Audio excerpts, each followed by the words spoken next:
Yeah, fembucks.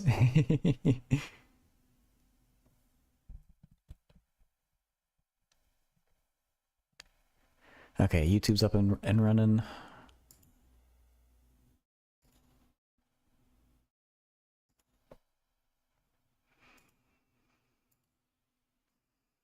I think we can just get right into it. Gonna hop into the Discord channel. Oh, I need to go on voice activation. Okay.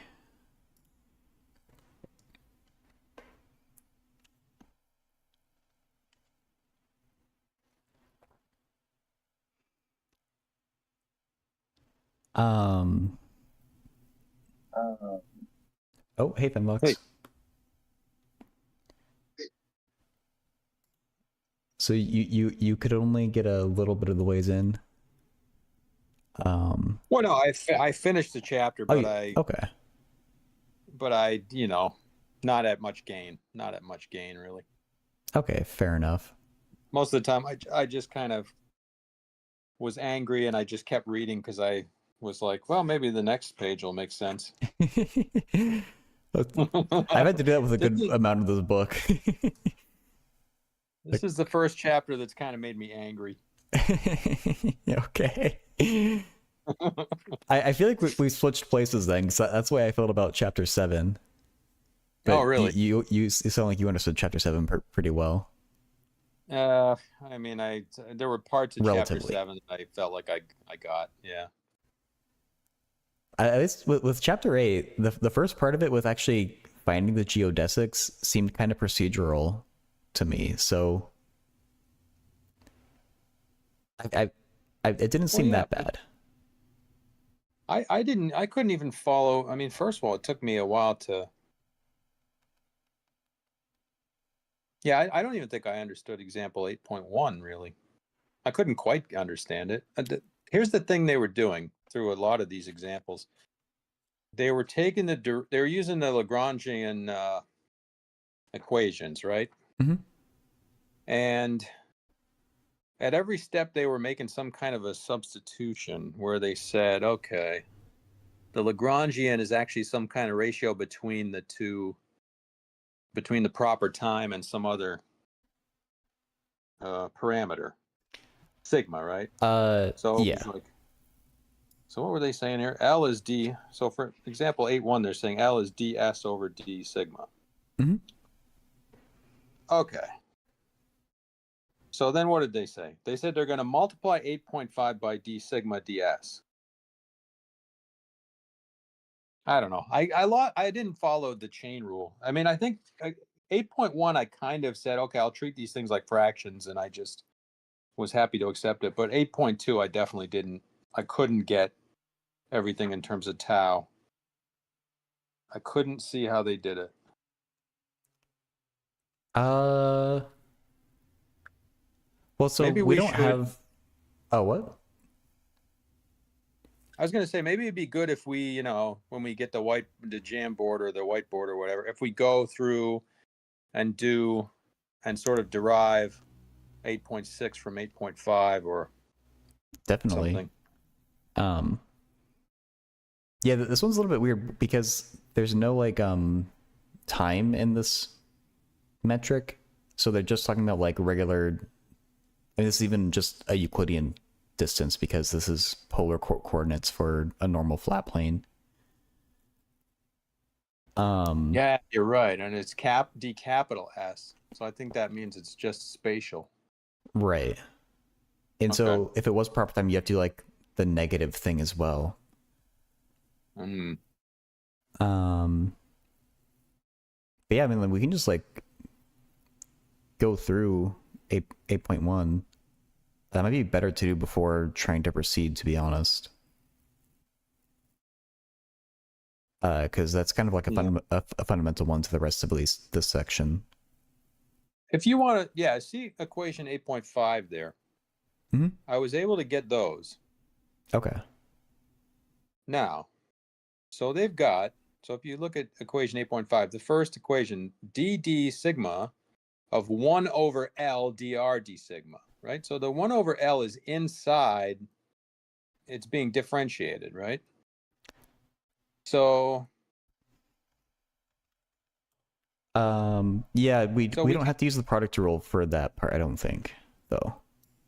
but we can't pull the 1 over L out, can we? Oh shit, can we just pull it out? No, Treat it like a constant? I think L depends on sigma.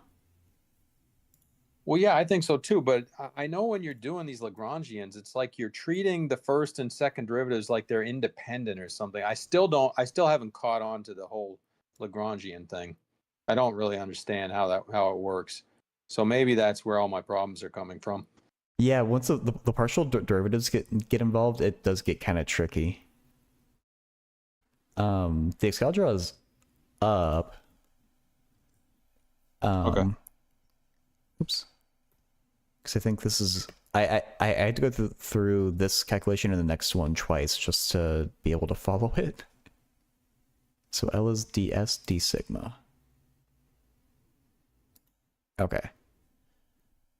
I guess I'll wait for you to get in so you can see what I'm doing before I go on. Yeah, I think I'm here. Oh, okay, I see you now. So I guess, yeah, with that one, you probably could do a product rule on this, but how I thought of it was I just I kept the d by d sigma outside and just plugged d sigma ds for 1 over L. And I'm just completely treating everything like fractions, not worrying about chain rule or anything.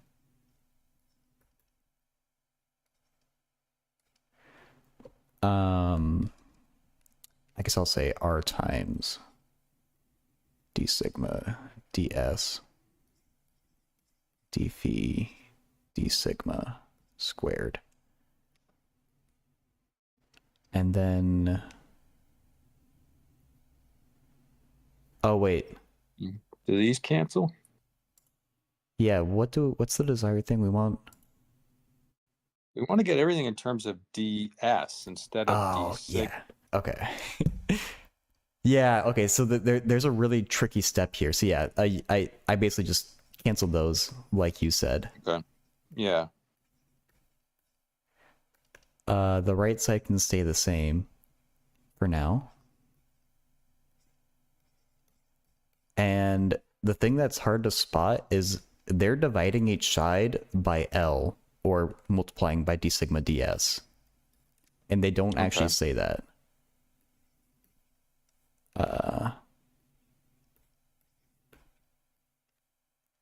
I guess, well, no, we're not multiplying. I guess we're well, no, yeah, it's a function. We're multiplying rather than taking a derivative. So yeah, that becomes I think you're doing what I did too. This feels familiar. I was doing this yesterday. But from here, we can group those two. So then here it becomes like more these. Clear. Yeah. And then we cancel this and this with these two.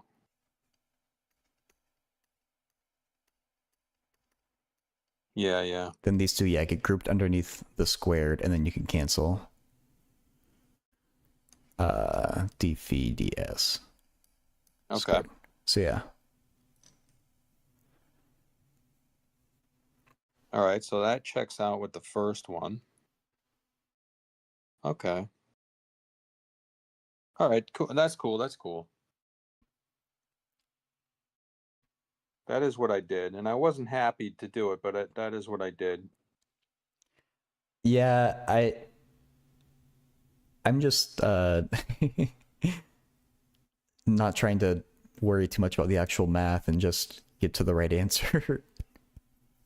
So I don't mind playing fast and loose with like the fractions and stuff like that.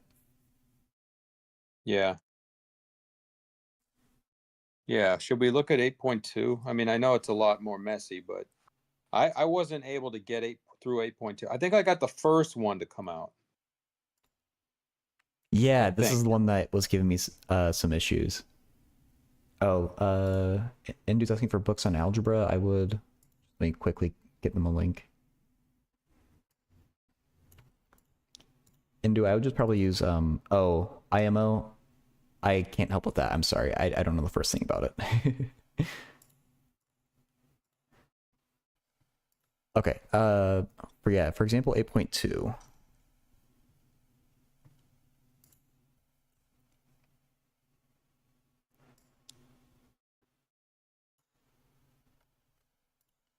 Yeah, this is one that I had to go through and actually like do out on the side.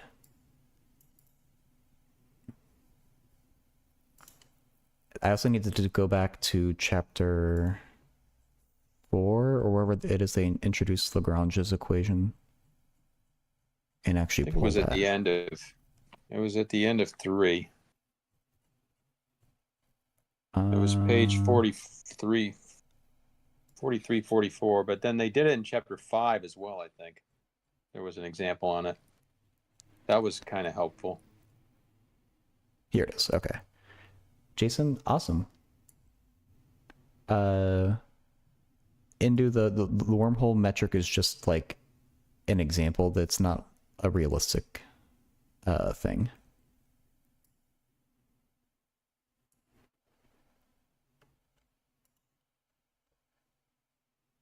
Hey, Mouse. Inspector, congrats on the first. Hey, Miles. Okay, so this is Lagrange equations from as they presented in chapter 3. We trade out the t here for sigma, and this x dot is dx d sigma, but Yeah.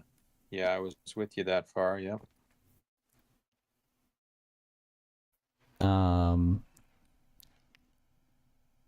And so yeah, this is the one that I did very wrong, or not very wrong, but I kept being off by a factor of 2, and so I finally figured it out last night. That was just making a stupid mistake, but you said you could get the first one for t, right? I'm pretty sure I did get the first one. Yeah, but I couldn't get the other ones. Okay, so maybe Well, I let's do couldn't it get for the r. second one, and then I sort of gave up after I couldn't get the Okay. second. So if we're I gonna, knew I was going to have the same problem with every one. I wasn't finding a way to get from sigma to tau. I couldn't see the way to get from the sigmas to taus. They basically said, L is d tau d sigma, so the inverse factors of L, this is exactly what it says on the page. The inverse factors of L can therefore be used to trade derivatives with respect to sigma for derivatives with respect to tau. mm-hmm. And they needed that same trick of dividing through by L.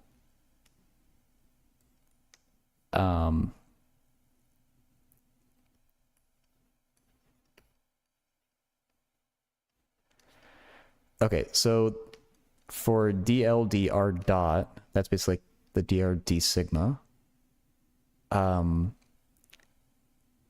That dr d sigma is the only place where it appears in the Lagrangian, but Yeah. because of the exponent of 1/2 on the outside, we're bringing the 1/2 down, and it's going to Yep. be multiplied by an L, or just like the Yep. entire thing back. And Yep. then Gotcha. okay, chain rule times the derivative of that with respect to drd sigma, which it's weird to take a derivative with respect to a derivative, but I can just accept it. Yeah, just -2 times that. Yeah. So that's the first piece of the equation. And then the second Then we got piece, to deal with this R here, right? yeah. So it's basically r squared times that entire thing in the brackets. But we still have the 1/2 exponent, so We still have a 1 over 2L, don't we? yes. Yep. Times 2r, and then times the thing in brackets. I think there's a negative on that too. I think so as well. You're right.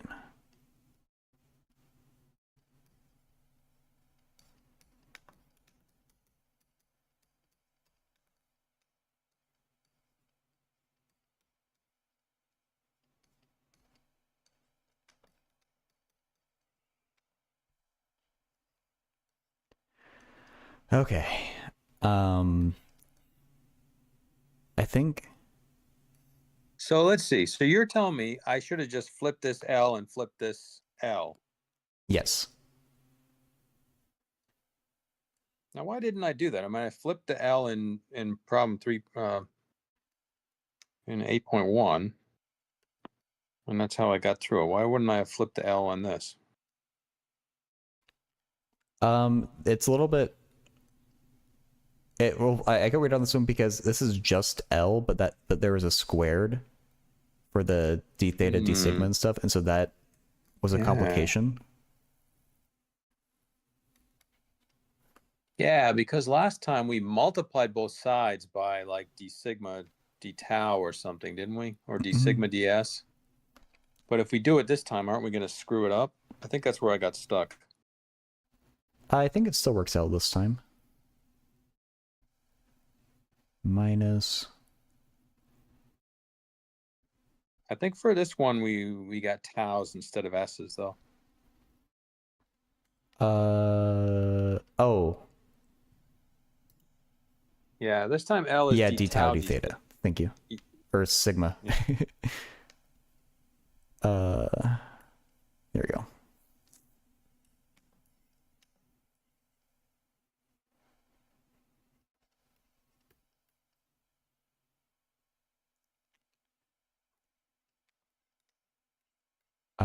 D theta d sigma squared plus sine squared theta d phi d sigma squared close brackets equals 0. Okay. And so this is the stage where we need to do another, dividing through by L or multiplying by d sigma d tau. Oh, you're gonna do the same thing you did. Exactly. Damn it, I see it. I see it now because this whole thing here is gonna get squared. And then those will cancel those, and then this one will change to d tau here, won't it? Because I see it. I see it. Yeah, I had to stare at this for a good while to figure that out. Boy, I don't know why I got stuck on this. Yeah. Okay, so you're basically saying is that same trick works for all these ones, right? I don't know if I went through it for them all, but you probably do need the same trick, yeah. It feels like it's probably going to just be the same trick. Mm-hmm.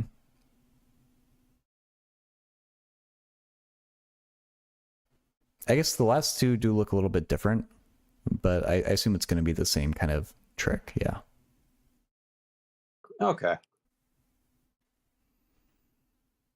I'm gonna have to go back and look at what I did and see why I got stuck. I think I just somehow I got confused and I didn't see like it was gonna work.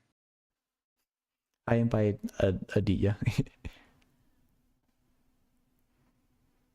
I think I've gotten myself into like a negative headspace about this relativity.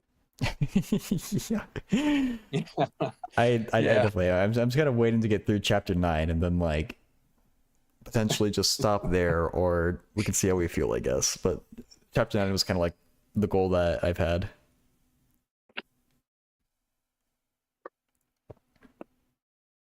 And yeah, this is a differential geometry in the context of general relativity. And then they came up on these Christoffel symbols. Yeah, and so we were only looking at like a nice line element with the wormhole geometry, but you can have like mixed derivatives, or not like, or it's not necessarily like the same derivative squared. You could have a derivative of one times a derivative of another. Yeah.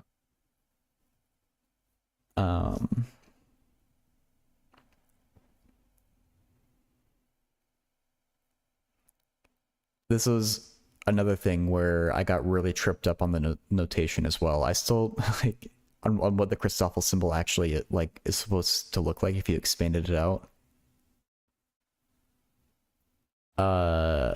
It's really just the alpha on top that's tripping me up.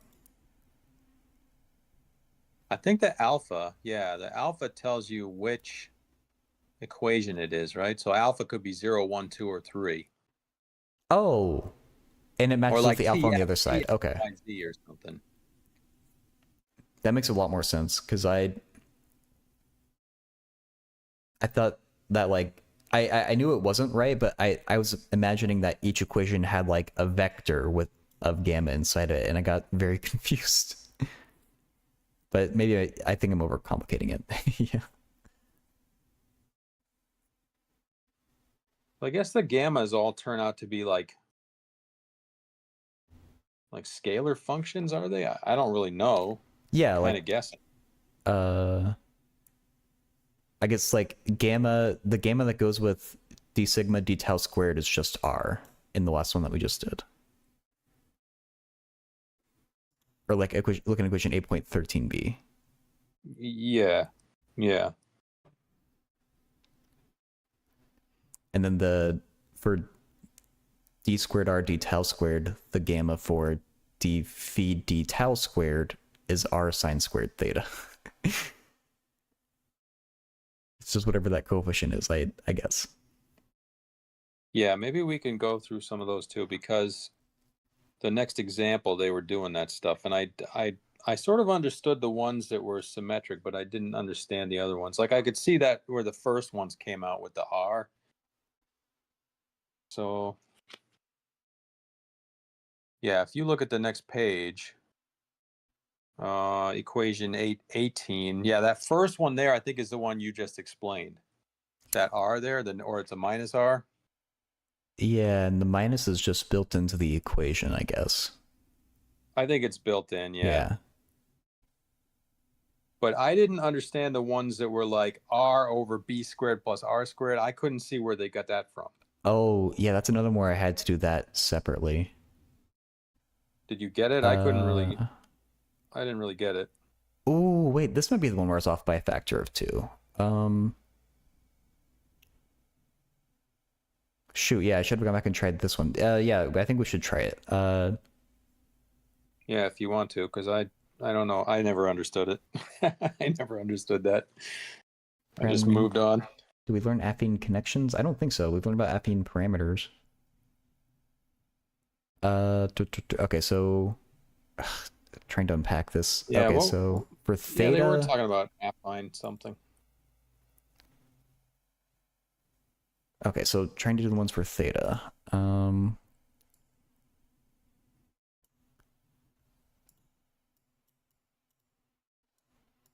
I'll come back to the left a little bit. And so we want to basically isolate d squared theta d tau squared and find what the r theta derivative coefficient is. If you want to do an easier one first, you want to do the one that was the plane and polar coordinates, because I couldn't even understand where they got the 1 over r from for that one. And that might be easier to do. Yeah, that probably will be. It's equation 8.6.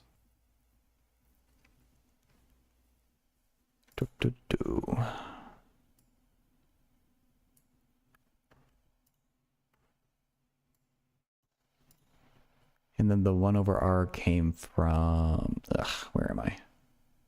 It was gamma phi dr 817. Yeah. Okay. Yeah. So gamma phi r phi.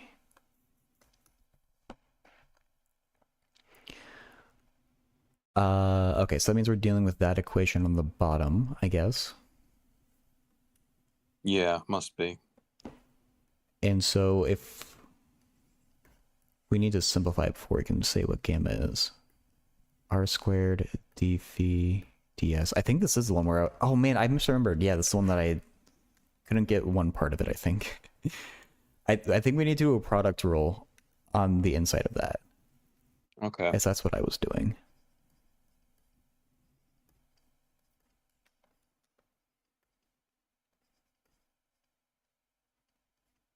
There's going to be a DRDS here too, right? Yeah, you're right. Oops, I didn't mean to do that. Thank you. That's important, because that's what gets us the R phi thing. So then you subtract that to the other side. Oh, because this is still 0, isn't it? Yes.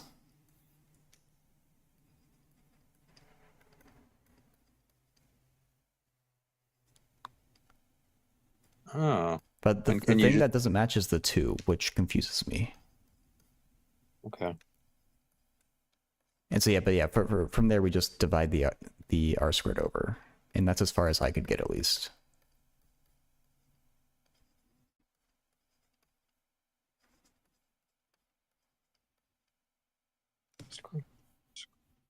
Oops, I've dropped the 2.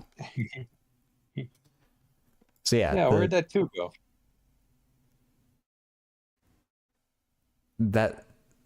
that's the part that kind of gets me. I don't really know. Is it something to do with the symmetry of a matrix, and you take the 2 and you divide it by 2, so like they're both equal to half of this answer? They do say something like that, with an anti-symmetric part not contributing anything to the symmetric sum or something, but I didn't understand it. Yeah, and they didn't say like divide it by 2 there. Right. I looked at Appendix B for about 1 second, and then I didn't look at it anymore because it looked like it was way too advanced. Appendix And it B. wasn't really explanations. It was just it was just like a table of Christoffel symbols and other things. Is the appendix at the start? No. Or no, it's because I'm looking at the international edition. Let me Oh. because the text was clear, but let me I have the non-international version too. It's on page 545 in mine.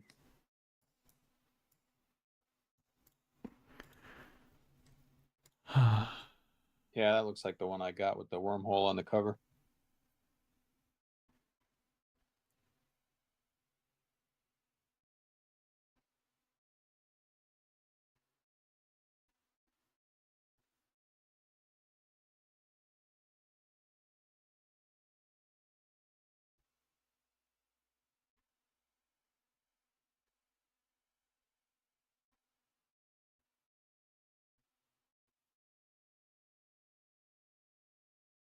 Yeah, it's basically just like pages of tables. They have the static weak field geometry, which I think is the only one we've done so far, maybe. It's the one I remember at least, yeah.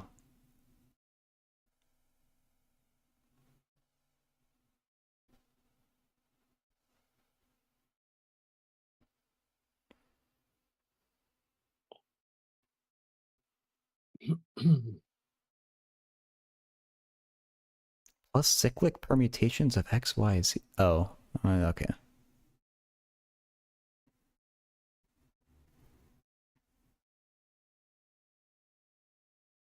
So you were trying to figure out if you could get the gamma from the metric here too?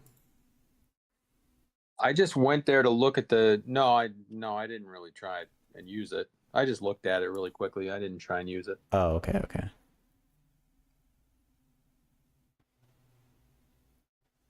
Well, you got closer than I did. I didn't even think of I actually thought, well, should I use the product rule on this? And then I don't know. I think I was too frustrated at that point to try and write it down. I did think of maybe trying to use the product rule on it, but that's good. But there's a mystery too here, I guess. Okay. Unless the only thing I can think of is because there's 2 symbols that they gave us. They gave us that one, and they also gave us gamma with sigma r, phi r. Sorry, gamma phi r. But they said they were both equal.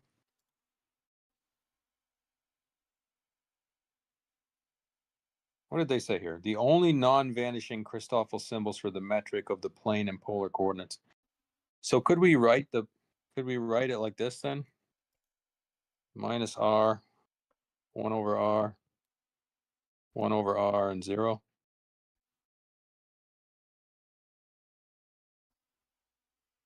And like these two together give us this 2 over r. Hmm. I'm just guessing.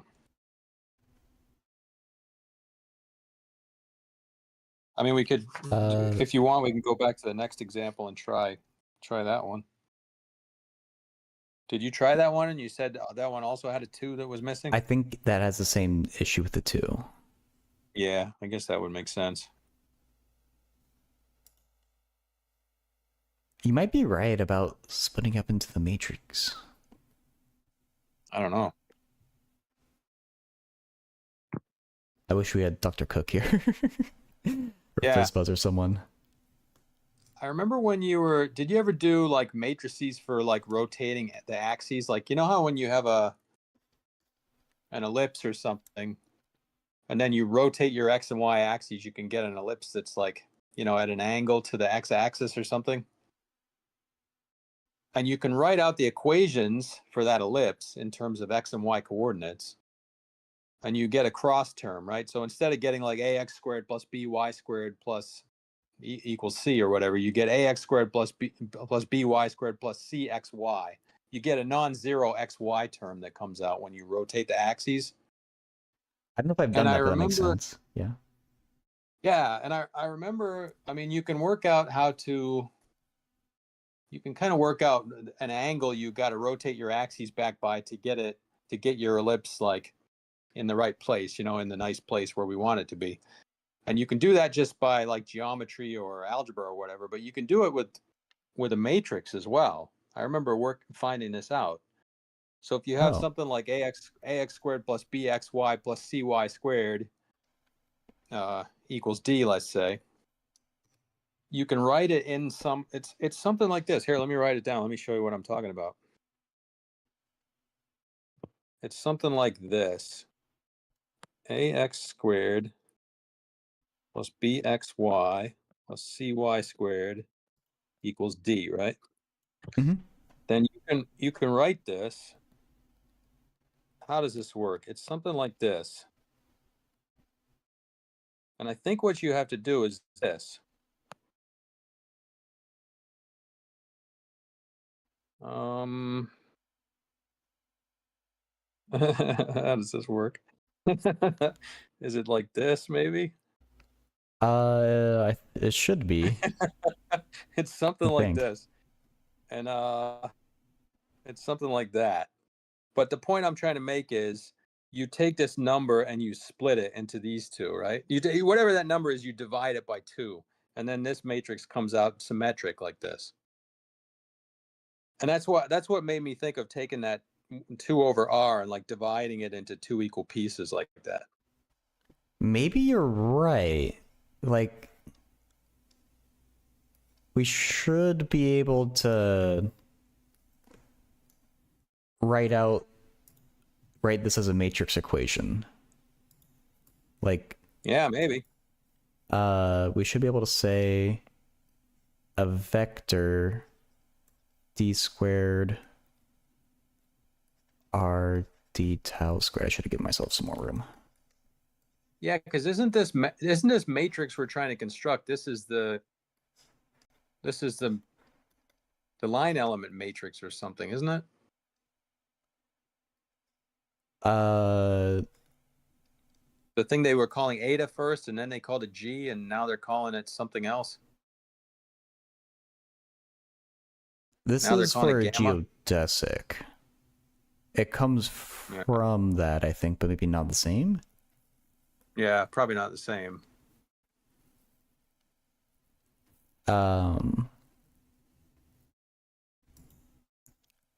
So we should be able to. Oh, I guess we need that same construction with the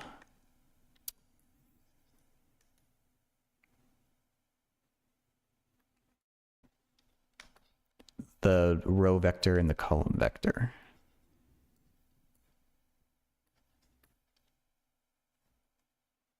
I need to be consistent with S and tau.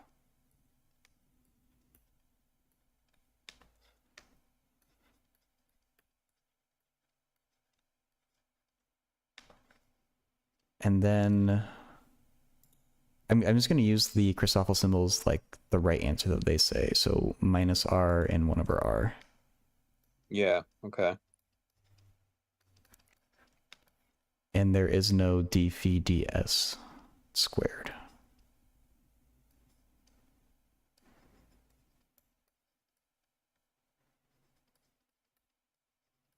Okay, would this multiplication give us the thing that we want? You know what's probably going to be going on here? The row and column vectors that you're doing are probably like row and column like operators or something. They're probably just like DDS. Is that what they are? But how are we going to get a phi to come out if that's the case? Well, let's try it. See what happens.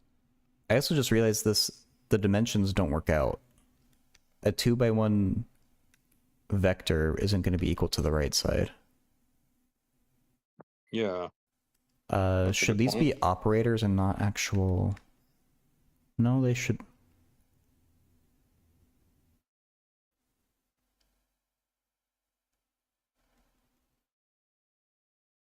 How do we get that to like?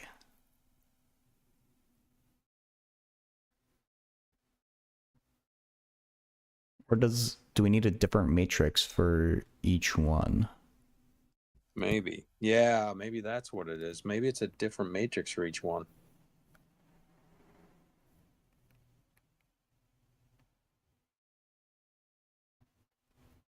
Oh yeah, it's got to be. I think you're right. It's going to be a different matrix for each one, isn't it? Because they said this geodesic equation is really 4 equations, one for each value of alpha.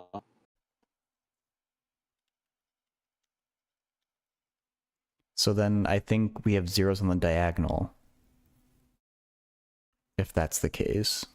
And then 1 over r in the off diagonal. Okay. Yeah. At least for the d squared phi ds squared.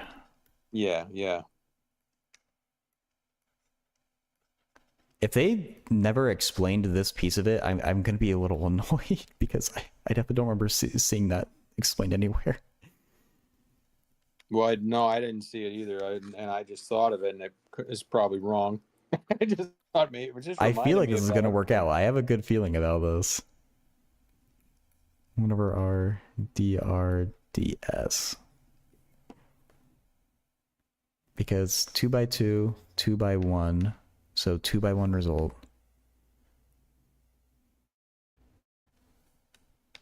Okay. And then minus that times that. 1 over r dr ds d phi ds minus 1 over r d. This works out. It's working out, huh? Minus 2 over r. Yeah. Man, we could write our own textbook here. Apparently we could. That's so annoying. That factor 2 is driving me crazy. Sorry, what? Oh yeah, that. I mean, maybe that's where that 2 came from. That it must have been that. Hey Firewolf, I'm doing good. How about you? Welcome in.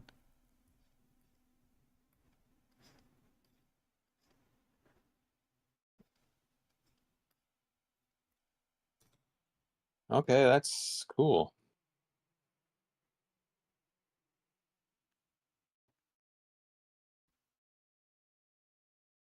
Maybe what they expected. Oh, I guess. I guess when you expand out the equation that they actually gave for geodesics, they just assume you're going to realize that you get the same term, at least for cross terms, those get repeated. So like from this double summation, you do get, what is it? You get 1 dr ds d phi ds, but then you get a d phi ds dr ds, and you have to know to split that into 2 separate things. Yeah. Ugh. Okay. You know, the other thing I was just looking at was equation 8.19. Now, I had no idea what this meant, and they basically said we weren't really going to have to use it. But look, it has a 1/2 right in front of it. It does. Doesn't that look a little suspicious? Yeah.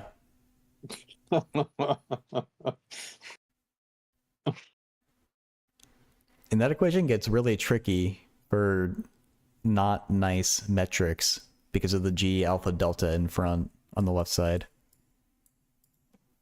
Did you try and use it? I didn't even barely look at it. I just moved No, on. I just like tried to visualize it, but they even say you get a system of equations in gamma if Yeah, right. it's not simple. Why is the third term being subtracted now that I look at it? That's really weird. Mm, Why would two of them be added and the third one be subtracted? Doesn't that feel weird? Mm. I guess so. I have no clue how to read it though. Now we've got alphas, betas, gammas, and deltas in this equation. Oh, there's only deltas on the left-hand side.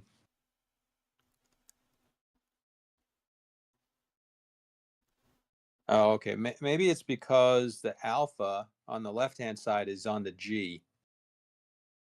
So maybe that's why the third term, which has alpha in the bottom, maybe that's why there's not a symmetry to it there.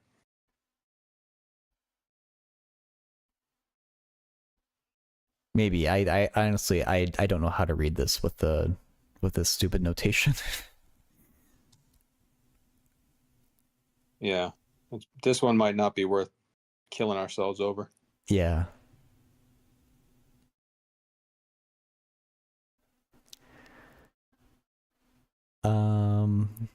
So in section 8.2 about conservation laws, I thought this was really interesting Yeah.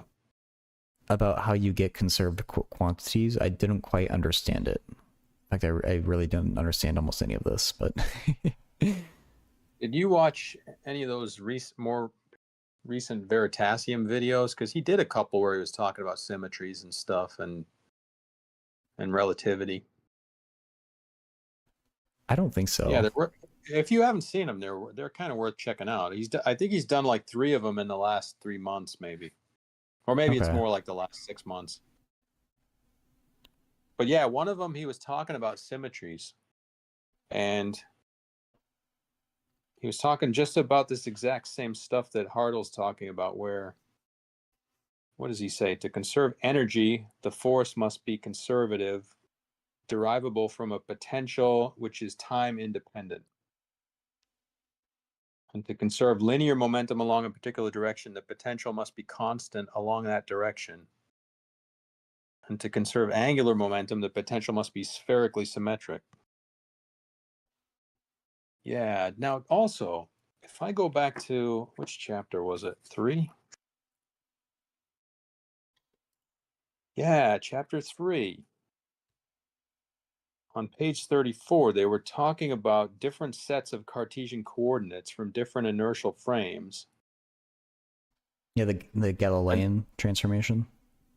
yeah, and there was those 3 things you could do. You could like shift it or do a displacement, or you could spin it and do a rotation, or you could get it moving uniformly in a uniform velocity. And I think those 3 transformations, in some sense, correspond to those 3 symmetries that he was just talking about.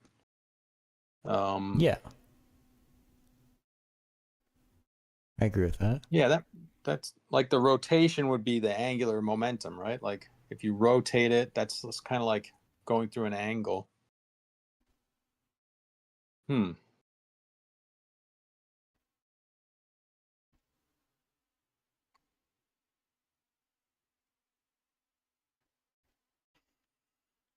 Firewolf, this is basically we meet once a week to talk about this book.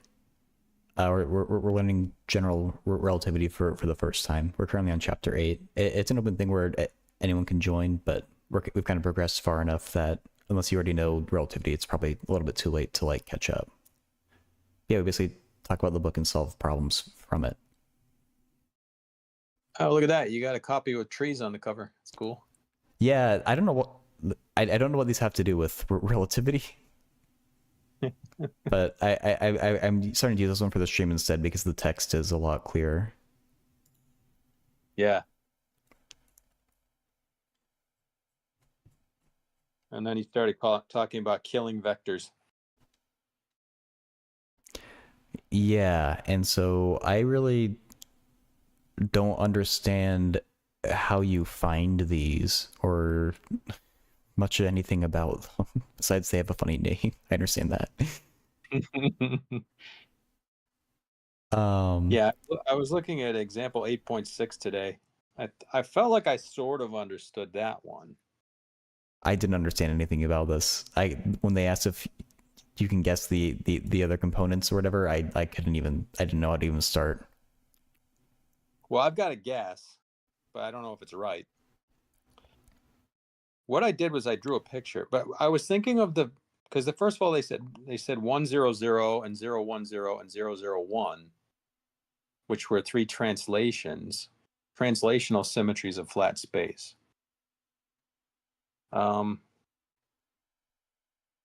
Yeah, what this made me think of is something called isometries of the plane. So if you got like an infinite sheet of paper, right, or just an infinite plane, but if you draw a picture on it, then if you do a transformation on the plane where the picture still looks the same, so in other words, you haven't stretched it and you haven't like distorted it and it looks like the same picture, then I think the only transformations you can do is either a translation or a rotation. You can do Can you do a translation, or you can reflection? do. Would that count? You could also, I guess, you could also do a reflection, right? You could flip it upside down. I guess that might count as that's probably a translation plus a rotation though. Now I think about it. Well, no, it's a little bit different. No, it's not. A Yeah. reflection, they classify them into like even and odd, uh, like a group of even isometries and a group of odd isometries, and their reflections are all odd. Because in some sense, when you flip it upside down, it's kind of like you're in a different world now, like through the looking glass or something. You're on the other side. Whereas all the shifts and rotations, like if you draw a capital letter E and you translate it or you rotate it, it still kind of looks like a capital letter E. But if you flip it, you can see. Oh, well, wait a sec. No, a capital E doesn't work. Sorry, that one doesn't work. I'd have to choose a different letter. A capital J, let's say. If you got a capital letter J, if you reflect it, you can tell you're on the opposite side. Okay. Okay, so I was thinking of these translate. I think the first three killing vectors, 100 and 010 and 001, that just means you took your infinite plane and you just either shifted it 1 unit north or 1 unit north or 1 unit east or 1 unit up, let's say. And what are they trying to do? They're trying to say that this is preserving the metric. Is that what it said? It said the transformation preserves the metric, leaves the metric unchanged. Yeah. So you draw a little line segment on your piece of paper, right? And you measure how long it is. And then you could shift the whole piece of paper 1 unit north and measure the line segment again, and it'll be the same length. That's clear, right? That's totally clear. And it's clear if we shifted it east or shifted it up, we wouldn't change the length of the line segment.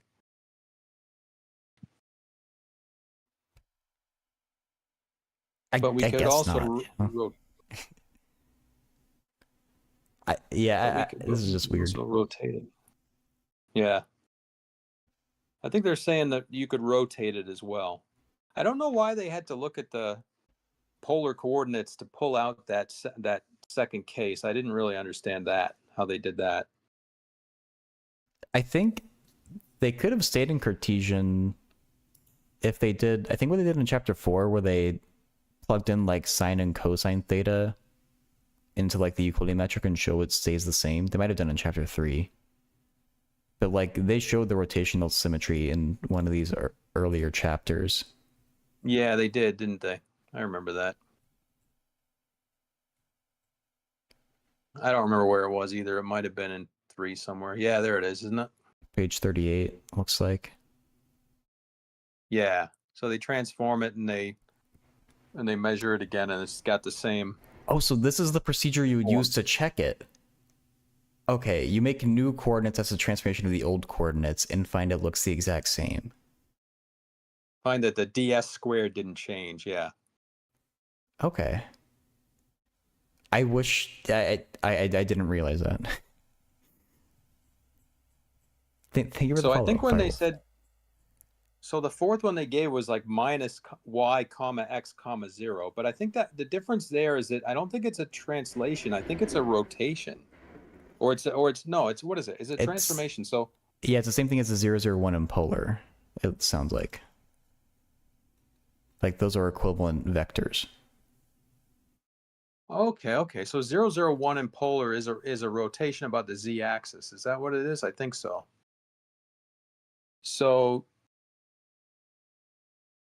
x comma y comma 0 turns into minus y comma x comma 0. Yeah. Does that make sense? That's a 90-degree rotation. I wonder why that corresponds to the number 1. Yeah, it isn't the wait. Oh, there.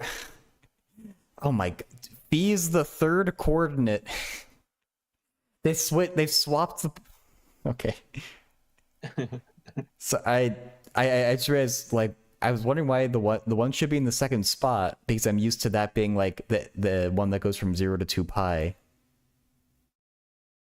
Oh my god. Okay, so they're swapping theta and phi, but then they're still giving coordinates in r theta phi. Okay. Oh my god. I thought the one was the angle coming down from the z-axis, not the angle in the xy plane. Okay, yeah. Uh,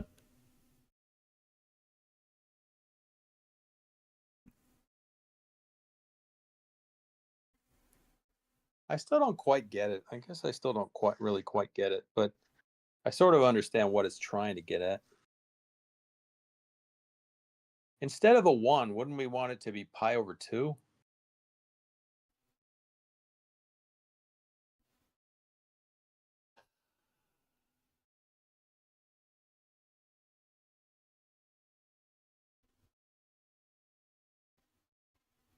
Because I feel like if we rotated by pi over 2 radians, that's how you'd get your xy to become minus yx.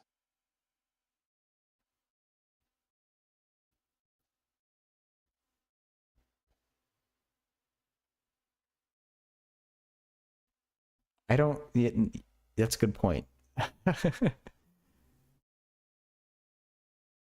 Maybe we should look up the mistakes again and see if he's got a mistake. Oh yeah, we can do that. Hey Pyro. Where are they?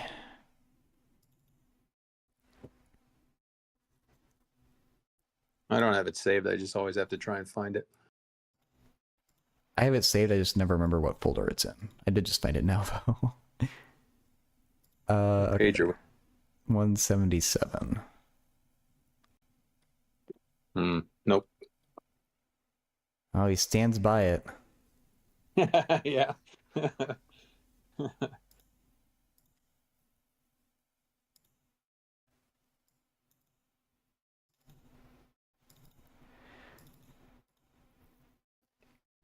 So yeah, and I can't even figure out like what coordinate transformation you would use to show it's invariant with the polar coordinates. I guess r equals r prime, theta equals theta prime. I don't know what phi would equal. Maybe for killing vectors, you don't care about the scaling, you just care about the direction. Maybe. It said on the previous page, yeah, there you go, 826. It says you're taking the particular coordinate and transforming it to that same coordinate plus a constant. They're saying plus a constant. That had me confused because I felt like later they weren't adding the negative yx0. They were kind of like exchanging the x's and the y's. Yeah. Because when I try to add the negative yx0 on and I did it out, you know what I got? I got another factor of 2 coming in that I couldn't explain. Oh gosh. Yeah.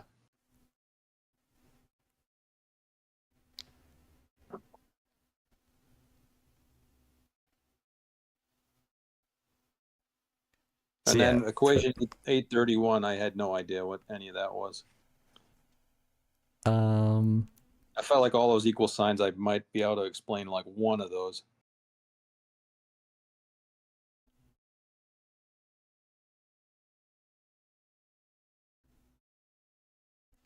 God, I hate this notation.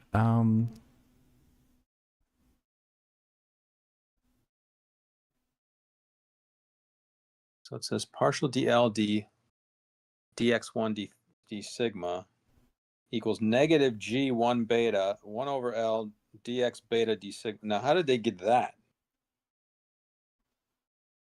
Is that just a definition of, let's see, that's the Lagrangian. Oh, okay, maybe I get that from equation 810.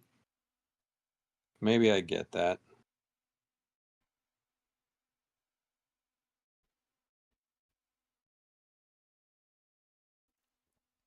Yeah, because from 810 you take the derivative, you get you get 1 over 2l times the thing inside the parentheses there, Oh, okay.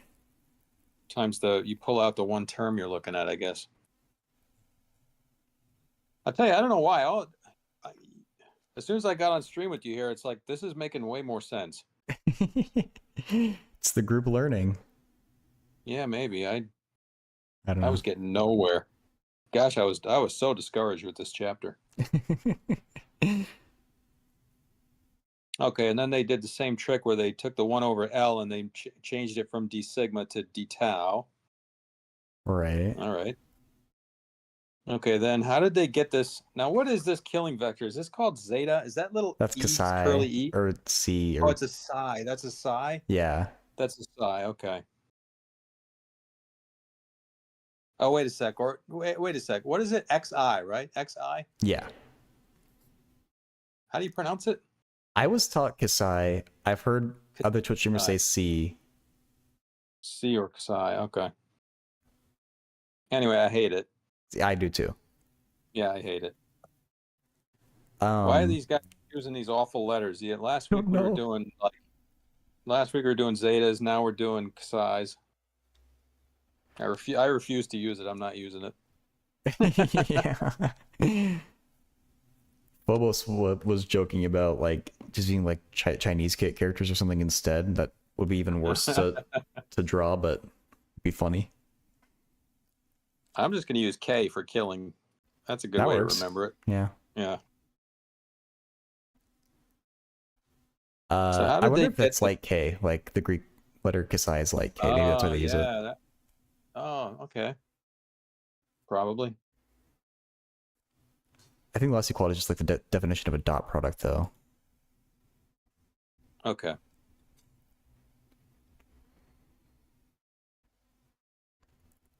And what about the third one? The one before that? Uh,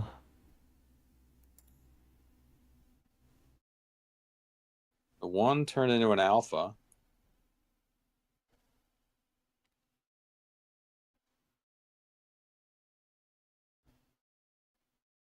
That's got to be something to do with this killing vector.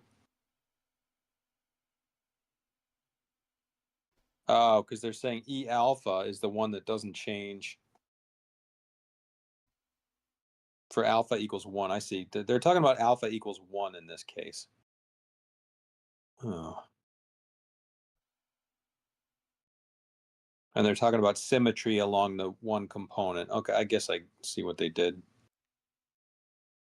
I guess yeah. This maybe they're noticing that a lot of these are going to end up being 0 in some way, or I don't know about that.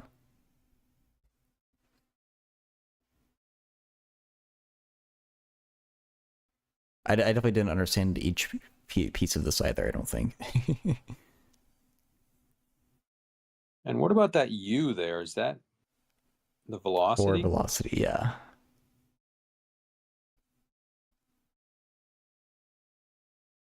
Because later Yeah, they because say that Q would also you'd also talk about P as momentum. oh yeah, I saw that and I was almost lost my mind.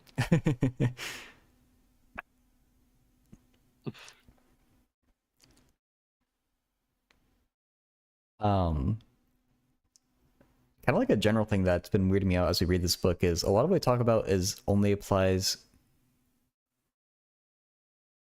Oh wait, I thought I saw the word time like in this first paragraph, but now I don't see it. But like a lot of what we talk about in general just only applies to time like world lines, and I always kind of wondered, like I guess we do that because those are more realistic to what we actually see, but like why is space like so different?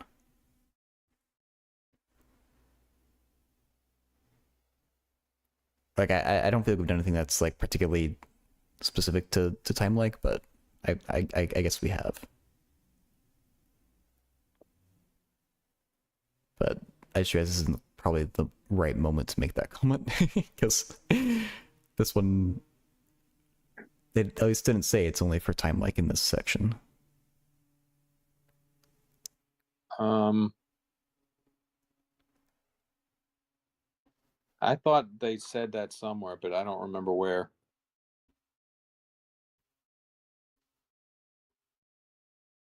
I know they were focusing on like a light ray in the next part. Oh right, yeah. These are all for time like that we're talking about right now.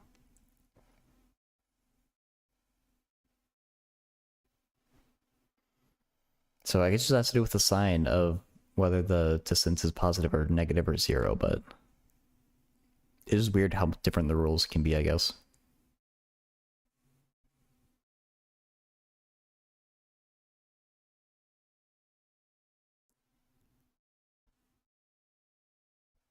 And what about this crazy example?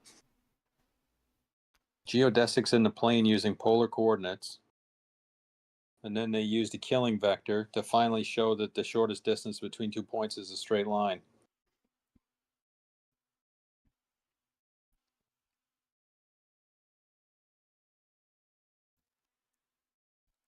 Yes. Oh, by the way, this thing they're talking about, first integral. Mm-hmm. Did you catch on to what that meant? Because I didn't understand it. They were talking about first integrals. They explain it in a footnote 2 pages before. Yeah, I read that and I didn't know. I still didn't know what it meant. Function of the coordinates and first time derivatives. Uh, I think a first integral is like what we're looking at with like the Christoffel symbols. It only involves it's a second derivative equal to something, or just like the geodesic equation. A second derivative is equal to something involving like zeroth derivatives and first derivatives. I think is that's how I interpreted it. So you're saying the right-hand side of that equation, we could call it a first integral? I think so, or maybe a specific case for that equation.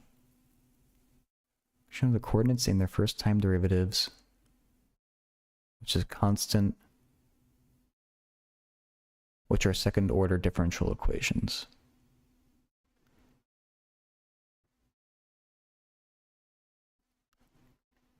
Which is constant. Oh, is that what it is? Oh, yeah. When in like Newtonian mechanics or like for Newton's first law or whatever with inertia, the second time derivative is always zero.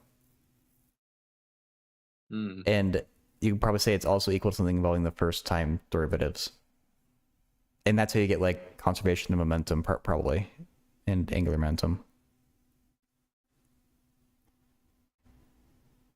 Um,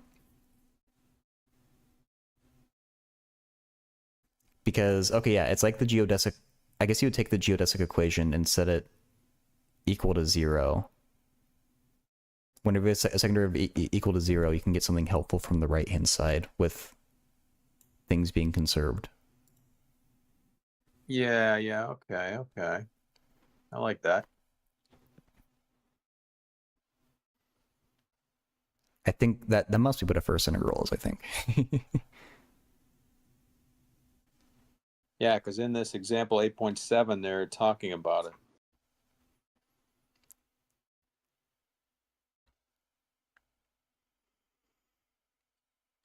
at the top of page 178.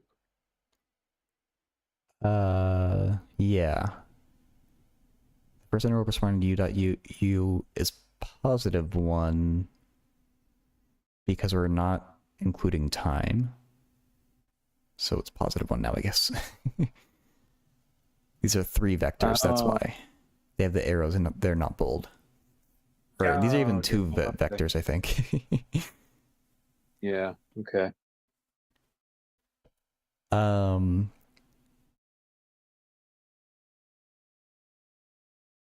We divide through by ds squared.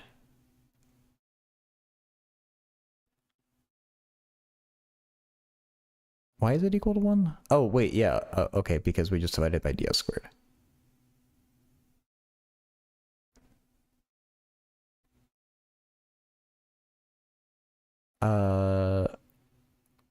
I guess this is conservation of momentum 8.33. Or maybe conservation of energy because we have velocities squared. We could multiply through by mass or something.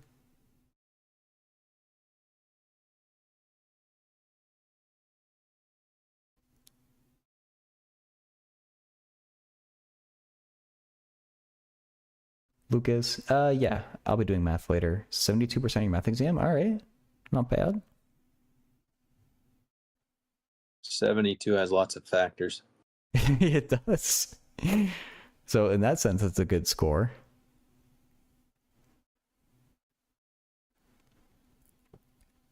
Got to go for a 360% next.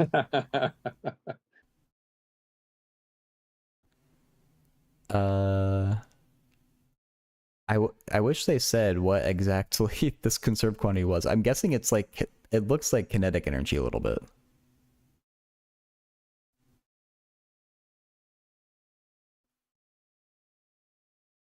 Yeah, that's a good question. I wonder what that is.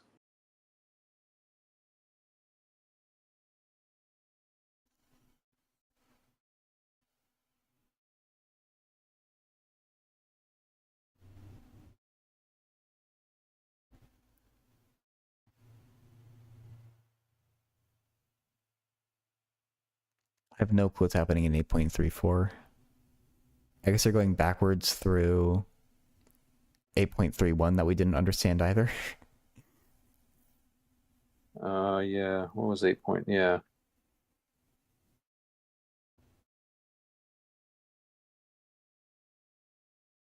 They were using some kind of killing vector to show something was conserved.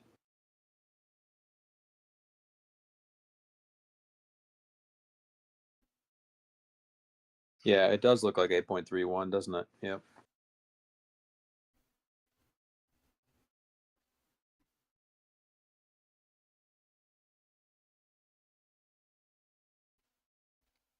So yeah, I'm not following how exactly they get that.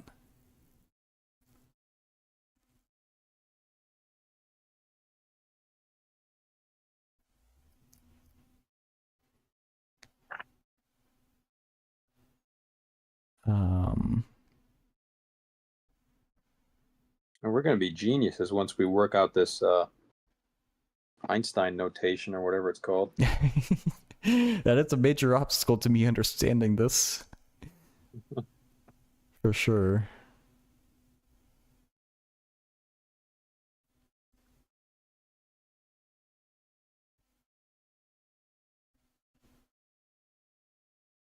(8.6a).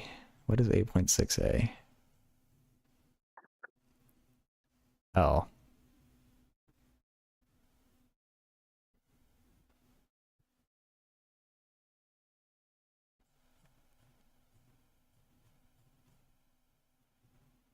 Eight 8.6b is where you can see that conserved.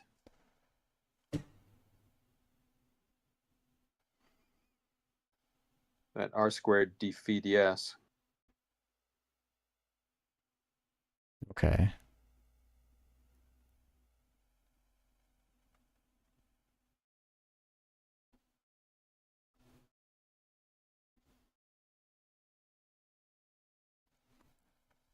Yeah, when I read 8.1 and I got to the end of it and they had those two second order differential equations that were nonlinear and they said, oh, we're going to solve these later.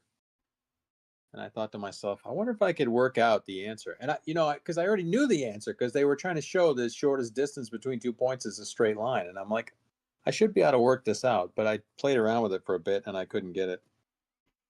Yeah. But then when Um, I read their answer, I was like, what they do? They just squared.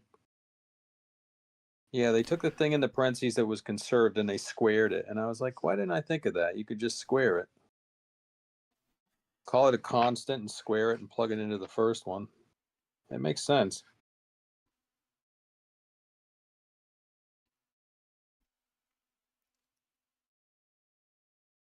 yeah, I'm only sort of following it at this point. As soon as I got to 8.34, I kind of just like looked at the symbols after, but I didn't work it out that much for myself. Yeah, I felt like I understood it. Pretty crazy. Yeah. Straight lines the hard way. Yeah, I know. And when you integrate it, you get an arc cosine. You bring the cosine over, you expand it out, and you've got x times something plus y times something equals something, and they're all constants. Crazy. Mm-hmm.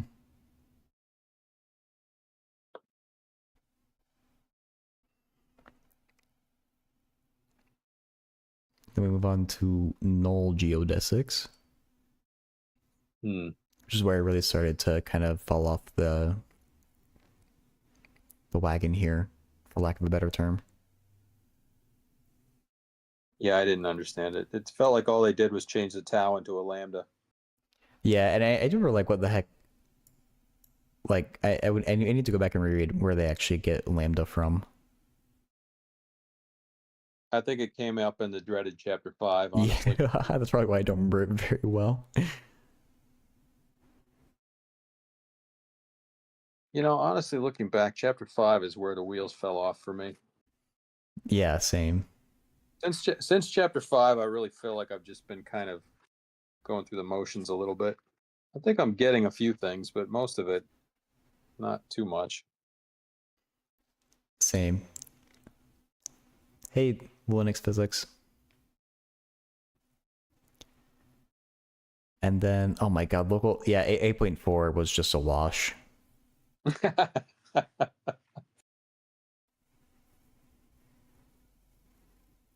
I don't think I understood anything from Yeah. this.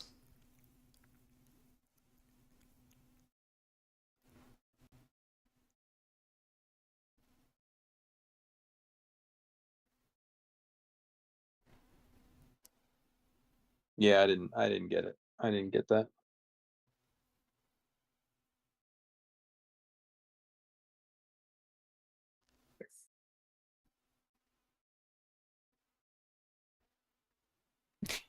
Yeah. Okay. Yeah, I don't say about any of this. Like, I kind of just want to skip it because I. This was just very strange.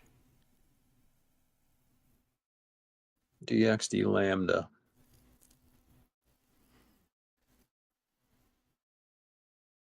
Maybe you know what? Let me jump back to 5 and see what this lambda was about. It's on page 91.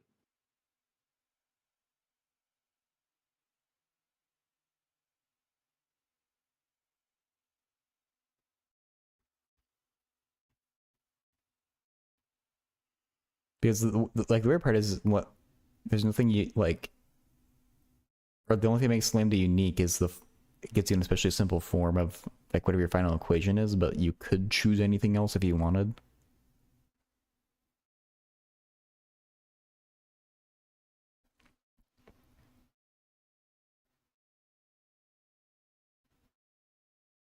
Oh, this is where they were talking about these affine parameters. Yeah, yeah.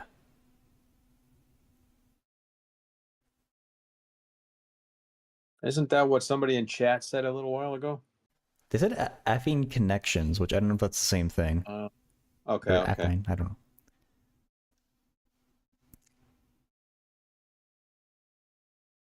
I wouldn't trust my pronunciation. Yesterday I was talking to one of my friends and I said geodesic and he said, "Isn't it pronounced geodesic?" So if you hear me say geodesic, to just give me a pass on that. Okay. Depends if you give me a pass for deriving something. Oh no, then the bet's off then.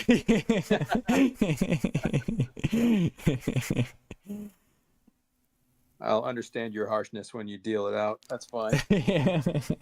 Okay, that's a deal.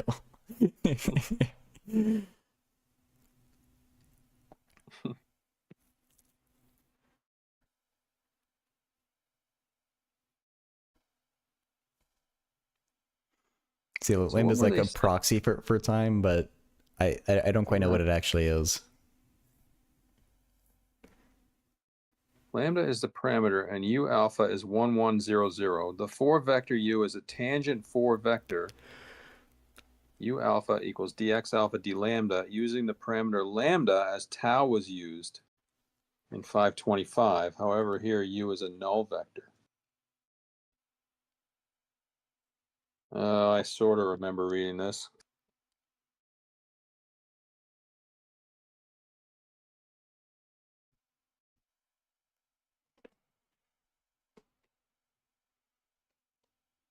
Yeah, that's just bringing back nightmares. um yeah, I don't remember this very well.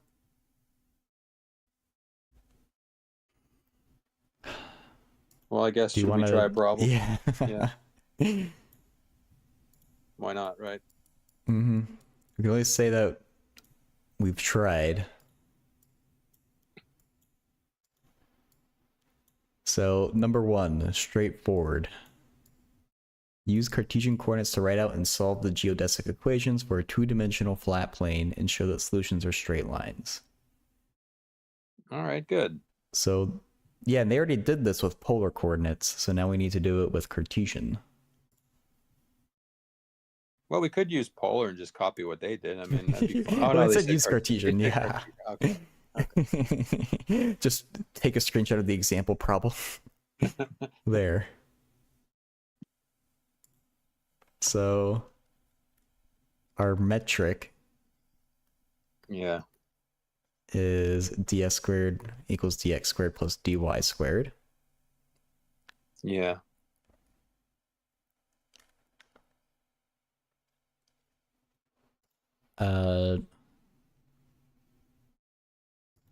And so I don't know if we, I guess then they do s is equal to the integral of ds.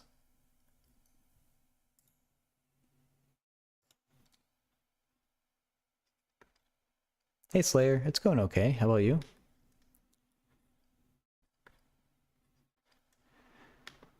And then we have some parameter sigma.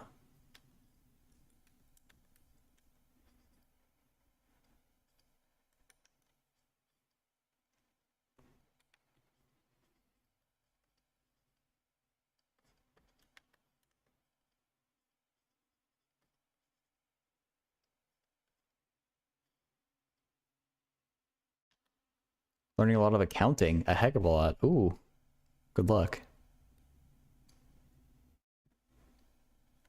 Okay, and so from this we can know that that's our Lagrangian. Nice.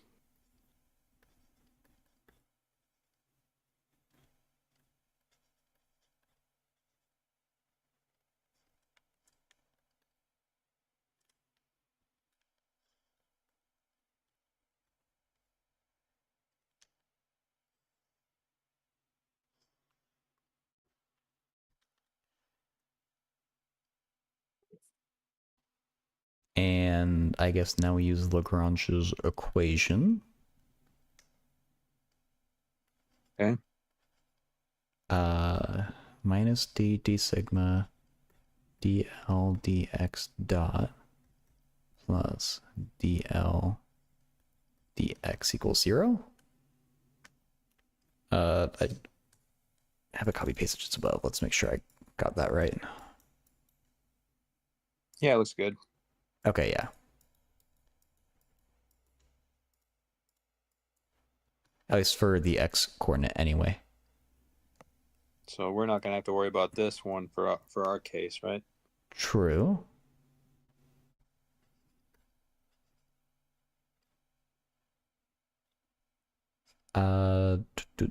So we get a 1 over 2L. Yep. Times 2 dx d sigma.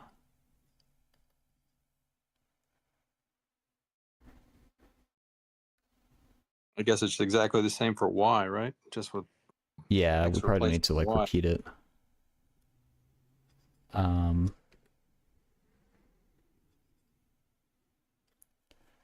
D by d sigma. And so I guess we're going to say L is ds d sigma. So say dx ds equals 0. And I guess we could just divide each side by L to fix the outside bit. And we can get rid of the negative sign. So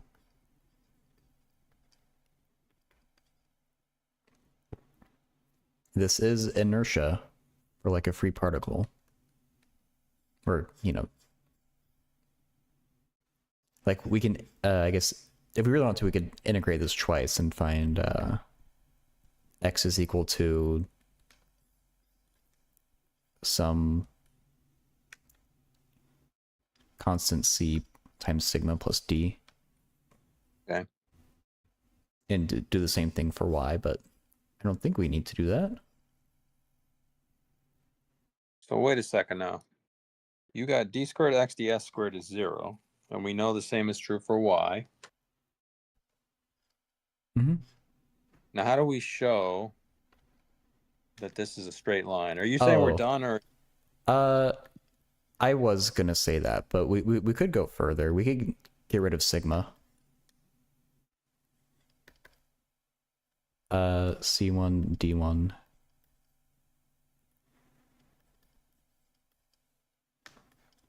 But like we could solve each of these for sigma and then equate them.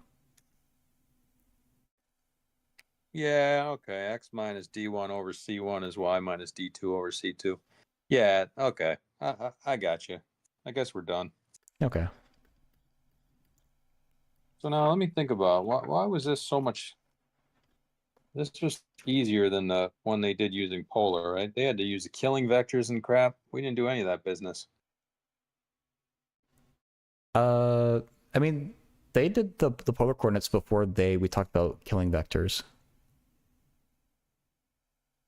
Oh wait, no, you're right. Well, but when they actually showed it was a straight line, they were sort of you're they right. were further ahead.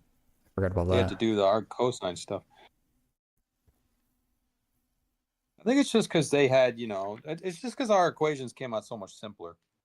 We didn't have, what do we have? We have a decoupled system, don't we? It's just much easier to get through. Yeah, I guess if we had, yeah, if we had things getting mixed in, we would need to think harder about the killing vectors, I guess, or Yeah, think at all about them. I thought there was going to be much more to it, but I like this. I'm convinced by this. Okay. Nice. All right. Well, we've at least done one question. They can't take that away from us. Number 2 is just the next one. So now we have, I guess, okay, spherical coordinates for a 2-dimensional sphere. Calculate the Christoffel symbols by hand. When they talk about a two-dimensional sphere, that's what I would consider to be like the surface of a balloon, right? Yeah, or like just us here on Yeah. Earth. A spherical shell kind of thing. Okay. Calculate the Christoffel symbols by hand. So I guess we could use the equation that they provide for Christoffel symbols, or we could basically do what they did in example 8.2 and 8.3.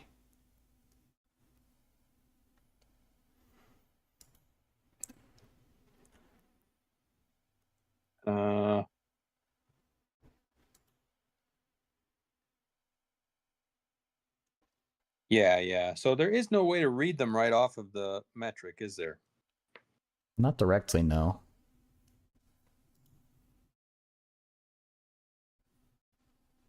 Yeah, I'm kind of scared of equation 819. Let's just do it the long way. Yeah, I think that's what I We prefer could too. try it both ways, but yeah.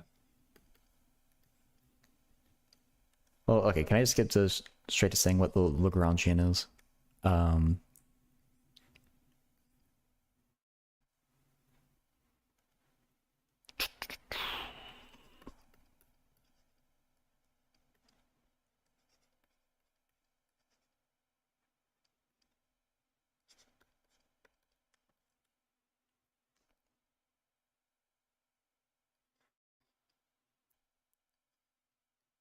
I guess the A can be all the way out front.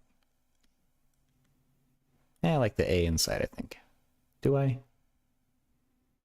No, let's put the A out front.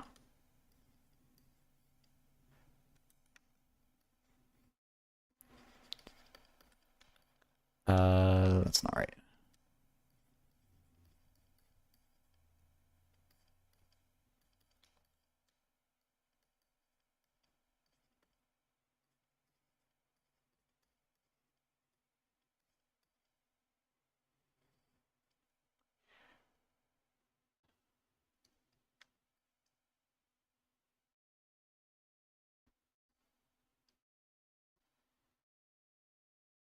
Linux physics is suggesting a different way of doing it. Oh, he's got an idea about that. I think A squared sine theta squared. So you just put those on a diagonal, do you, like a 2 by 2 matrix?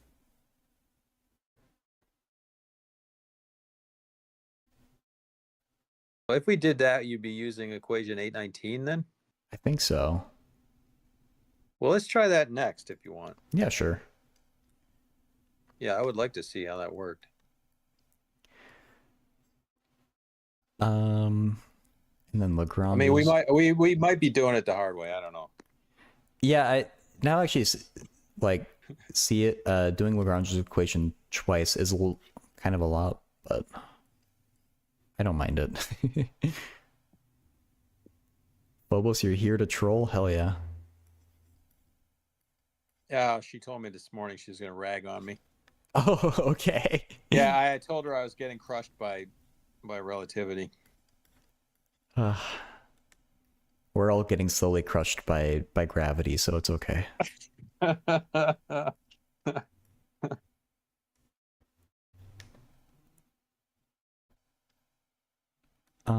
Yeah, what's up with that? Some of us more than others. Some of us older people more than others, I could say. No. Phobos, this is easily the most challenging thing I've tried to study, I think.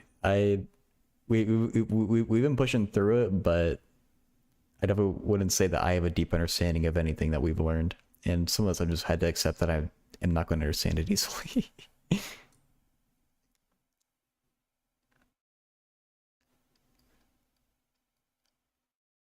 Proper support to keep from deforming. But I don't know, the goal I have in my head is just to get through chapter 9, and so we're on chapter 8 right now, so if I can at least get through chapter 9, I'll feel satisfied that I've learned something out of doing all this. It is just a cool thing too. This is how like reality works.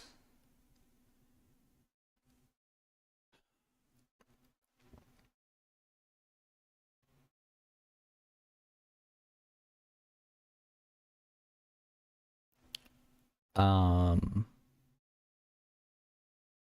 I got a question about this yep. A here. Is this A going to play nicely with the way this worked here? Oh, technically there's an A here, isn't there? And it's going to cancel with the A from there.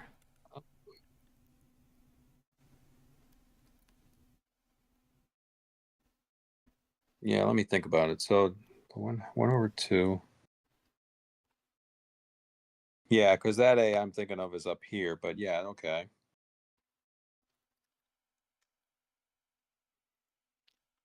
Then we need plus the derivative Okay. in theta. 1/2L A 2 sine theta cosine theta d phi d sigma squared equals 0. This A still got me concerned. It'll cancel.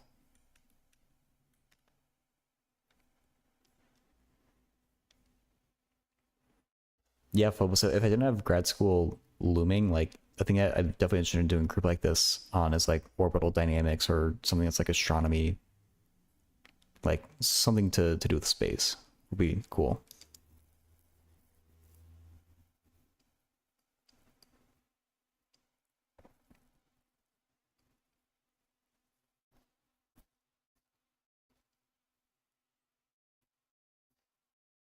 Planned shift trajectories, that'd be awesome. Oh yeah, these A's should be good, right? Because I think I like these A's because these two A. Oh, Actually, yeah, we could just divide the A's out A. also. Well, I'm thinking those two A's, if you kind of like brought them out, then it would just be like we brought this A out and then did the problem and then brought the A back. I think it works. Yeah, actually, so we want I to don't keep know. these L's intact for the next step, but like it's equal to Yeah. 0, so we don't have to care about a constant multiple. Okay. So minus d sigma. I guess the A can come out front right now. And then d theta ds. Because we convert the L to ds d sigma.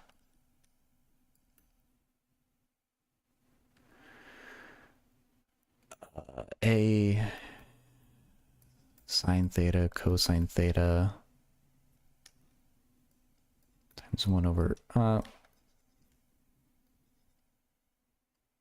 d sigma ds d phi d sigma squared equals 0. And then we do our dividing through by L trick. And I'm going to get rid of the A's.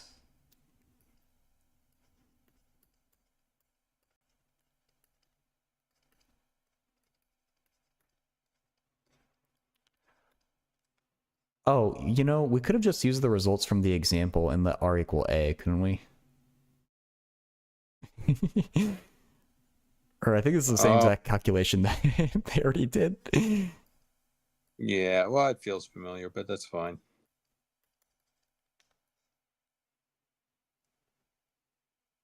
I'm like a couple steps behind. I'm a couple steps behind you. I'm just trying to catch up. Okay.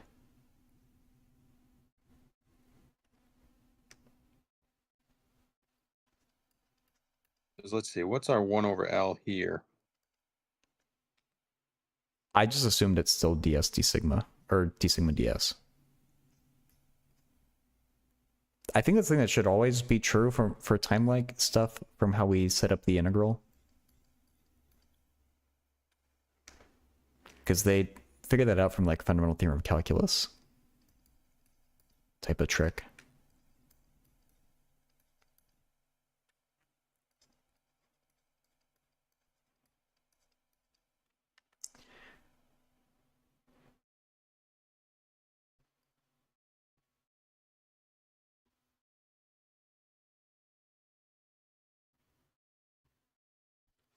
Is it weird this doesn't depend on A? Will the other one depend on A? Oh wait, it's not the same exact calculation, is it? Oh no, yeah, it is.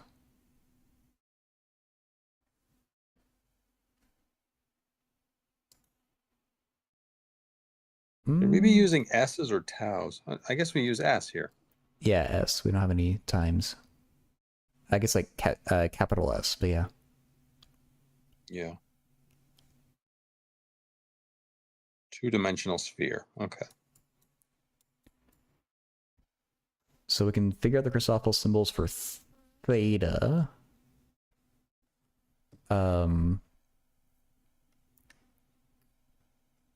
So for theta, B,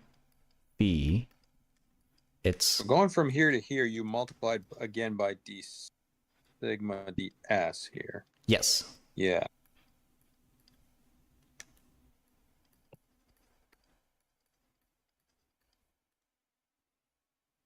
And then you divided out the a's. Okay. So that's the only non-zero Christoffel symbol for theta. So And you're saying then theta phi is sine theta cos theta. Okay. then we can repeat this for phi. Okay. Um,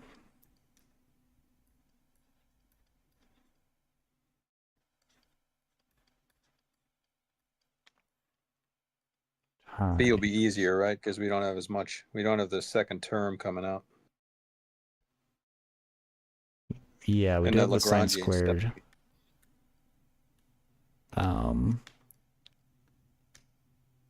So I guess times sine squared theta times 2 d phi ds equals 0. I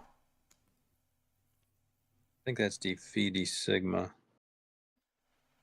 Yeah, thank you. And I think there's an a, which you can throw it away right away, so that's fine. Oh, you're right. Okay. Yeah, you're right on both accounts. Let me put the A in there just to make sure we're being complete about it, but we can throw it away. Mahendra, whose dimension is more correct, Einstein spacetime or Newton force? I think Einstein is more correct, but it's a lot harder to do things with.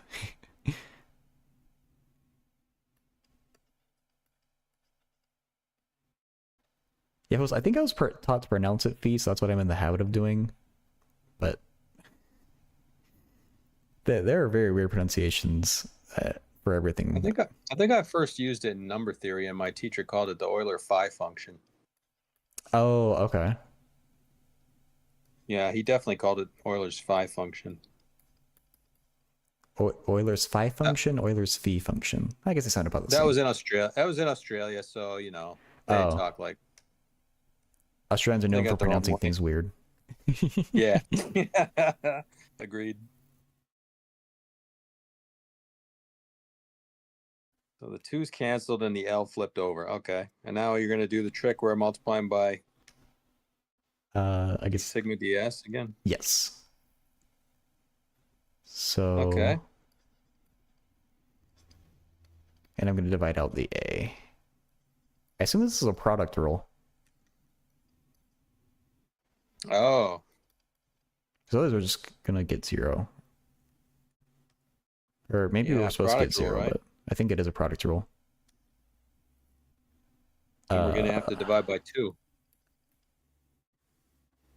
Yeah, because we're going to have a mixed one.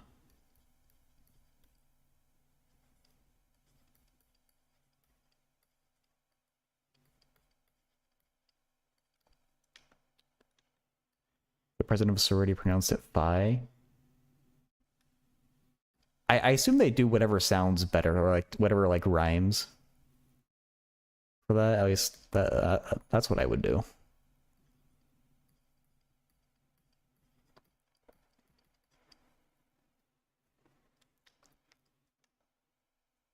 So then d squared b ds squared. We're getting a negative. I dropped a negative, didn't I? Oh, I did it validly. So we just get a negative answer, and that's okay. You did it validly. Okay. 2 sine theta cosine theta over sine squared theta. d theta ds d phi ds. So we're getting a cotangent? Yeah. I feel like I saw a cotangent somewhere in the chapter. I might be getting this with complex analysis. No, I feel like I saw one somewhere too. It's ringing a bell. Where was it? Yeah, page 174. I don't. It was all those Christoffel symbols for the wormhole metric. It showed up there. Oh, okay. Nice. One of the ones that I didn't check. I don't know if you checked all those, but I didn't check some of those. Uh, I didn't even know how to check some of those until today. I started to check them. I think I was off by 2 for most of them, so I got a little annoyed and stopped doing this carefully. So that Christoffel symbol is minus cotangent theta. I guess we can All right, cool. be complete and include the other Christoffel, or like the symmetric Christoffel symbol. Actually, Okay. now wait a second. Hmm? Don't you throw this negative away and put a negative over here? Oh. Because I think the negative's built into that equation 814, and we have to compensate for it. That's what you're saying? yeah.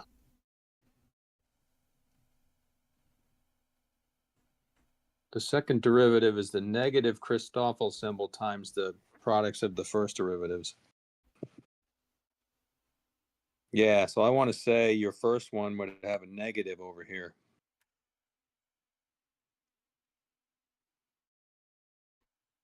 Is that right? I'm comparing it with 8.1 because there's no time component in that, so I feel like it's more related. Okay. But it looks like they do flip the sign.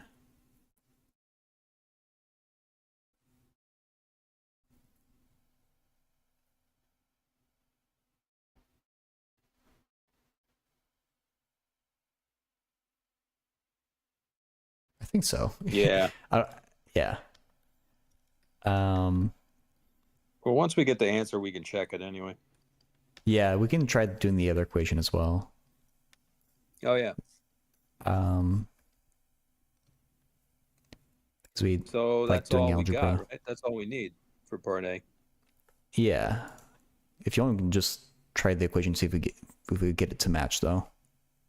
Yeah.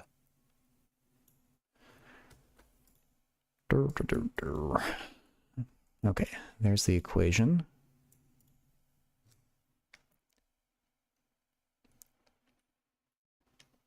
Okay. Yeah, this thing's a mess, huh? What are all these squiggles? Well, it is made up to torture specifically us, I think. I was about to say physics students, but I think it was they were made to torture me and Fenbox specifically. Okay, so I think like Linux physics said we should specify what G is,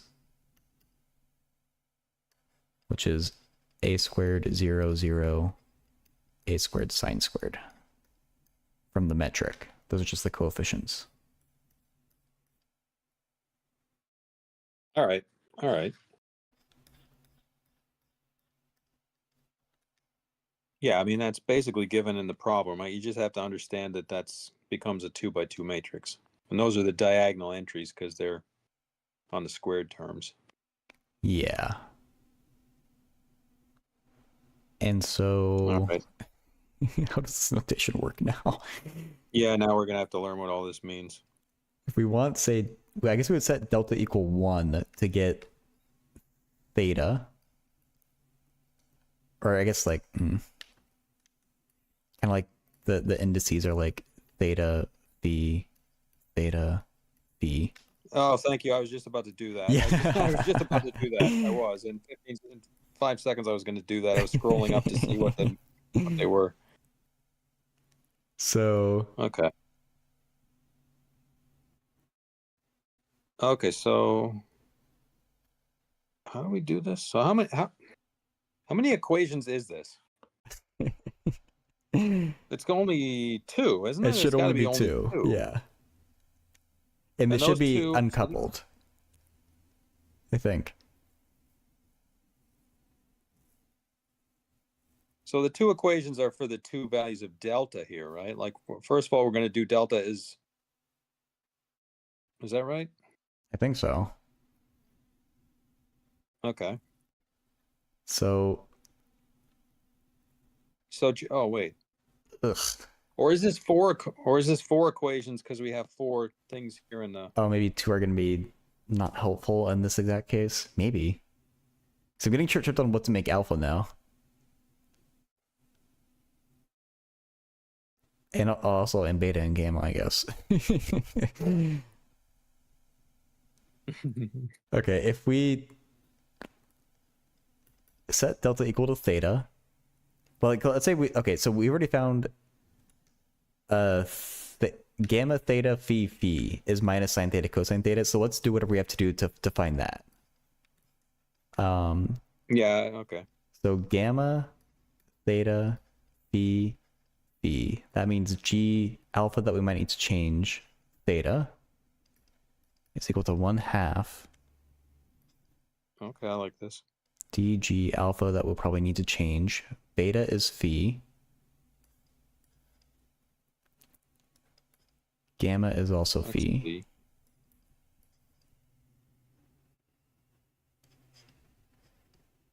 Alpha phi dx phi minus Beta gamma, that's phi phi. over Dx alpha. Okay, so the only thing I don't know what to do with this alpha then. It's a subscript, which means something, I'm sure. Well, look, these two came out equal.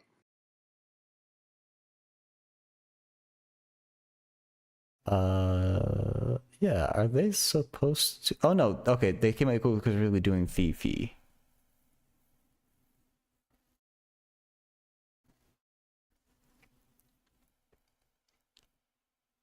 Hey, Najaf. So is the what do we do with the subscript again? It should be summation, right?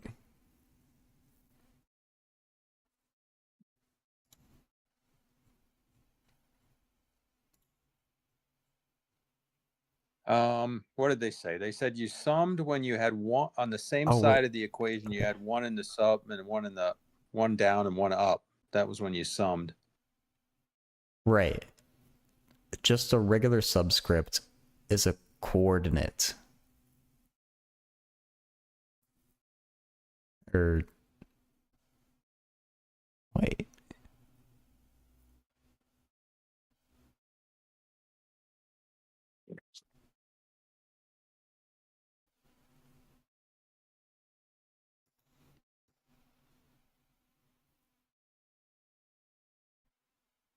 Equation 8.19 is actually 8 equations.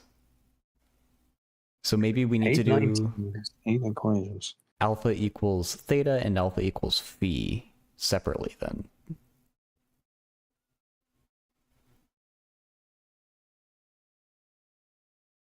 I think that's what we're supposed to do. 2 times 2 times 2 is 8. Oh, alpha, beta, gamma. Is that what that is? Each one of them can be 2 variables? You don't think it's a good equation to use. We just wanted to see how it works here, I guess, because we clearly don't understand it.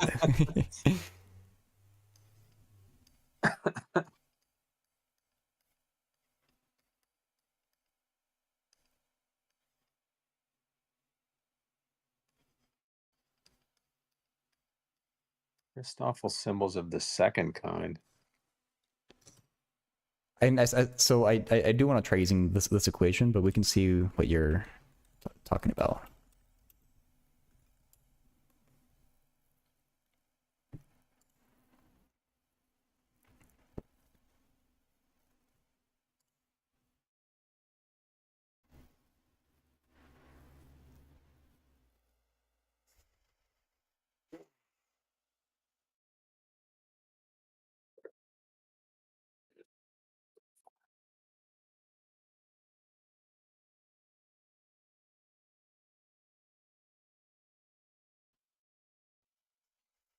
I don't know what this means. This isn't helpful to me. I'm sorry. Using a lot of words that I haven't heard of. I think I have a grasp, even if it's not good, I think I have a grasp of what they're asking for with this equation. So I think we can start to plug things into to what I wrote. And we have to do a second one for alpha equal phi.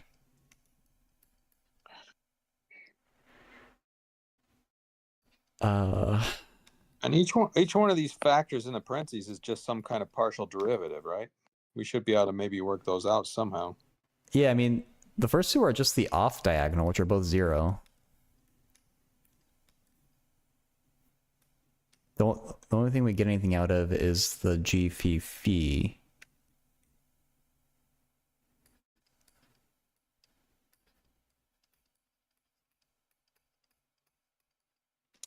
Oh, okay. Sorry, I'm catching up with you. So going from line 1 to line 2 here, all you did was change your alpha to a theta, right? You're right. And then after that, I'm going to make alpha phi.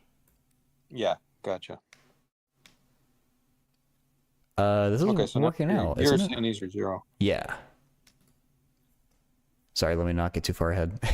Because they were zeros. No, you're fine. Okay. So we can divide out the a squared from each side, and the 1/2 cancels with the 2, and we get minus sine theta cosine theta. So that's great.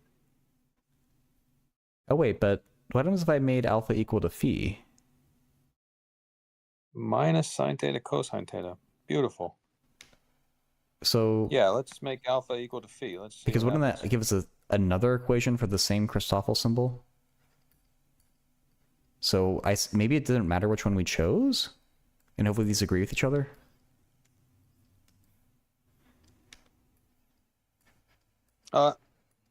Wait. What? So. Okay, let's see what happens. I don't know. Yeah. That's weird. That's two different equations for the same thing. So I sure hope they agree with each other. Otherwise, we will have proved Einstein wrong because we clearly did everything correctly.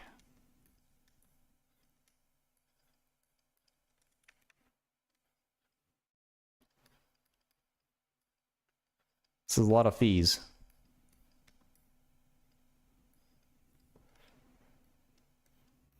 There's more fees here than Ticketmaster.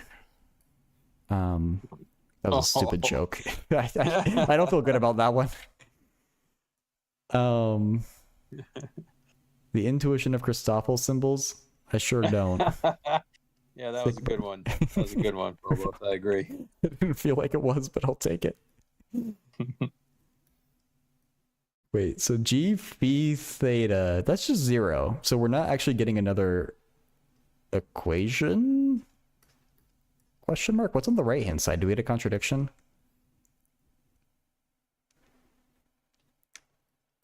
Oh, these are made by Riemann? Oh. You get 0 equals 0, do you? Oh yeah, phi isn't anywhere. Oh, okay. 0 plus 0 minus 0. Because all these partials are in phi. Okay. Oh, okay, so you're saying all the denominators were dx phi, and we don't even see a phi in our 2x2 matrix here. Okay. Well, that's good. I mean, that's no contradiction then. Yeah. Ooh, Tessin, yeah, I'll take a look at that video sometime. This is done by Riemann? I'm kind of surprised. I thought this is what Einstein did, to be honest.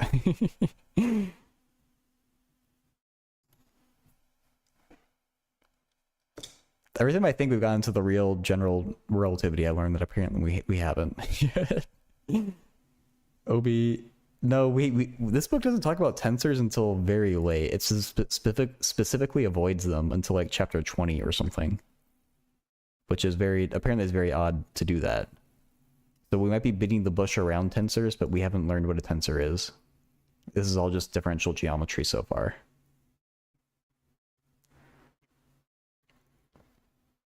Vector fields are in here. Okay. What channel is this? Dialect. I haven't heard of it.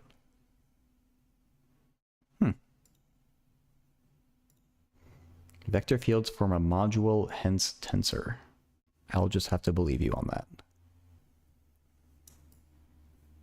Okay, so if you want, I guess we could apply this formula to the other thing, or do you feel satisfied with this? No, I'm not satisfied. No? Okay. No, I'm not. Well, I don't know. Do you? Yeah, we can find the cotangent theta. Do you want to say we're good? We can say we're good because then we got to do part 2, right? Oh, yeah. Show that a great circle is a solution of the geodesic equation.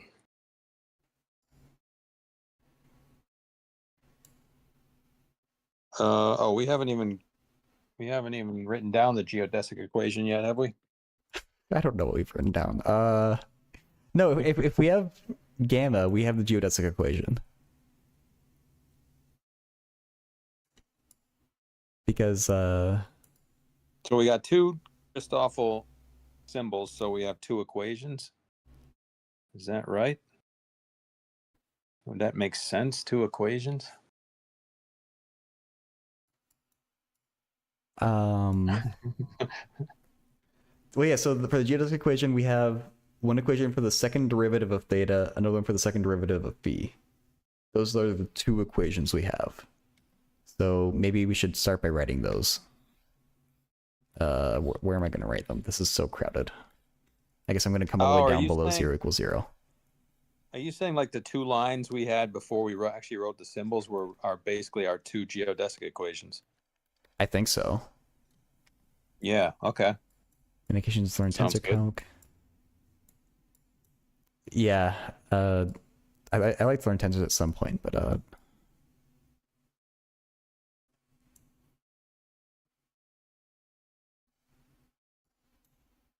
okay, so yeah, sine theta, cosine theta.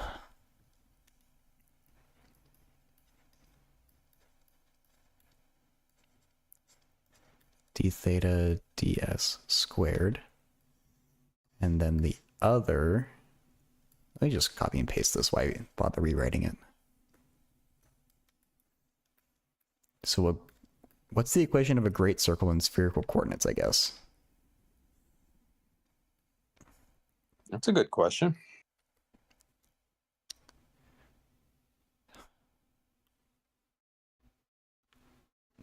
Do they always have to go through the North Pole? Or am I making stuff up? No. Okay, yeah, I'm just thinking of the Riemann sphere.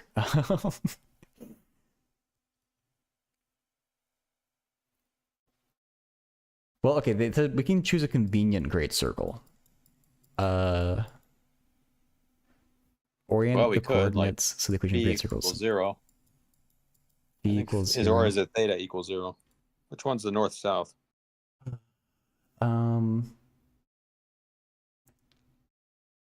We could take theta equal to 0 and vary phi from 0 to 2 pi. Because theta comes down from the z-axis. Yeah, okay. So we're going to take theta equals 0, you say. Okay. So basically just getting the equator, I guess. Okay, well that satisfies our first equation because we get 0 equals 0. But wait, what's cotan of 0? That's a problem.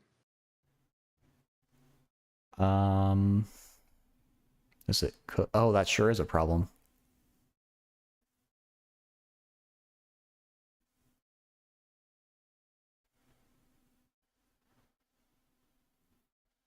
Angles of a constant sum or something? That will make sense, OB.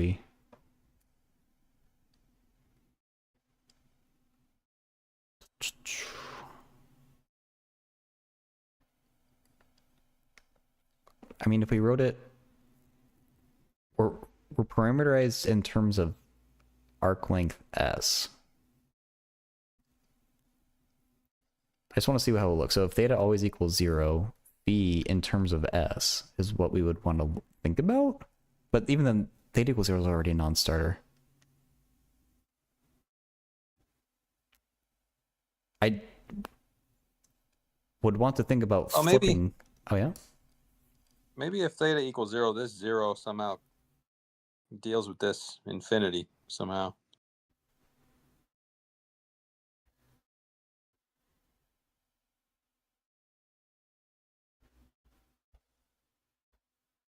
Maybe? Because that's the equator, right? The equator is a great circle. That works. What if you try and do a...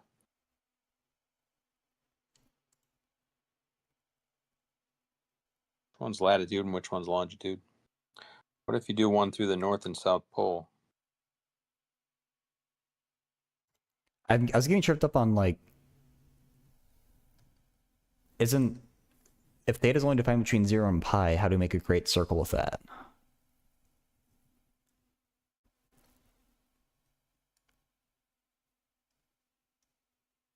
Wait.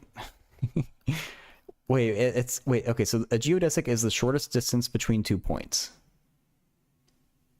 A great circle is a solution. Should it be a portion of a great circle?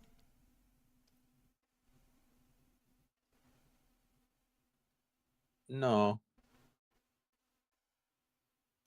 Oh, there's a way to do this. I sure hope so. Yeah. How the hell do you do this? Somebody was telling me how to do this just the other week. So if you imagine 2 points on the surface of a sphere, right? Mm-hmm. Okay, here we go. You could write them in. So okay, let's write it like this. So you've got. Let's just go like this. Let's say theta equals theta 1, and phi is phi 1. I'm not going to write this. I'm not going to write that there. Let's just say we had this. Say you have 2 points, theta 1, phi 1, and theta 2, phi 2, right? Mm-hmm. And they both obviously have radius r, so because they're on the same sphere. Right. So those are their angles measured from the center. And now what you do is, what the hell do you do? Get the distance between them? Yeah. You want to think of the dot product of the vectors. So you got the center of the Earth or whatever, and you got 2 vectors coming out to these 2 points. Mm-hmm. And you want to find this curved arc here, right? The length of it. And oh, damn it. Yeah, okay. And here's like d alpha, let's call it. ds is r d alpha. So if we want to find ds, it's just r d alpha. But we know these lengths are r.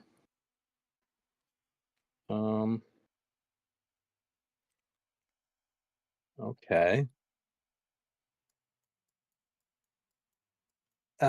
So what do we have to do? Do we have to go to spherical coordinates? Do we have to take these 2 angles and go to like Cartesian representations of spherical coordinates? Because you can do that. That's what And then Linux take the physics is dot suggesting. And then take the dot product of the that's what I was thinking. Oh yeah, Linux physics is saying exactly what I was trying to come up with. Yeah.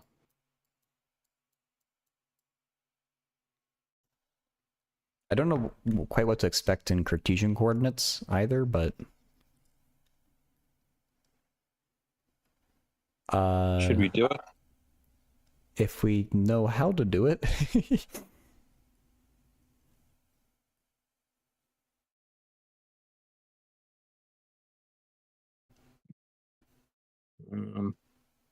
Why would the dot product give us what we want anyway? The dot product of what?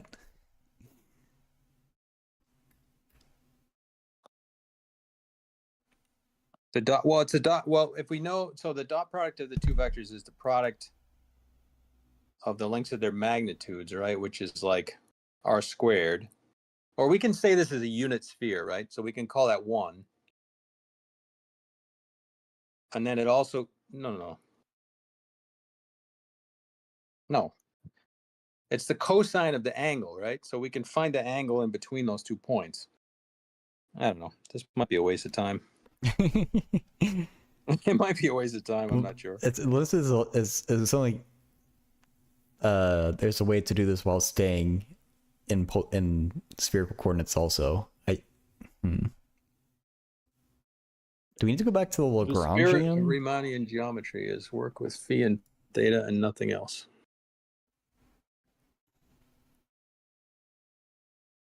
No, we came from the Lagrange. We shouldn't go back.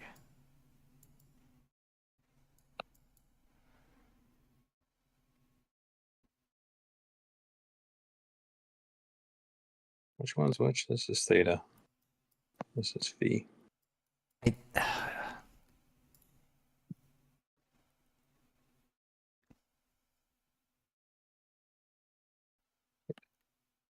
My feeling is we need to suggest a function theta of s and phi of s that form a great circle and show they satisfy the differential equation.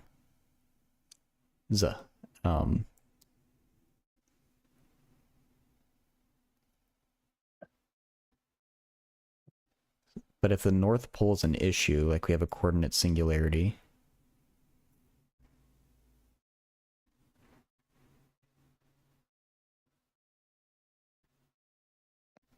or something, the equator is an issue. I don't remember which one we said.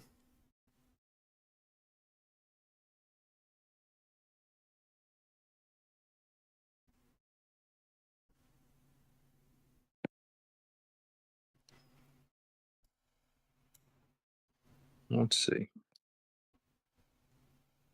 Is this right? X is cos phi sine theta, y is sine phi sine theta, z is cosine theta. That works, right? So then we take two vectors of that form, one with like theta 1 phi 1 and one with theta 2 phi 2, and we take their dot product. And then we take the inverse cosine, and that would give us the angle. I don't know why I'm doing this. I'm not trying to find the distance between the points. I'm trying to find the equation of the great circle that goes through the 2 points. Is this getting me anywhere?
Okay, I don't know if this is legit, but at least have an idea, kind of.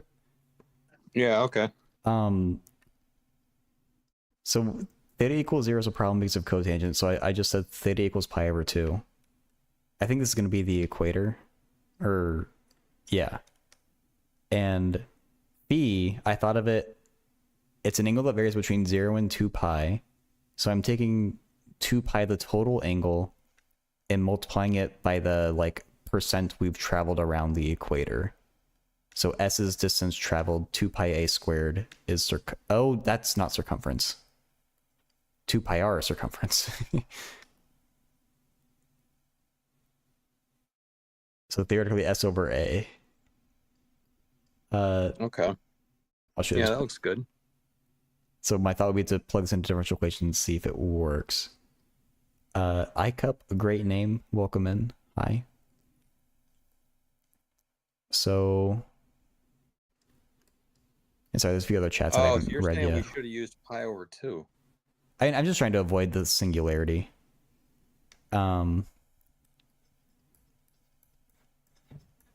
Well, it works, right? They're both 0 equals 0 now. Because sine or cosine of pi over 2 is Think. 0. Yeah, and d theta ds is 0. Okay. And then d squared phi ds squared is equal to 0, because we're taking two derivatives, which is equal to... Yeah, you got a d theta ds over here. Oh, we do, don't we? So we don't have to care what anything So that else works. is. Well, wait. Ooh, yeah, okay. I guess it works, yeah. Okay, let's try let's try the same trick, but let's try going instead of around the equator. Let's go from the North Pole to the South Pole. Well, that I So don't could know we just because say like, theta equals 0. And cotangent of 0 is bad.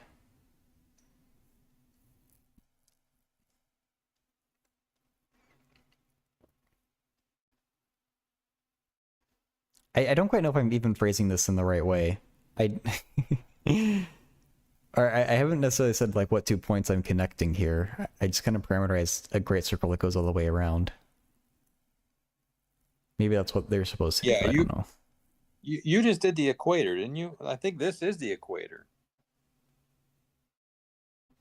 I was I think confused because so. I was That's what I thinking meant to theta. do, yeah. Yeah, so maybe theta go. Oh, so theta goes from 0 to pi. It doesn't go from minus pi over 2 to pi over 2. It goes from 0 to pi. Is that right? Yeah. Oh, God damn it! I thought that's why I was confused before. Okay, so if we want to do the great circle from the North Pole to the South Pole, then we can pick any phi we want, right? So let's just let phi equal 0, and then let's let theta be s over a, right? Same kind of trick. Um That should work. Maybe? Yeah. Or phi could be any constant at all. I mean, so if phi is constant, the second equation is satisfied because that's 0 equals 0. And if theta is, wait.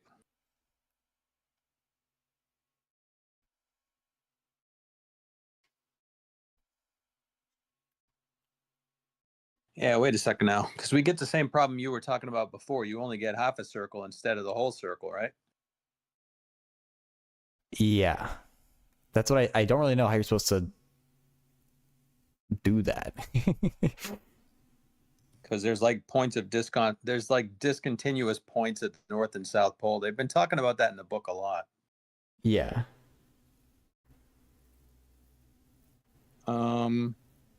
Well, could we just consider every single point on a semicircle from the North Pole to the South Pole, but let's forget about the poles for now. We'll just go close to the poles.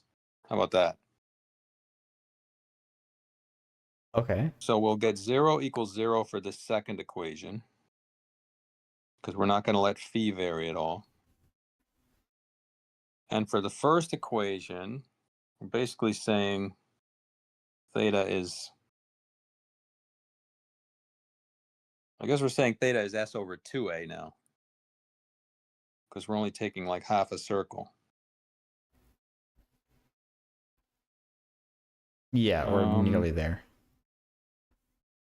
Well, it's still going to work, isn't it? Because you got second derivatives on both sides, so you're going to get 0 equals 0 The for this first as derivative well. squared on the right.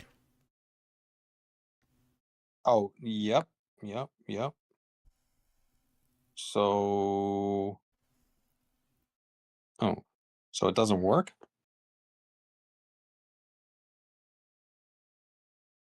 Uh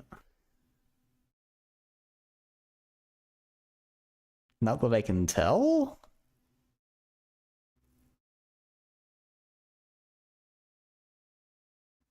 Unless I'm plugging it in wrong in my head.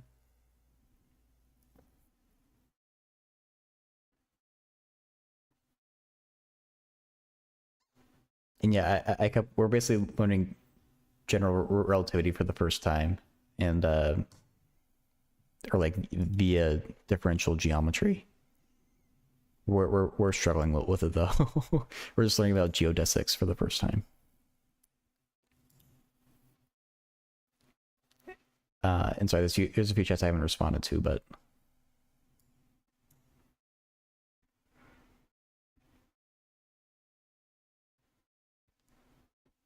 duration and polar coordinates, then some linear algebra. Okay, nice. Oh, done. Mhm. Wait a second. Wait a second. Is this oh yeah, there's a little typo here. This first equation, this was a phi up here. I just checked it. Oh, that's a bad mistake to Go back make. and check. I think it's a phi, right? Yeah, it is a fee. Oh my god. We should recheck the example that we thought worked then also. Yeah, yeah.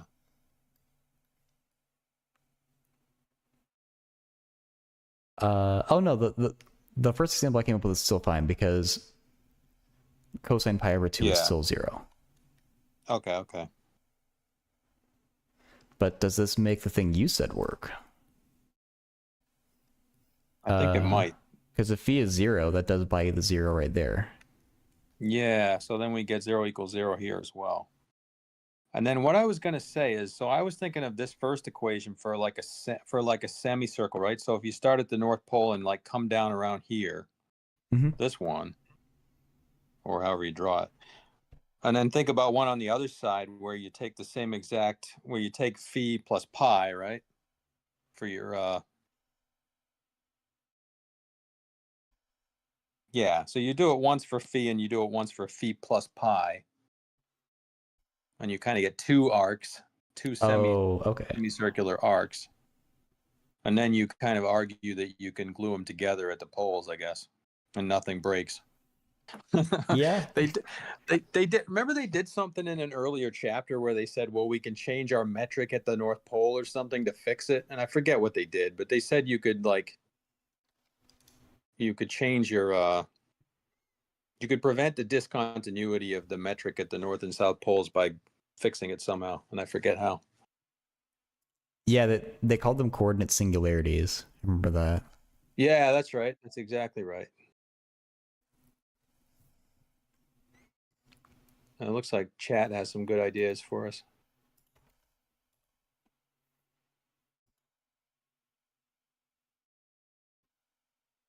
The spherical law of cosines? Oh my god. But skipping to the answer.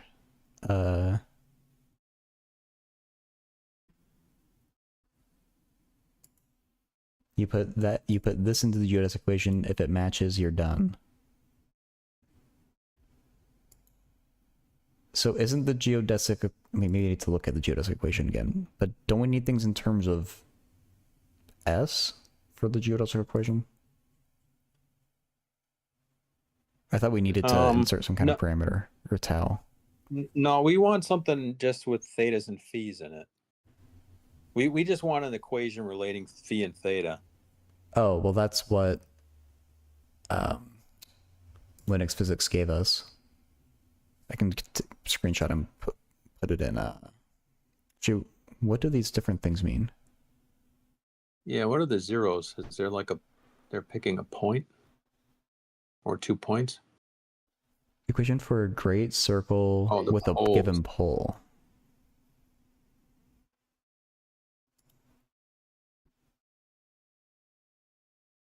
Then what's the difference between equation 1 and equation 5?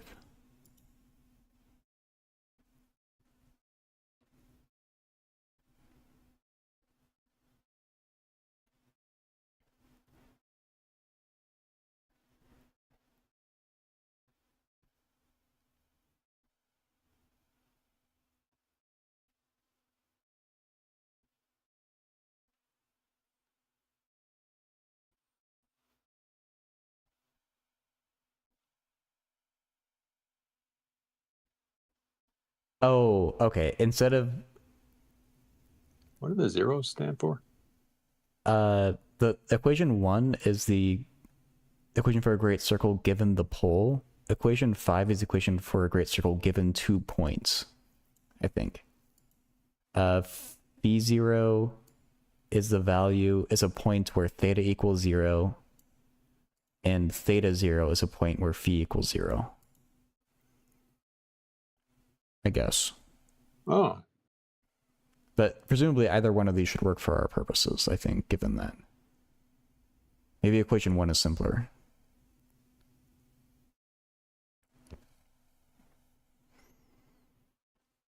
equation 5 set tau equal theta. We can just do that? Isn't theta... That doesn't...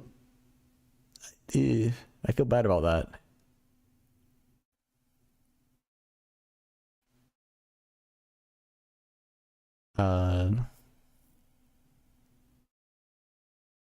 What is that equation telling us? The tangent of something times the sine of something else. That's interesting. Also, what's their convention for theta and phi? We might be thinking about this backwards.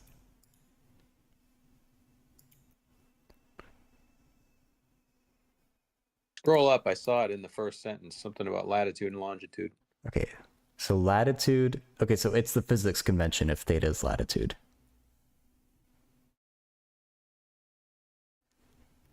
Which way is which? Latitude's the one that's north gets smaller, right? Because longitude is always long. Is that how you remember it? I circles that have latitude longitude are sounds always... like ladder, and you climb up a ladder. Oh, you climb up a ladder. Okay, that's another good way to think about it. Okay.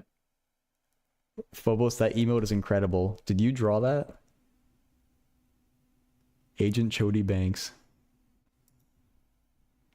I can... You need to show that to Zach when he's streaming, because I can't wait to see his reaction.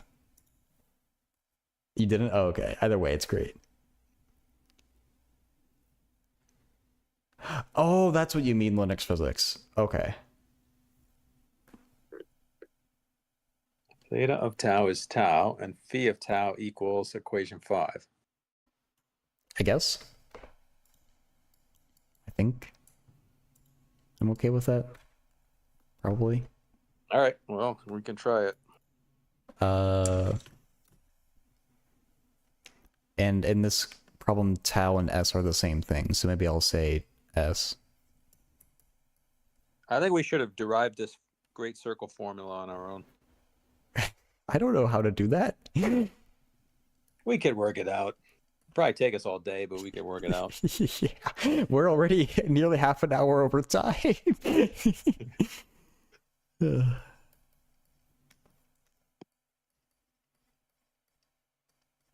I don't know if there's a utility in solving this for phi. Can we just apply things directly? Actually, what about this, Don? You know what you can do? Here's a nice idea. You can get any great circle on the sphere by rotating the sphere, rotating the equator, right? Like you can take the sphere with the equator where it is and imagine that's the great circle, and then just rotate it through some angle in the theta direction, and then rotate that in some angle in the phi direction, and that should get you to any... I think that can get you any great circle with 2 rotations through those 2 angles. And each one of those rotations, there's a way to do it with linear algebra, right? There's some method with I think a 3x3 matrix That with would make sines and sense. cosines and a 1 somewhere. And there's a way to do that. And I don't remember how to do it right now, but we could work that out sometime. Or we could just forget about it. But I think there's a way to do it. Stupid question. A great circle has circumference like 2 pi a squared. Like you can't have like a tiny circle here and call it a great circle. It has to 2 go pi through... a. It's always... Or 2 pi a. 2 pi a. I keep getting circumference and area mixed up. Okay. So I mean, that little circle's pretty great too, but that's not what they mean by great circle. okay. So So d theta ds is 1. And then if we take the derivative with respect to s of each side of that equation. Derivative of tangent is secant squared. Yeah. Tan theta naught. Okay, so we get cosine phi minus phi naught times d phi ds equals 0. Oh, Euler angles. I never got that far in dynamics. I wanted to get that far, but I never got that far through the book. But I remember looking ahead and seeing Euler angles.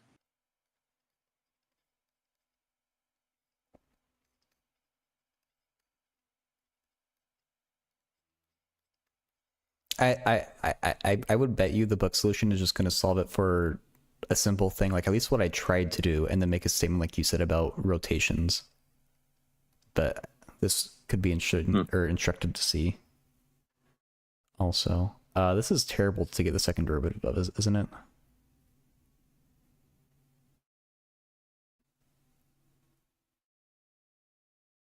I guess I Ocean rule anyway. I could do, yeah, or I could go back to this and do d by ds again, I guess. This is a lot of work. I'm a little confused. I'm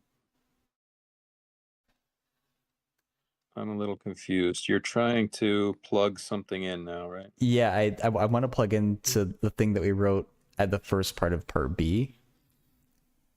So Yep. I'm trying to find the second derivatives for each of these.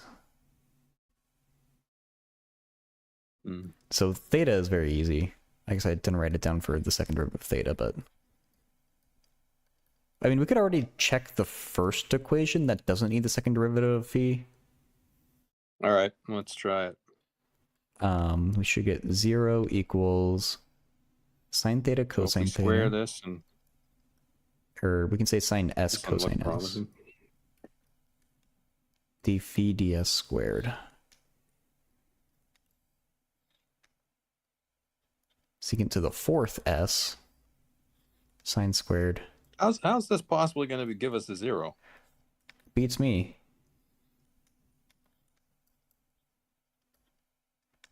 Tan squared theta naught cosine squared phi minus phi naught.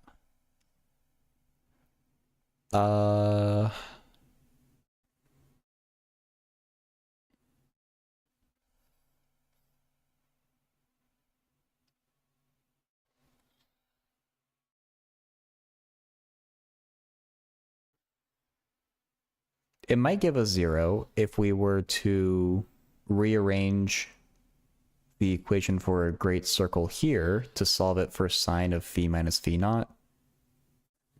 And we could use that information to figure out what cosine squared of phi minus phi naught is, and then plug that in to get everything in terms of s, and maybe some miraculous cancellation will happen. Yep. All right. Okay. I'm definitely not going to do the second differential equation, but we can go through with this one. Okay, so another thing we could do is we could check and make sure we got our Christoffel symbols right. Oh, like check the solution for part A, you mean? Yeah, because I'm just thinking, I hope we didn't screw up somewhere earlier.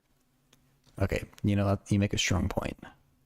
I felt pretty good about it, but we did do it two different ways, right? Let's just be sure. So yeah, we did more or less. Minus sine theta cosine theta. We did it 1.5 ways, I think. Yeah, 1.5 is better. Yeah. I think we got it right. Minus sine theta cosine theta and cotangent. Yeah. So that's good. Okay. Okay. Sine theta is minus tan s sine phi naught over tan theta naught.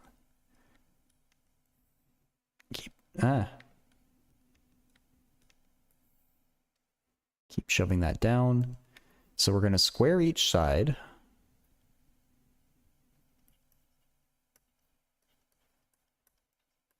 Ooh, I see sine squareds and tan squareds that are going to cancel. That's a good thing.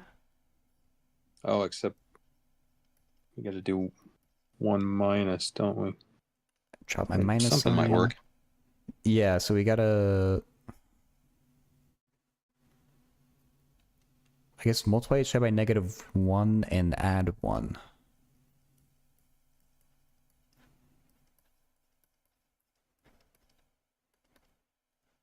So 1 This plus tan No, squared. no, wait. This minus will be gone though, because you squared it. Oh, thank you. I didn't drop that by being dumb. Okay.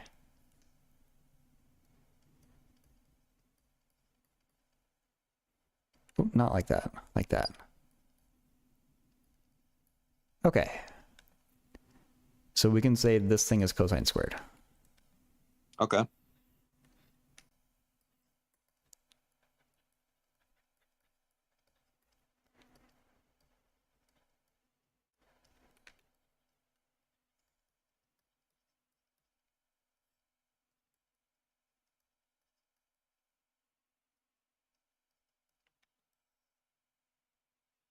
Tan squared s sine squared B b naught. naught. Okay. Over tan squared, is that theta naught? Okay. Theta naught, yeah.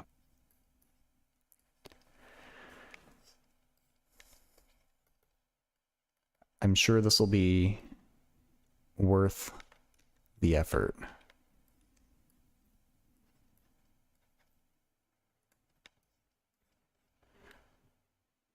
What are we ending up with? Secant to the fourth s sine squared b naught over tan squared theta naught minus tan squared s sine squared phi naught. Okay, what can we... Did we get something meaningful with this?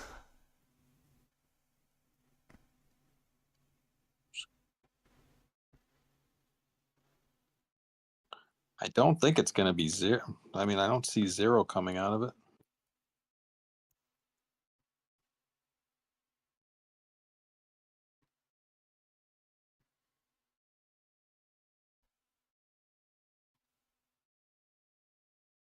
There's a sine squared phi naught that can come out, Oh, and yeah. then we could bring a cosine squared b naught to the top. I don't know. I don't think it's working out. No, I don't think it's working out. I was hoping we get some addition or subtraction, I guess, up top somehow, but if we get 0 in the denominator, that's not going to help us. We're never going to get 0 in the numerator, I don't think. What the heck?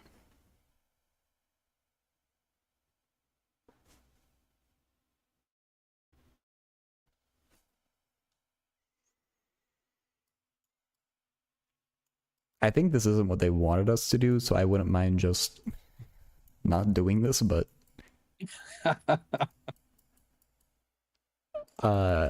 if this is my only idea to make this work, so if it doesn't work, then I don't know what to do here.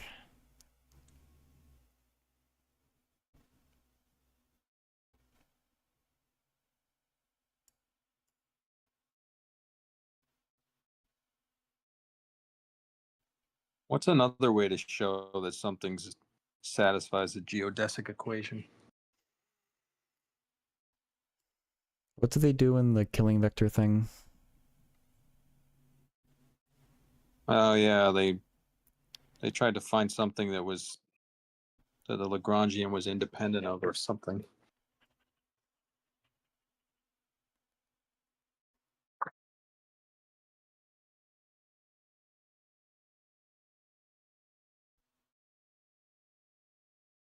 The metric doesn't change. A direction in which the metric doesn't change.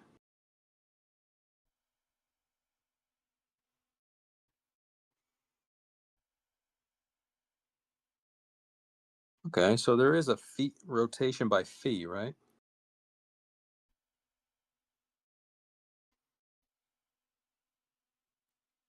Um, Yeah, like we could think of it as holding theta constant and to make it a rotation by phi.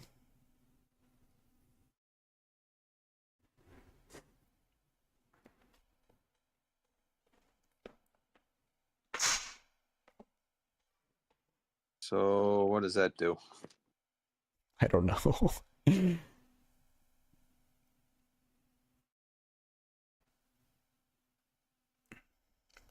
That gives us some kind of something being conserved.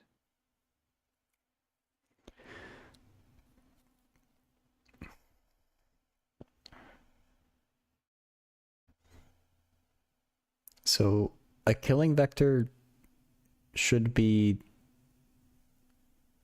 based off what it said in example 8.6, theta equals 0, phi equals 1.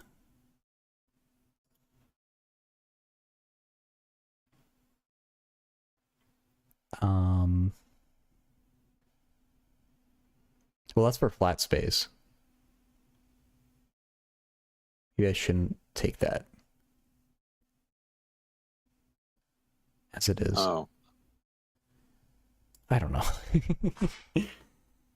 Oh, you're right. That's not exactly what we have, is it? No, it's curved 2 dimensions. Oh, so maybe I'm not right.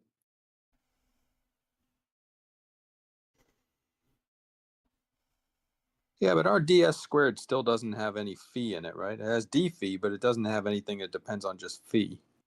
Yes.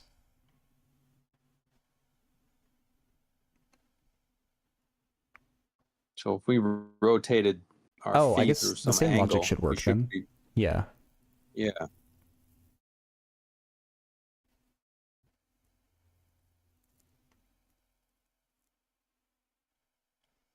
And so they say that a conserved quantity L is equal to the killing vector dot U, and U is just the d phi ds.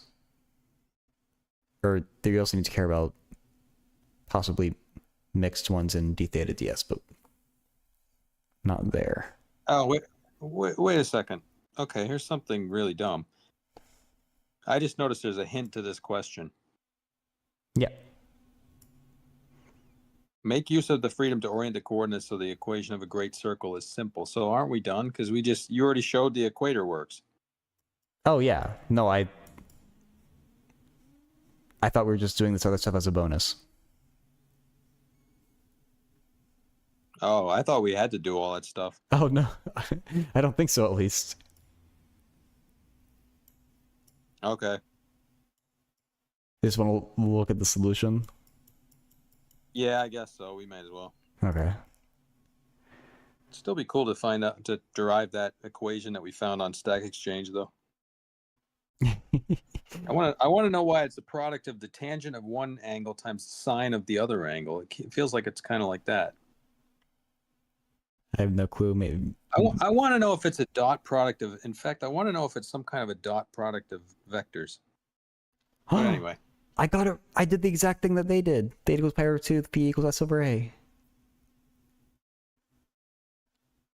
holy cow! Look at me go. Nice work.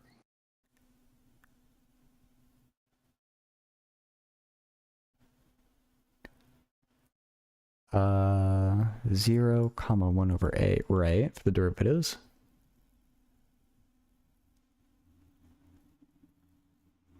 Oh, that's the derivatives. Yeah. Okay.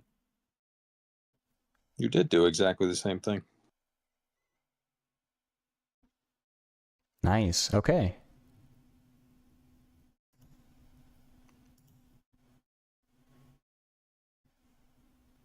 And did they just wrote the geodesic equation in one line, didn't they? That represents all the different things Yes. because it's Probably. XA. Oh, okay. Why is it gamma 2 2? That's why I said probably, because I just noticed that at the last second. I assume everything else is going to be 0, or that's some simplification.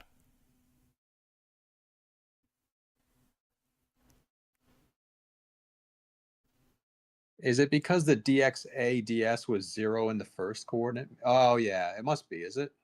So it's 0 squared times gamma 1, 1. And 1 over a squared gamma 2, 2, maybe.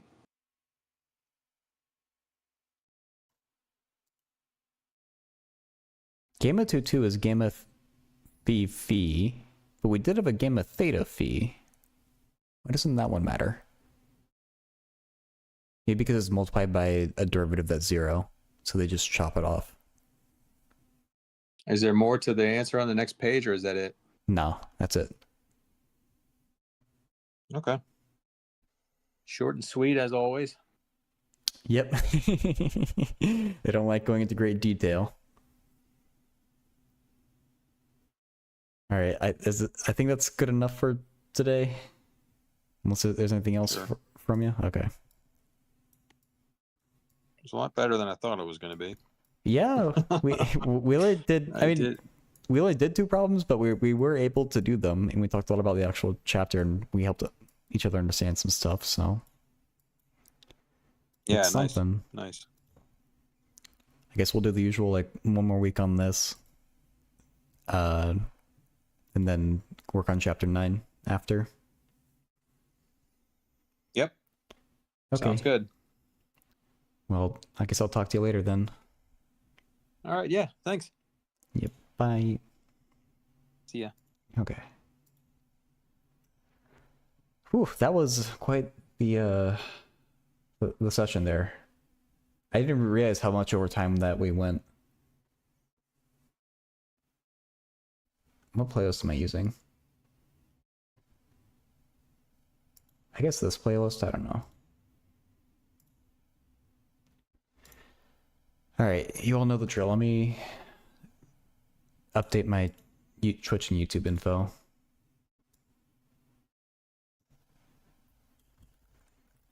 Answering.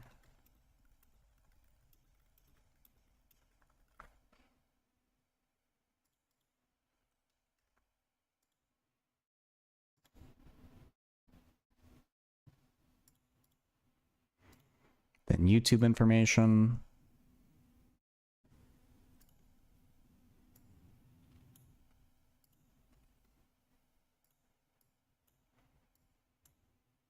No. It's fine. I was interested to see where it was gonna go.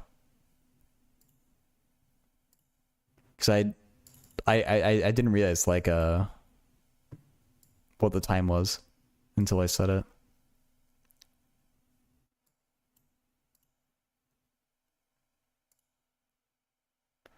Okay, that's updated. No. I mean, I wish we could have done that calculation there. I don't know what exactly went wrong.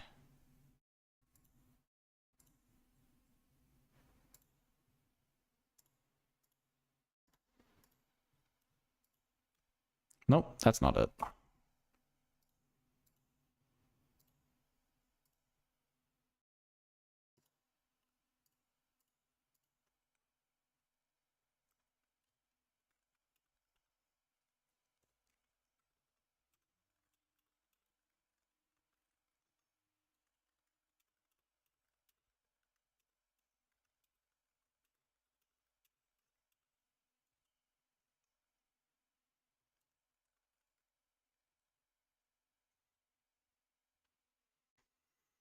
Or maybe we were using it wrong somehow. It's possible.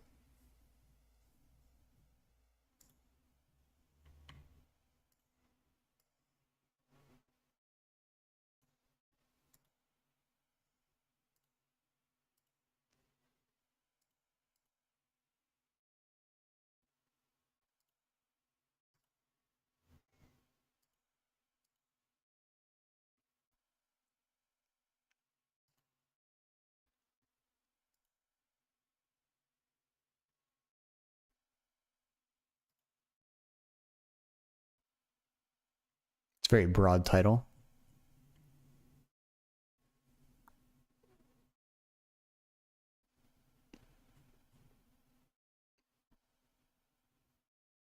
Oh wait, Yapping connections.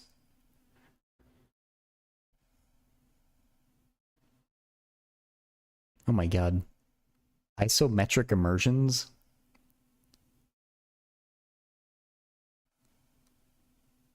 Some crazy words.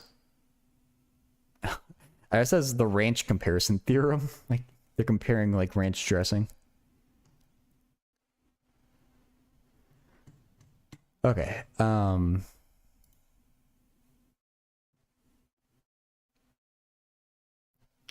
The spherical law of cosines is apparently the key. So for a triangle on a sphere,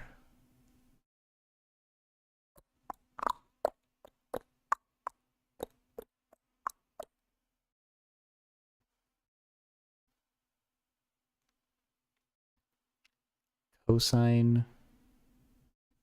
Okay, now what is cosine of small c if c is a distance? Are they talking about the angle that c makes with the center?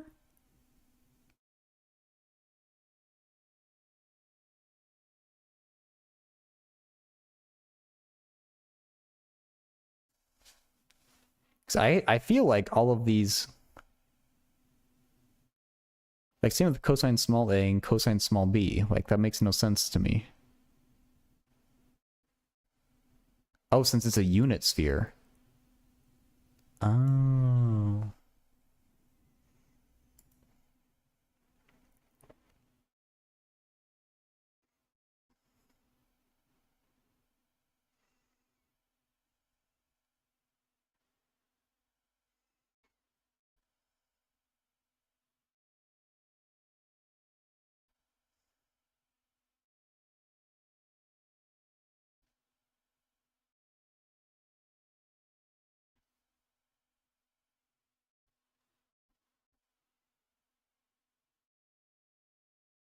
So how do you get the equation for a great circle out of this? Like, are we taking that angle c equal to pi? Is that what you do?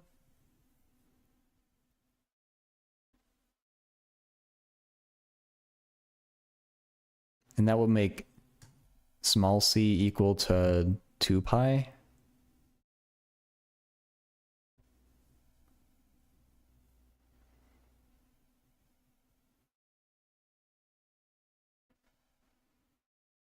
Cosine of pi is a -1.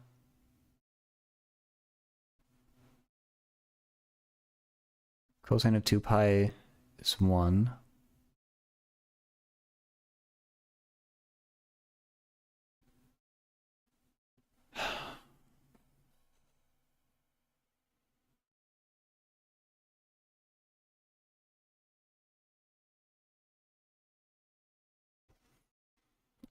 I'm done thinking about spheres, I think. I can't work out the rest of this in my head at least.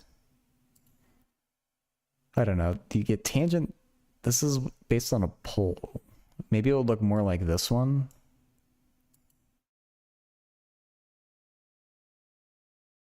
I don't quite. I think it's an issue of how we're representing A and B versus these coordinates here.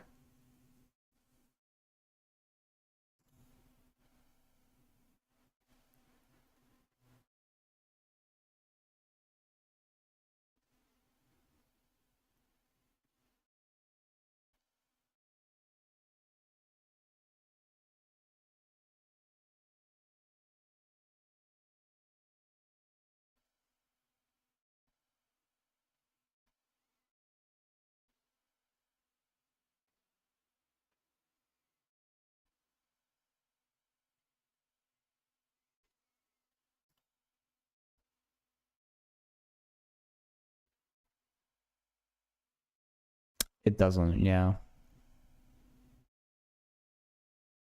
So that's why I think it's an issue of how we're representing the coordinates. This person's maybe glazing over that topic here. Maybe it's a little bit too much for them to want to explain it.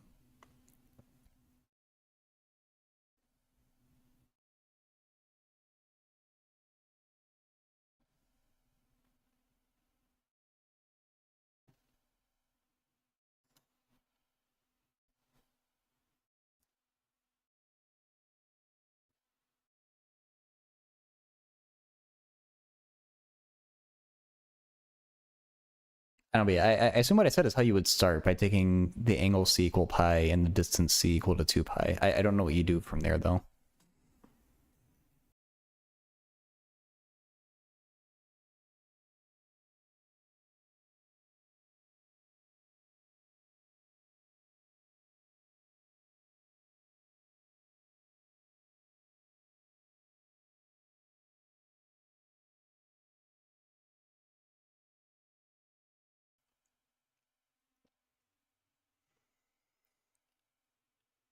Um,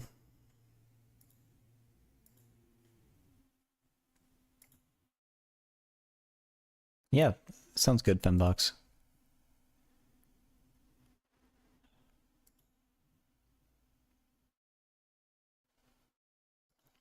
I might want to go back to complex variables. Just to think about something else. I started to read through 3.3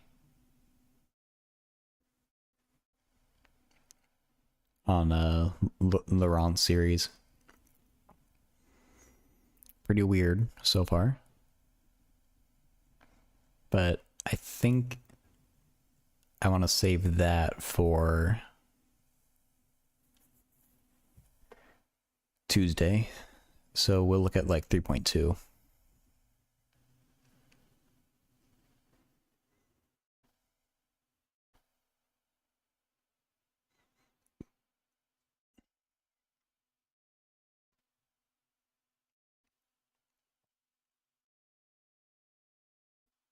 Why is that X not?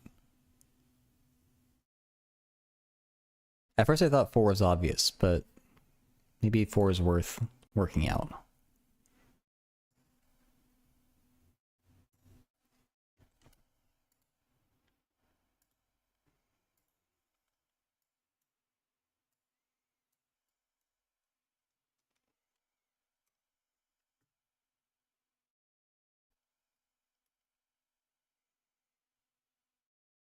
Oh wait, Z is just a purely real number. Or is that what they mean by that? I didn't even see that part.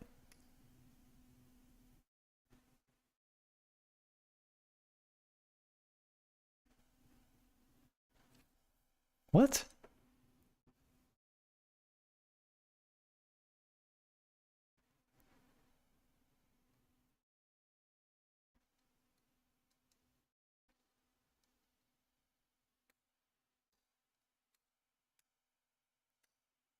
Uh, name LS guy? Nameless guy? Thank you for the follow. Z is definitely a complex number. X not.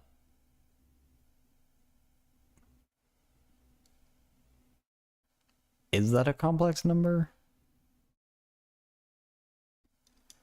I guess they're asking us to find the Taylor series for E, because this section is on Taylor series about a point that's not 0. Is that all they're asking us to do?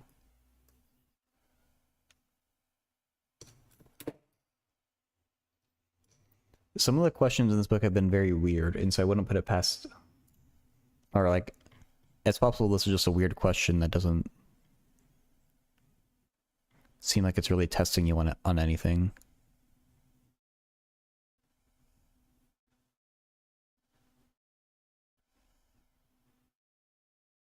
But like e to the Z wouldn't have a pole, right? Like,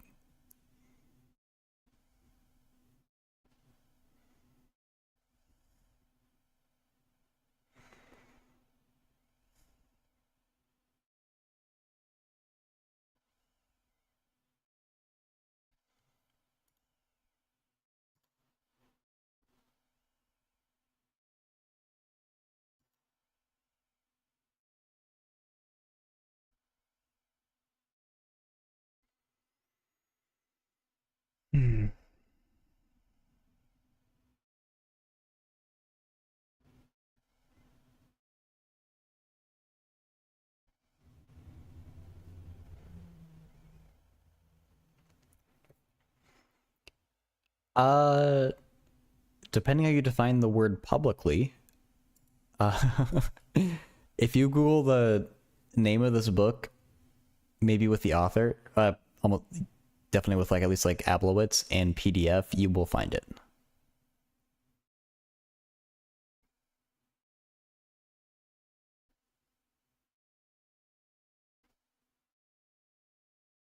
Oop, I should take out my pin.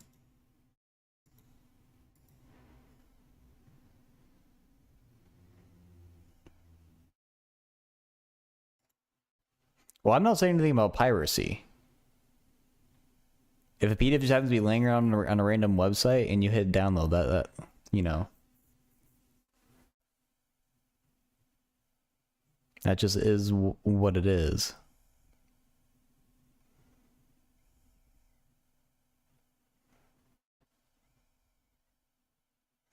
But it's available on websites that aren't particularly sketchy or seem to be doing anything illegal. I mean, I'll put it like that.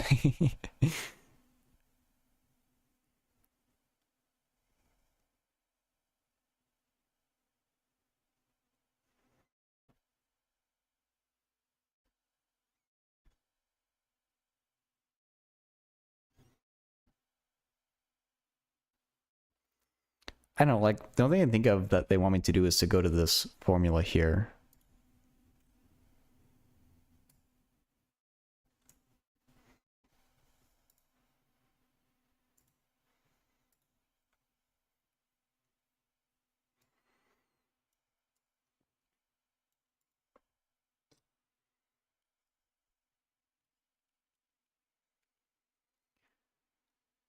I'm so confused about what the hell x naught is. I guess we have to assume it's a complex number. Otherwise, this is a really easy problem. Yeah, I'm trying to skirt a line here because you're not supposed to, you know, talk about doing illegal things on Twitch or YouTube. But I will say that textbook manufacturers are scamming students, and I don't really give a shit if they lose a little bit of money by me doing certain things.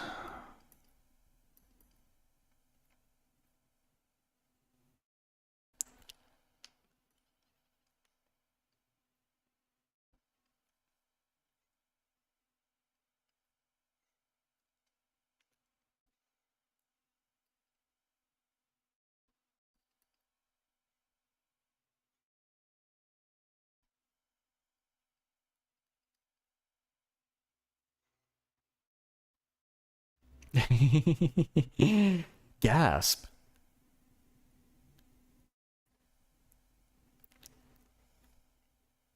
There are certain books that I would love to, well, that I definitely have bought already. But there are certain other books where I have no interest in buying them.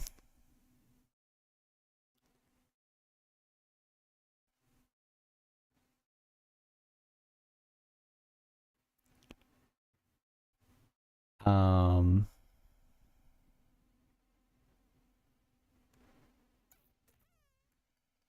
this is over 0 factorial. This is over 1 factorial.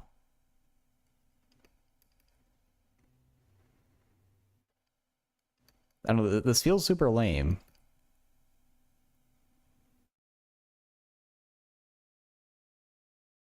Yeah, I mean, I'm a small streamer anyway, so I doubt anything would actually happen like that, but...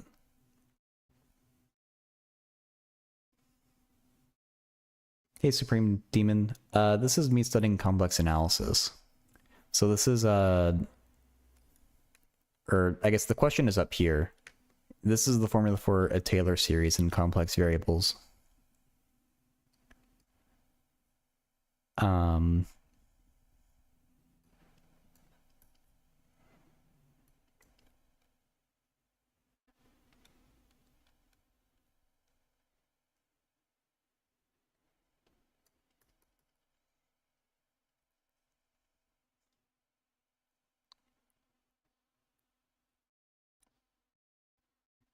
So B sub j is just 1 over n factorial, right? Or, sorry, 1 over j factorial e to the x naught.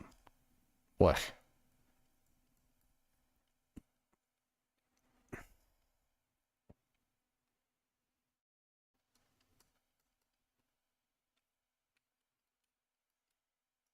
Okay, this is such a lame problem. Like, is that all I was supposed to do?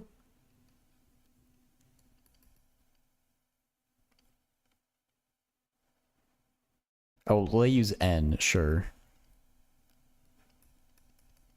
God, the problems from this book kind of suck.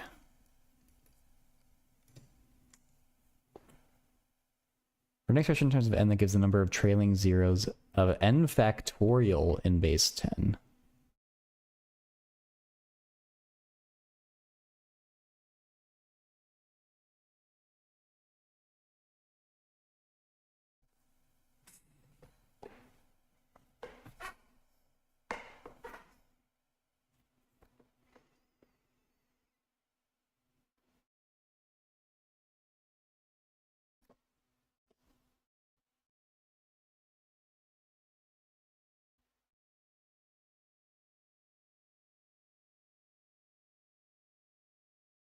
Trailing zeros. I feel like I've seen something with logarithms.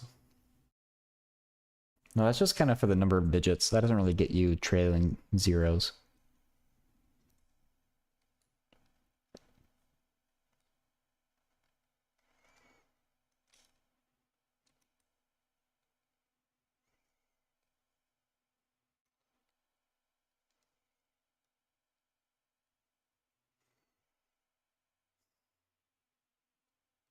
Oh, it should be a predictable number of trailing zeros, right? Because you get a new trailing zero every multiple of 10.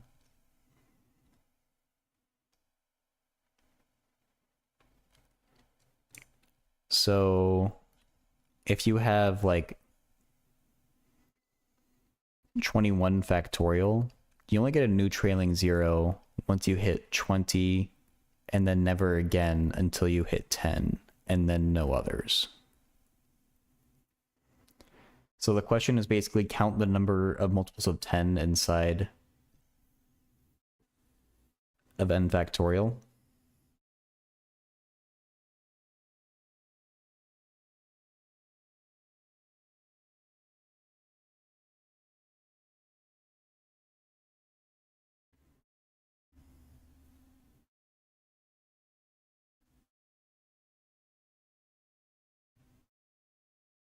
You're missing a couple of things. Oh, I am, aren't I? Hey, Armand. Because 5 times 2 gives you a new trailing zero.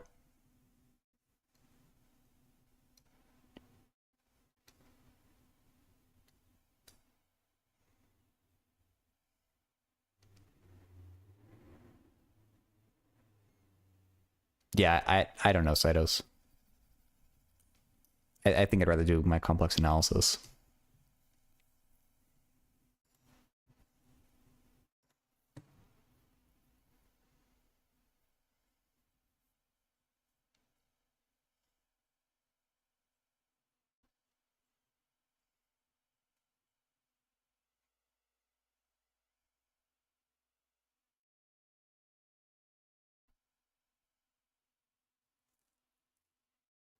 You're here for the banjo convention? Came to the right place. We're doing well, Tyler.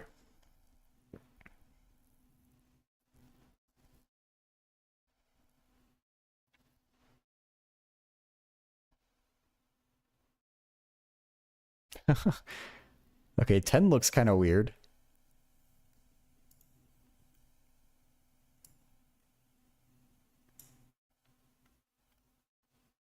Blue lights, hell yeah.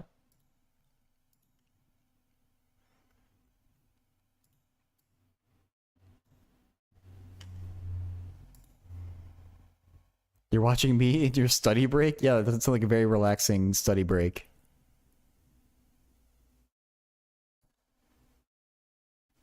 Oh my god, that part of the song sounded super weird.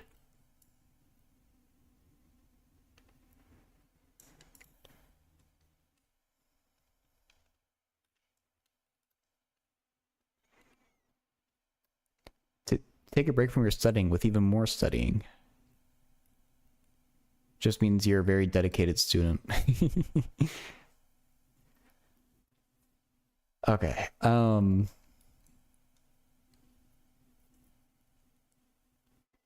So I assume we're only dealing with integer n here. If they're giving me this binomial expansion.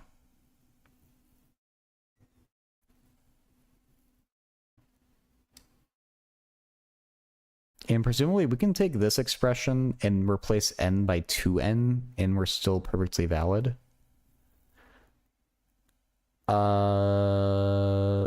Is it okay if it's 2n minus k, or is it 2n minus 2k?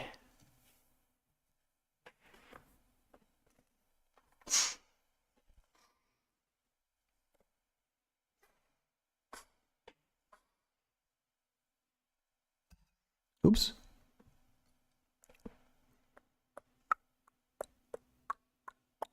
I think it's 2n minus k. Yeah, it should be.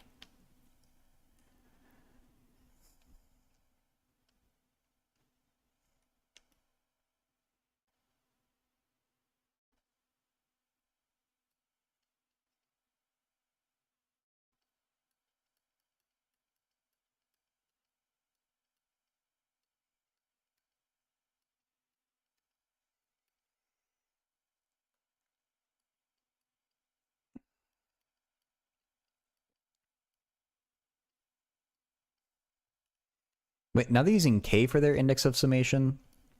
Get some consistency, book.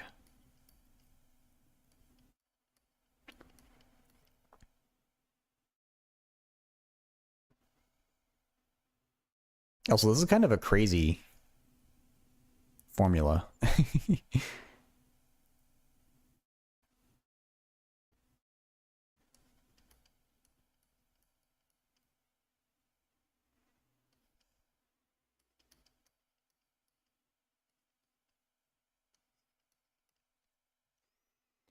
We do study Cauchy's theorem for J, but proving that, good luck. Dang, you need Cauchy's theorem for JE? I didn't realize you went that deep into math. I associate JE problems as using very vague identities, but still in the realm of like normal trig and like early calculus, I guess.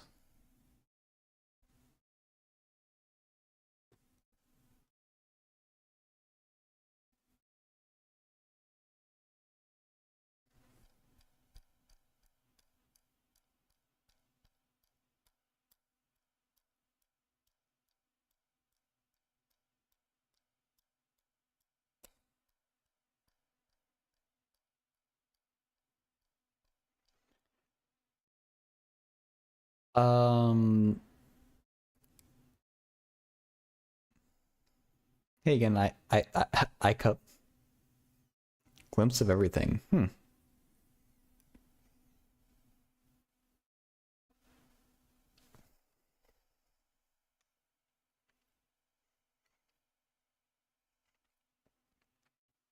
Is the idea going to be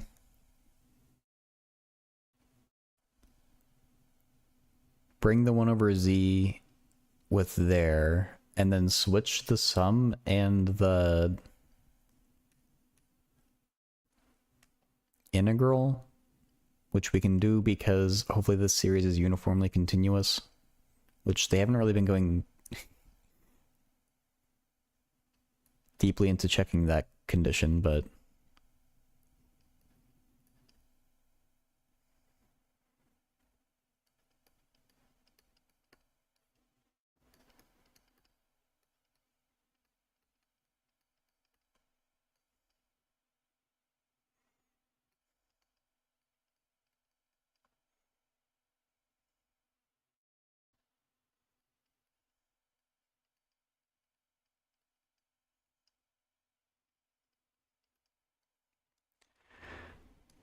okay. Well, combinatorics for a few hours now. You still understand permutations and combinations.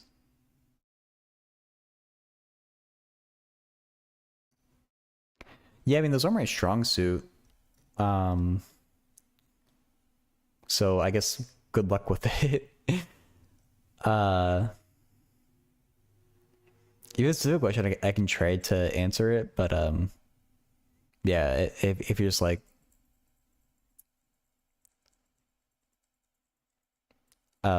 still like working on them, like good luck, because it's not easy.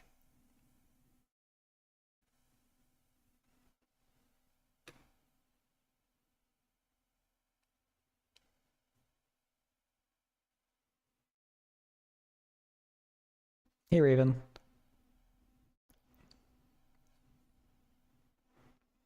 Yeah, that's true. If you have only looked at it for a few hours, I wouldn't expect to understand it either. So it's a good point.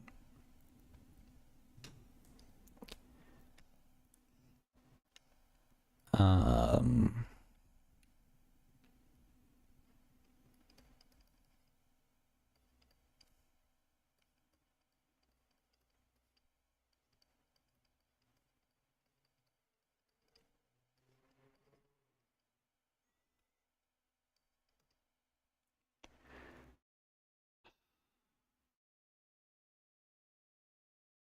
ooh.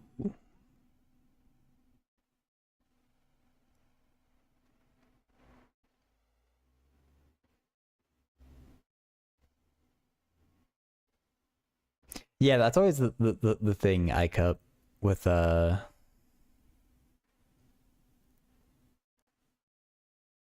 like that's my same issue with combinatorics. Like I usually have an idea of what I think the answer should be, but when I look at the answer and see that I'm wrong, I have no clue why mine is wrong. I can see why theirs is right, but I never really know why I'm wrong. Combinatorics is fun to study and think on. Honestly, it's not my favorite personally. Should I just be integrating this term by term? I think I feel like I've gone astray by switching the summation and integral. Oh, what did I just do? Uh, what the heck?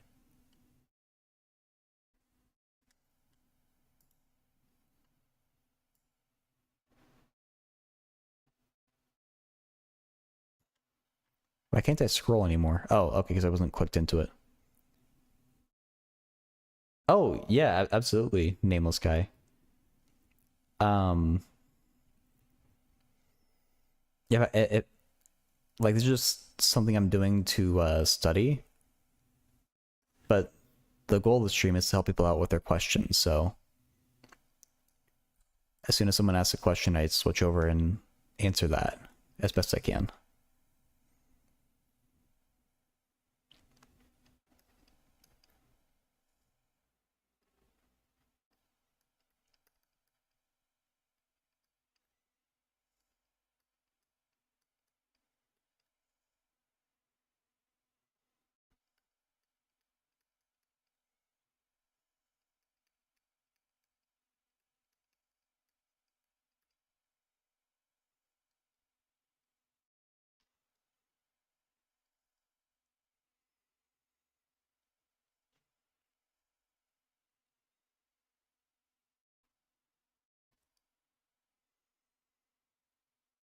So the number is S, which is 1, 2, 3, 4, 5, 6, 7. Pick up to 5 numbers. Up to 5. Okay. Allowing repetitions. Order doesn't matter. You want to count how many combinations of those numbers sum to exactly to a target number T. Oh. What? uh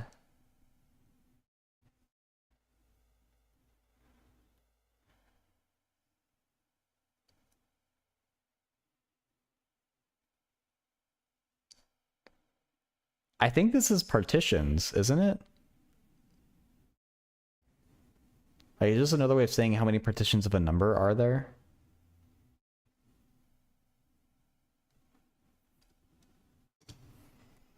Was it on 3 blue, 1 brown?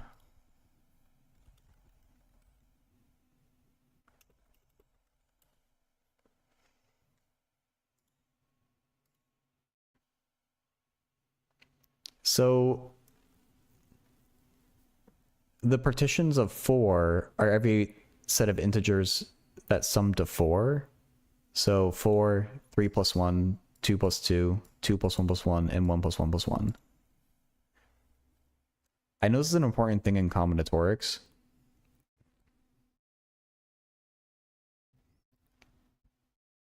And yeah, Cytos, if you remember the actual video, could you like tell me what it was called or even link it if you can go that far? Because I probably won't be able to answer this question. I can think about it a little bit. Uh,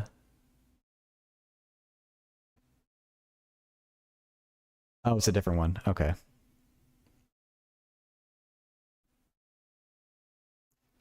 See, that's what a partition is, and I think that seems to be all that. Well, it's not quite a partition.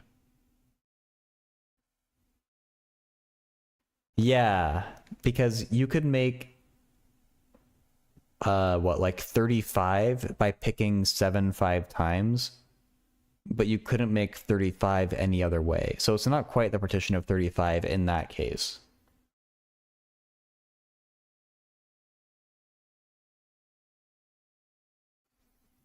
Might be a recursive thing? Maybe.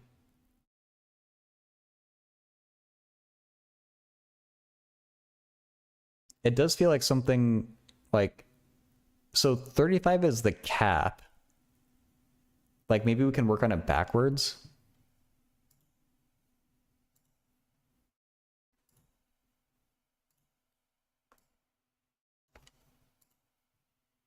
Like we know there's one way to get to 35. How many ways are there to get to 34? And just start thinking about it backwards like that.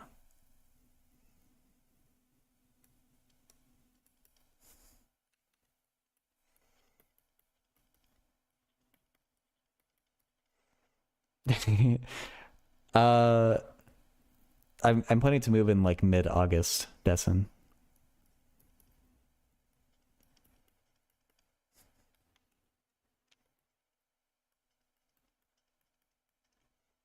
I think for 34 we still only have one way, right?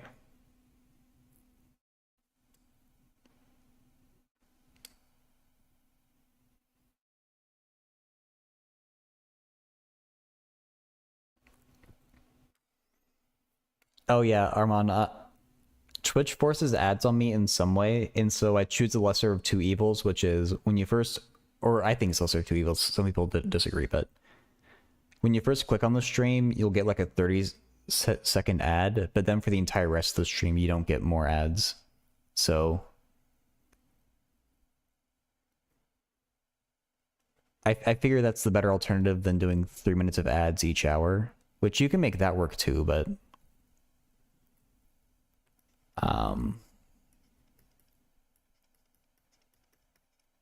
I know I personally, as a viewer, much prefer the pre-rolls, so that's what I do. That's true, Destin. I could just get rid of my affiliate.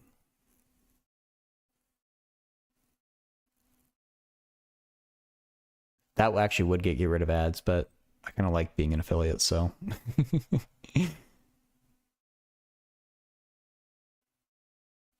Shrink the set from just 1 to 5. That might help, like, think about the problem. And even, like, 1 to 3 is even better.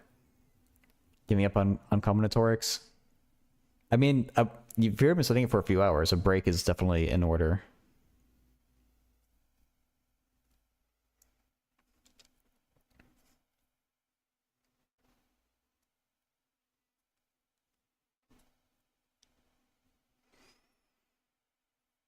Start with all the sums you can make by just choosing one number, then use them to build the sums you can make with 2 choices, then 3 choices.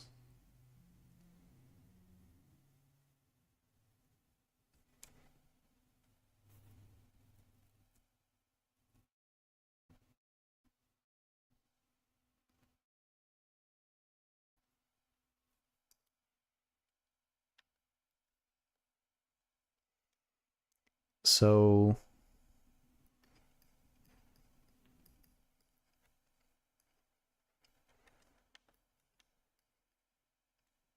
Maybe I see where you're going with that.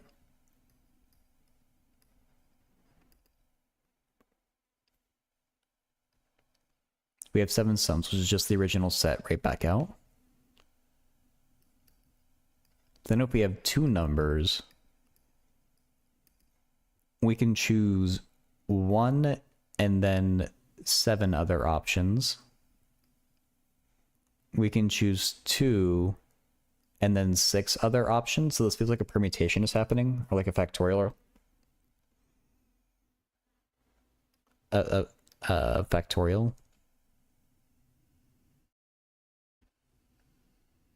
So we have 7 choices for the first slot, and then 7 times 7 factorial, or no, 7.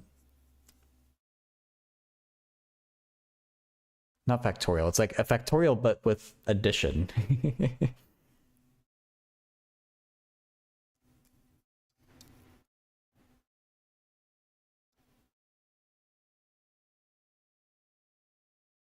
That's how it's always problems. I always misread it. Barely passed that with a C. Oh no.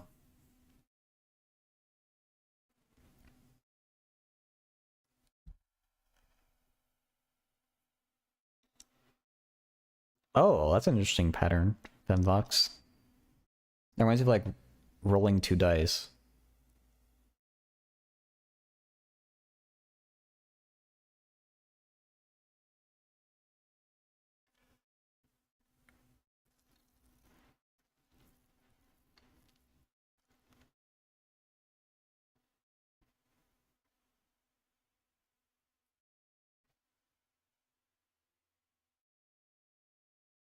But once you get to 3 choices, are things going to blow up in terms of the decisions?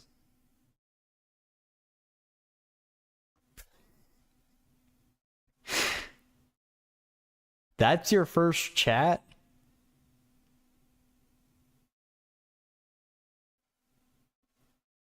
Okay. Congratulations, I guess. I'm happy for you.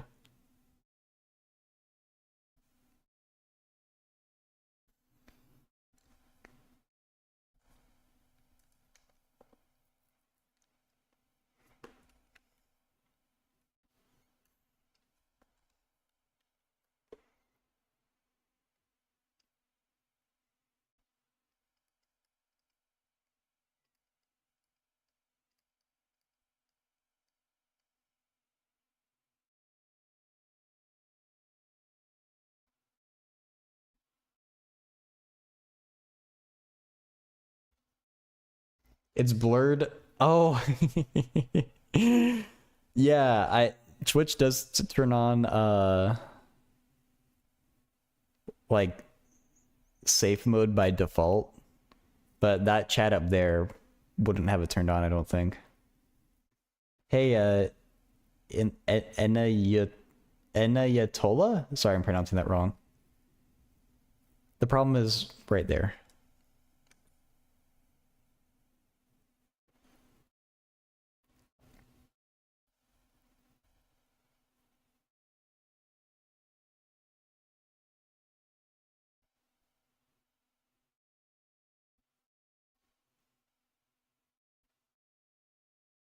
Thank you, Dessen. I'm sure you would pronounce that perfectly.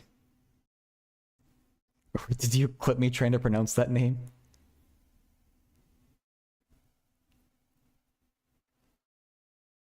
You should be adding uniform distribution to your current distribution.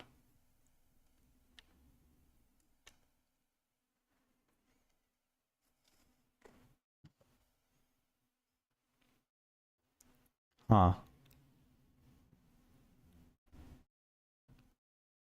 It seems like you're onto to something, Femvox. I don't know if it's my brain that's slowing down right now.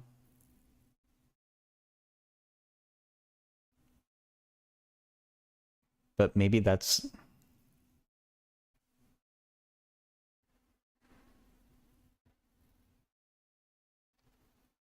Maybe that's it.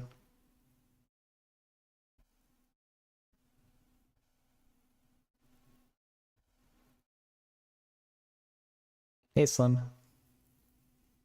Generating functions is definitely a thought too, yeah. I wouldn't know how, but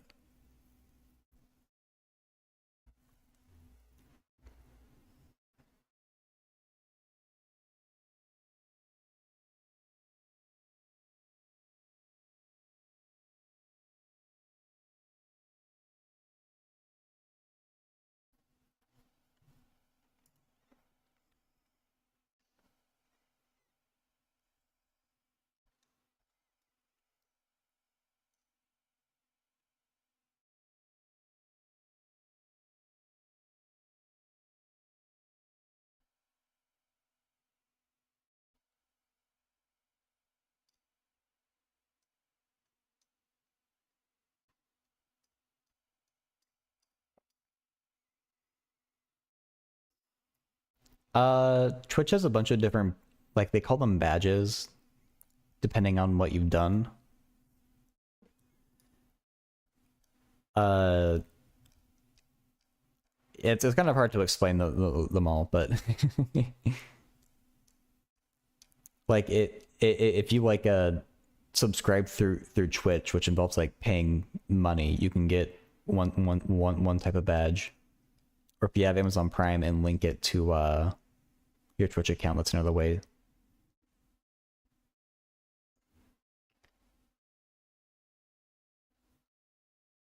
Xfret, holy crap. I've seen that you could come back to streaming. I haven't had a chance to say hi, but I've seen like the go live notification. I hope that you've been well. Um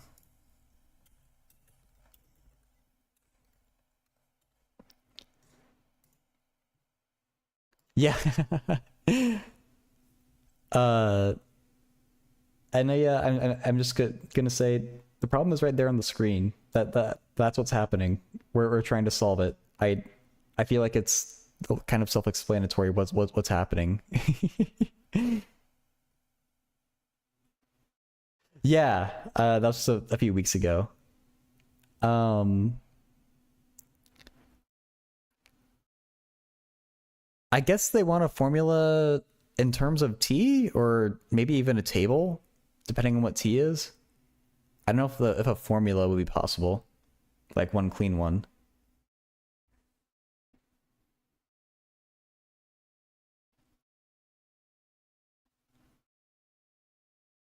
So it's all this by hand, so it's hard for you guys. I think a professor is just fucking with us. It's possible.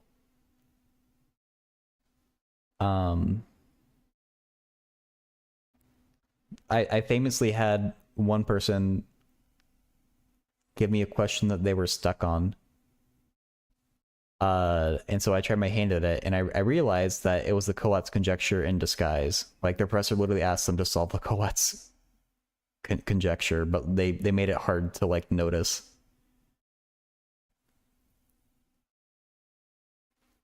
For in what form should the answer be in? I suppose an algorithm doesn't count, but should be as good as a formula or just a process. T, the set of numbers inputs allowed.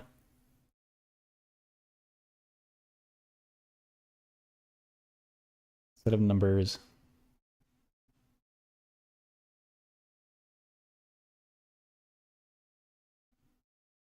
Recursion, T numbers are used. There's just one way to do it. Two numbers are allowed. You can do it in two ways.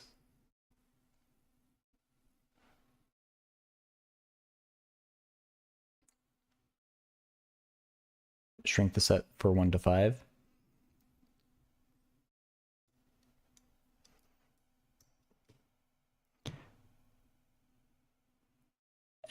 And yeah, the thing with the stream is that I take math questions from chat and do my best to work on them. So the question I'm currently working on is the thing that right here on the screen.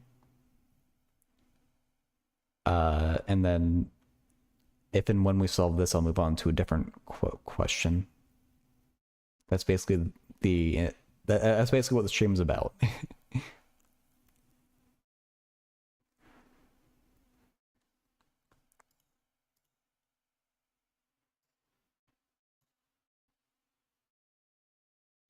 Yeah, Max.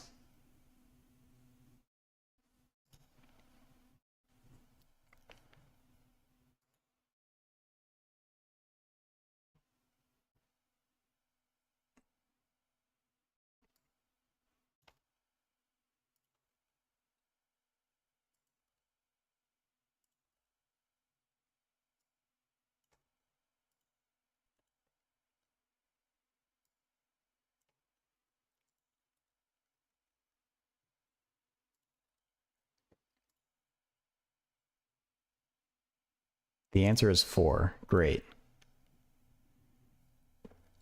So yeah, I do like what Fembox did. Max, we're not like I guess we need a formula. In terms of t, the set of numbers and the number of allowed inputs.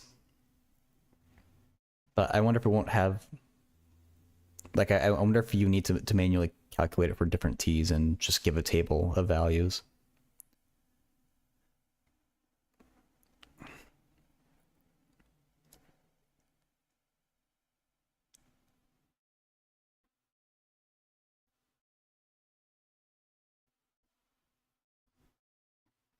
Convolution I haven't learned.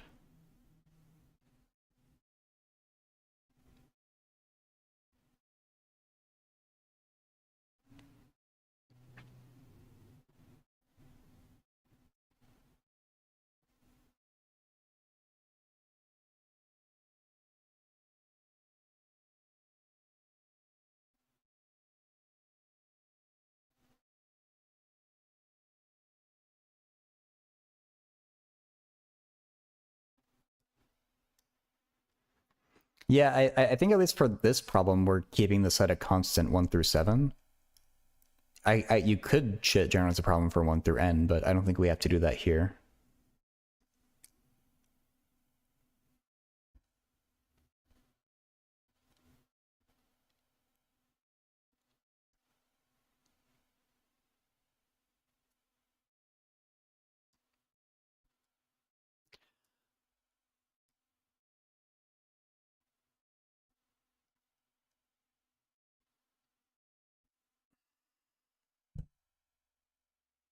There's a symmetry here for sure, yeah.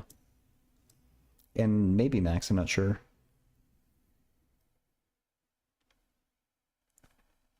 You need to sum all the sums between the min and max sum.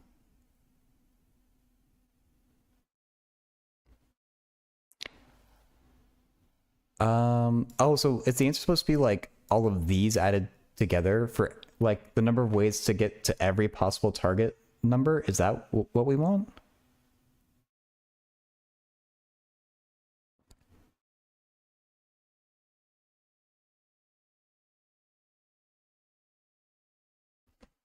Oh yeah, and shouldn't this middle number, like we know on either end of these counting things, it should always be 1 on either end, right? And the next one in should always be 2. Right?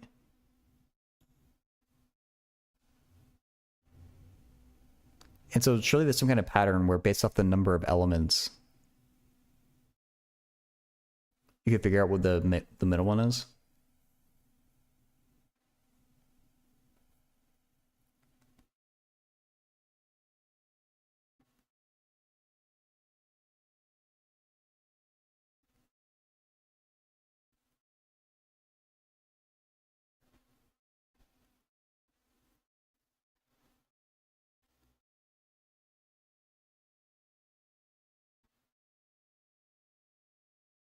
So you have 21 times 6. Oh. Huh. And that will be a part of the answer.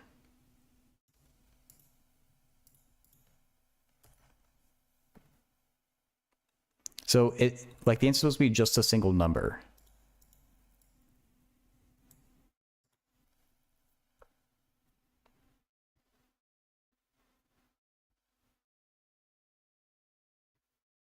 Or I don't know. Yeah.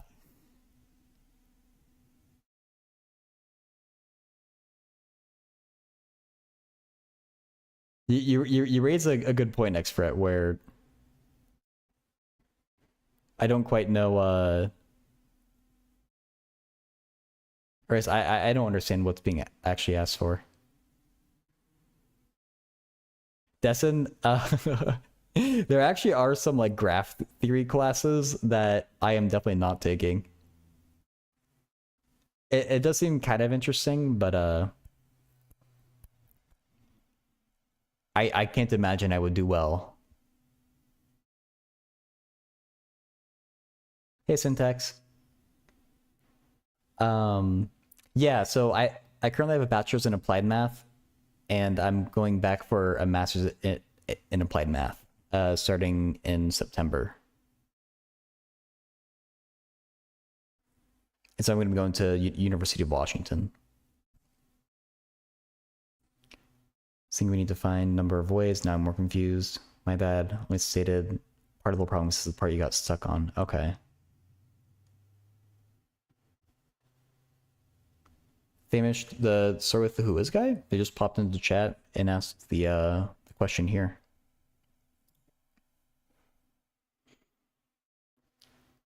What is applied math? It's like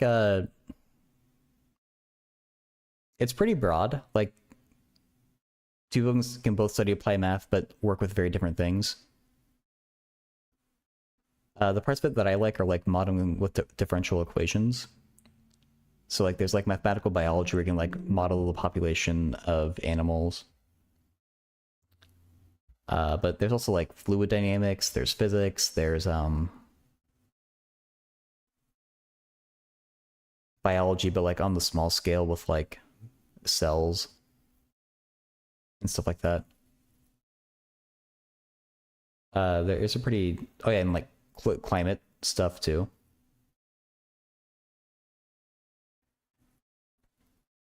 Might be another way to do the problem if you state the full problem. Maybe, yeah.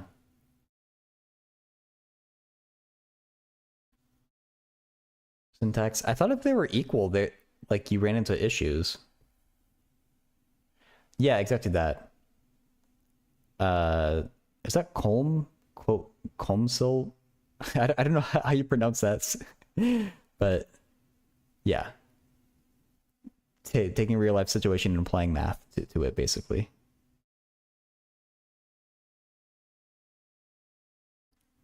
Column kill. Okay.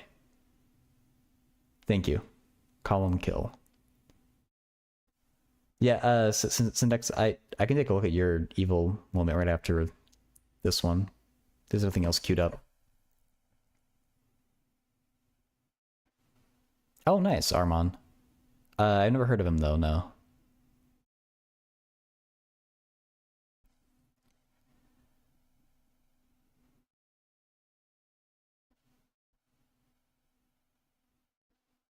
So yeah, I guess Nameless Guy, I don't feel quite clear on what we actually want.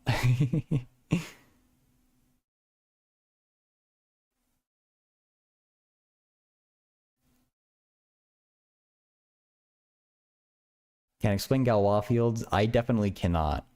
I don't know someone who can. Galois... I don't know. I never heard of another math streamer who's mentioned Galois, so I'm not sure.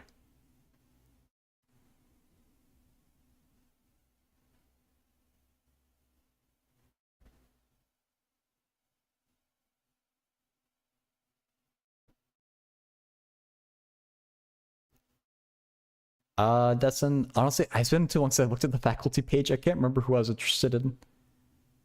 There's one person at a different university back when I was applying who's at Cornell, who I would have been really interested in working with because he talked a lot about like math communication. But I didn't get in there, so.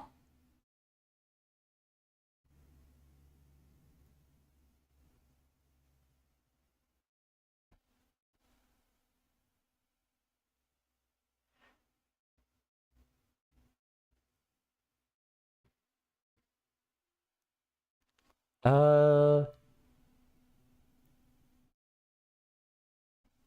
I think there's a lot more work to do there, Max. And I'm sorry, Mohammed, I sorry, Mr. I don't think I replied to it. I'm not sure how a tree diagram would look. I'm not sure. I think that we need some more information on how the question is, but yeah, names guy. If you want to be more specific, feel free to give us some more information. But otherwise, I might move on to syntax errors question.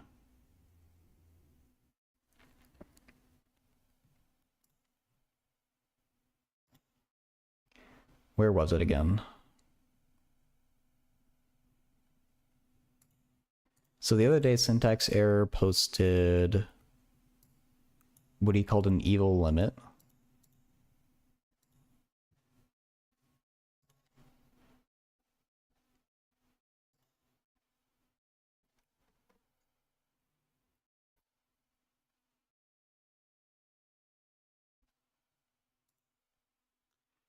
Oh yeah, and there's been a bunch of new faces here today. I've been bad about shouting them out, but if anyone here is interested in math streams in general on Twitch, I'm not the only person who does this.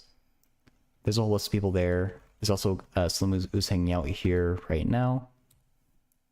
So for any like new faces who might have a math question come up in the future, I'll let people help out with math. Encrypting my Twitch password. Yeah. So Syntax, you're worried about the case when x equals y, or is their absolute values due?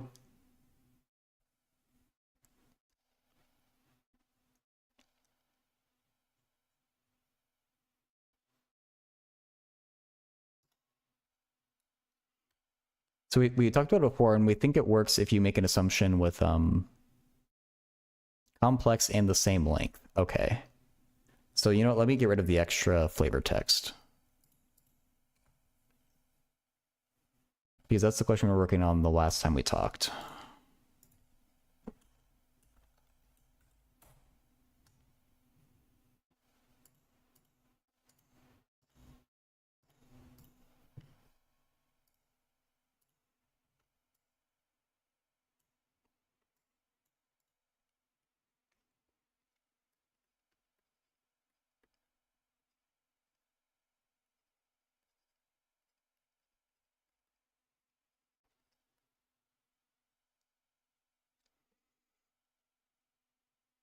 Sounds good, Armand. Thank you for hanging out.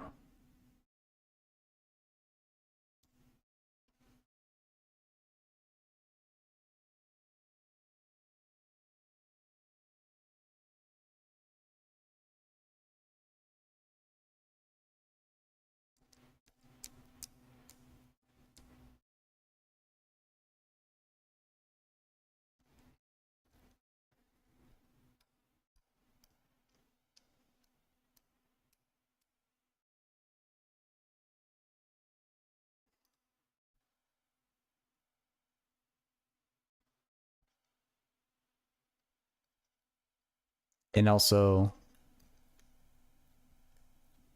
if they were conjugates, okay.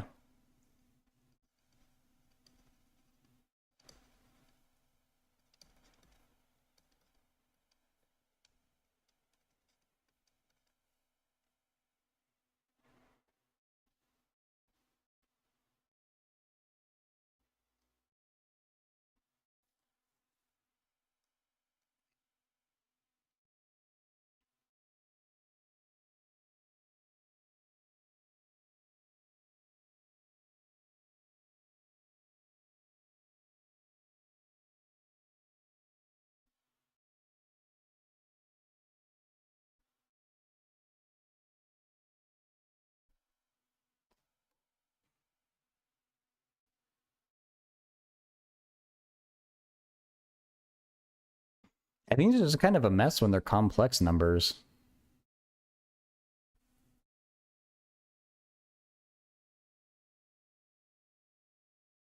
2.5? Assume you're just memeing with that?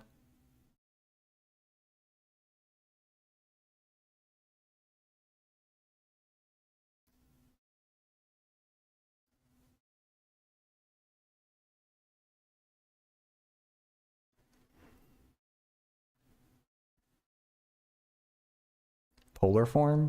I guess we can try that. I do like that phrasing that it's meta.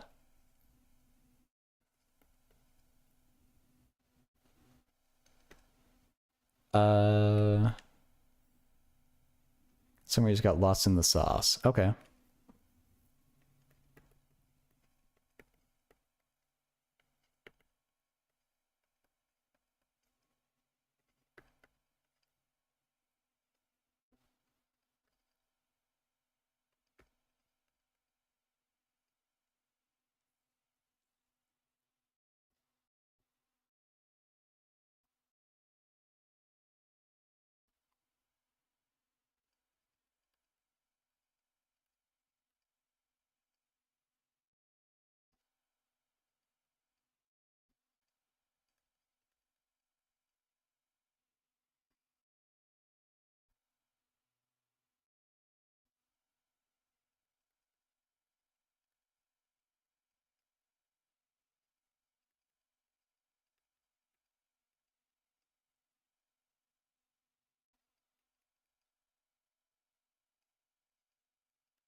Uh, now what?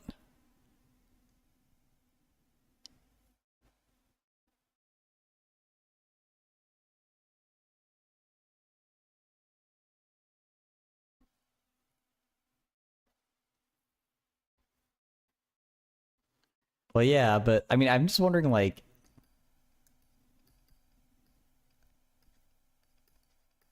surely this limit doesn't converge, right? It's just rotating around the unit circle.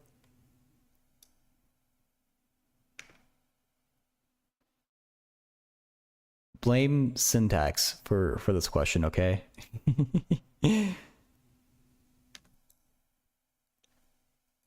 So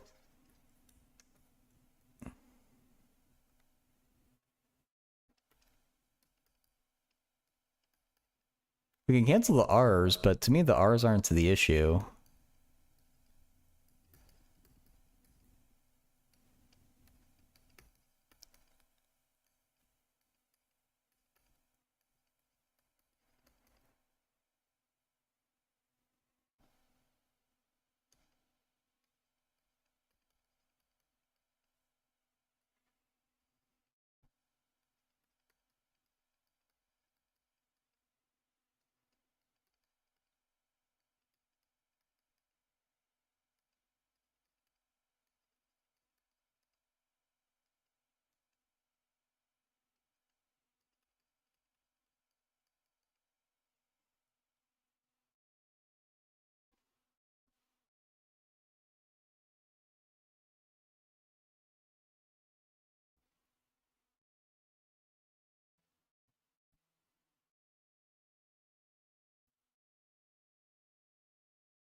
Um, and when they say like modular arithmetic, they mean like taking the mod of a number. So like, um, 5 mod 2 is 1. Some people have seen it before, some people haven't. But if you do like 5 divided by 2, just like set it up the old fashioned way, 2 goes into 4 twice, so then 4 minus, and then that remainder of 1 is the result of the mod. That's like where you start with modular arithmetic. You kind of start doing more fancy things with it, but when they're saying modular, that's where they're starting from.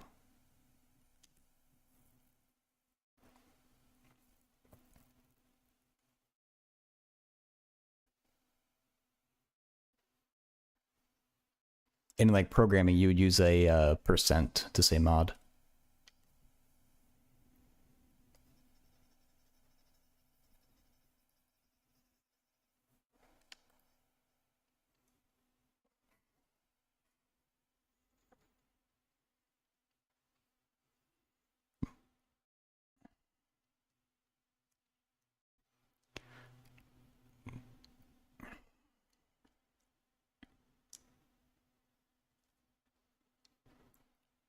Um,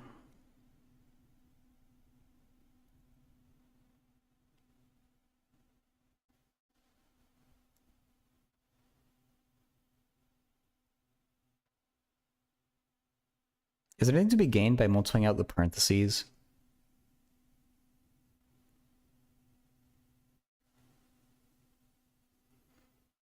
Both the numerator and denominator are bounded, so it doesn't converge.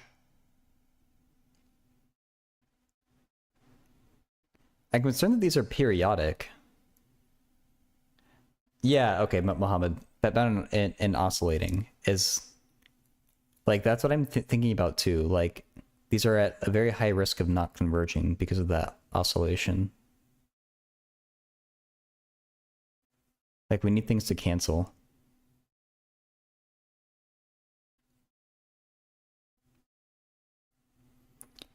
Yeah, like as n goes to infinity, you're just like zooming around the unit circle again and again and again. So you never really settle on one thing.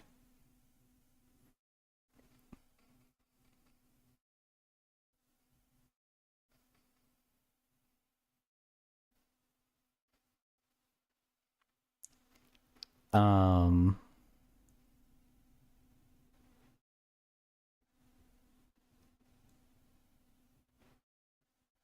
Without trying to write everything out,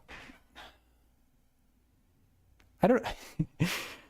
The modulo of a complex number, or wait, the modulus. Sorry, my mind is on like the modular arithmetic, but you're not saying like mod 2. You're saying like, does the magnitude? Uh, yeah, or like modulus. That is a really easy thing to. Yeah, it's like modulus is the thing that we want for complex numbers, or magnitude is fine too, I think. Modulo is the thing that like expert Dessen and Column Kill are talking about.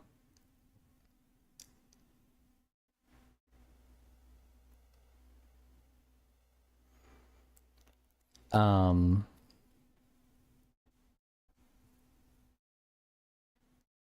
it is the same thing, really?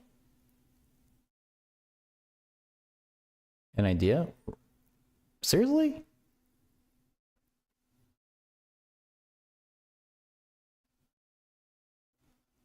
Um,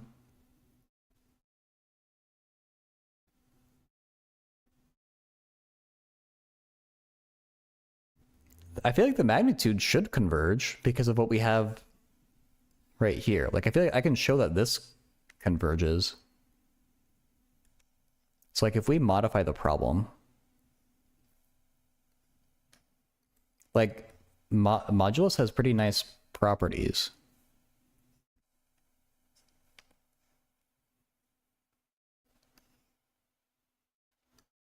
Because with modulus, you can like, I believe we can, the modulus of z1 over z2, for instance, is mod z1 over mod z2, I believe. And same with multiplication.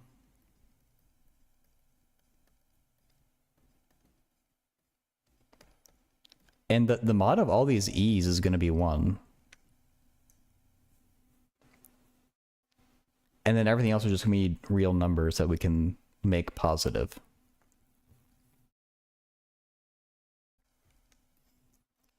So the original limit had no modulus, but without the modulus, it seems unclear. So syntax said that we can consider the modulus.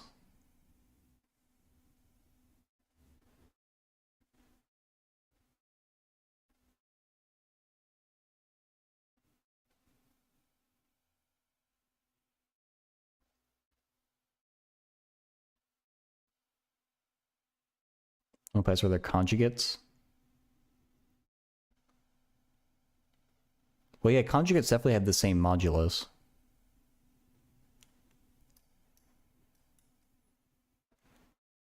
I've got a feeling that this modulus will converge.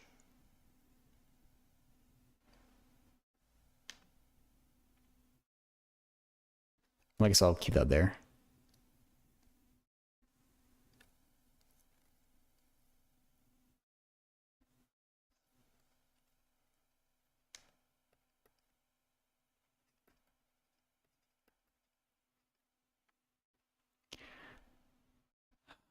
So it'll be like 1 minus r. R is already positive, that one right there. This is just 1, so I'm not going to write it.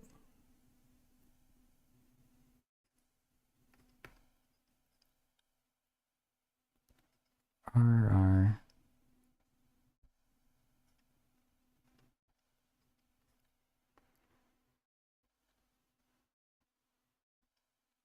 Oh, that's not good.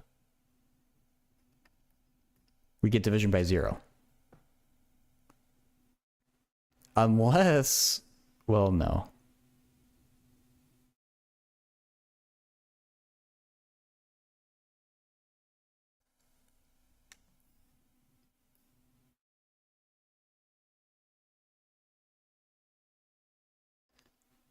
Did I use some bad... Are these properties not real?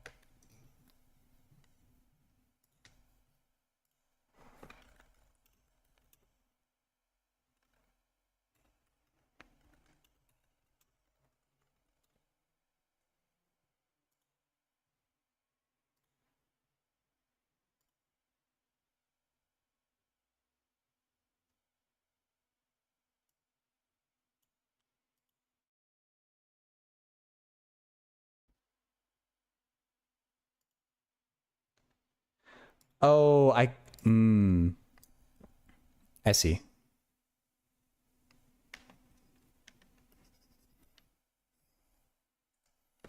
I have to stop as soon as I split up the big fraction.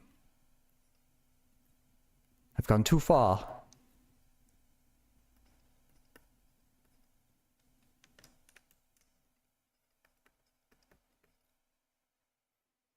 The best we can do here is the triangle inequality, probably.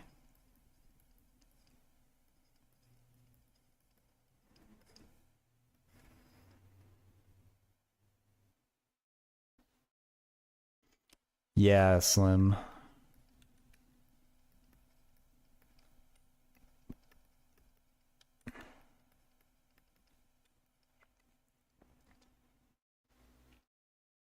Complex definition of trig functions.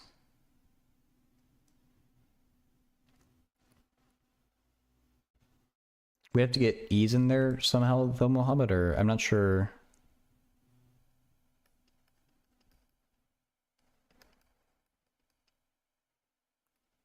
I'm not sure how you would use those. This problem probably came from syntax errors brain. So it may or may not be a possible problem. Syntax error is just going to enter university in the fall to study math. But he likes to basically, we just call it cooking.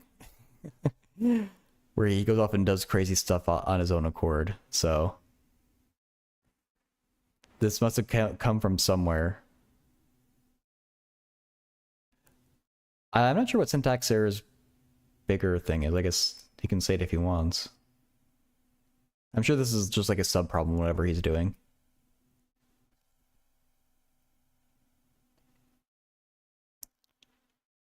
Oh, if they have the same magnitude, they're just off by rotation? Yeah.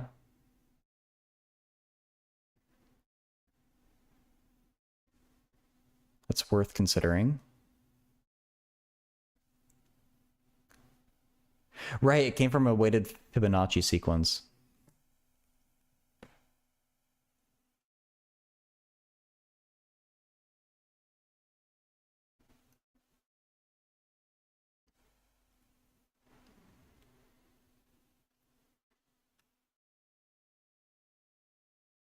He was trying to find like the equivalent of the golden ratio or something for a weighted Fibonacci sequence. Okay, I do like what Slim is putting down.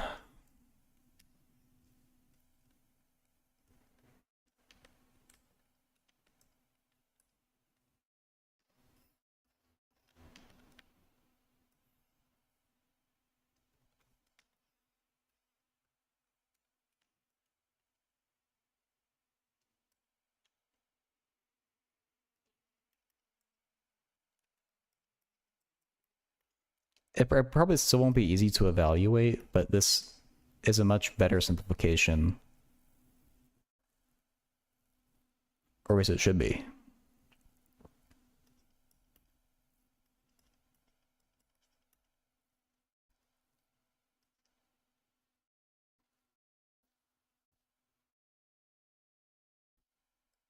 I guess we're keeping the x as just x.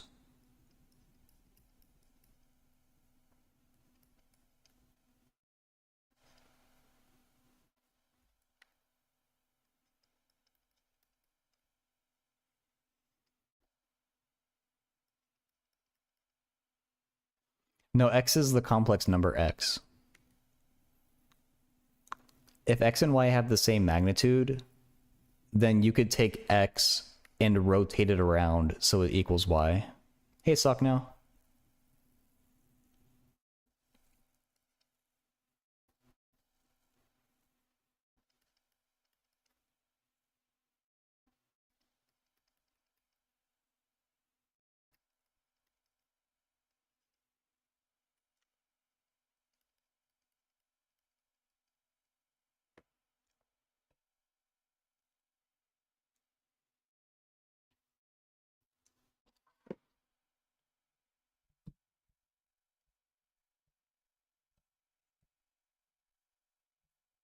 So what happens here? I guess we can cancel a bunch of X's. Sorry, I'm messing with my mic.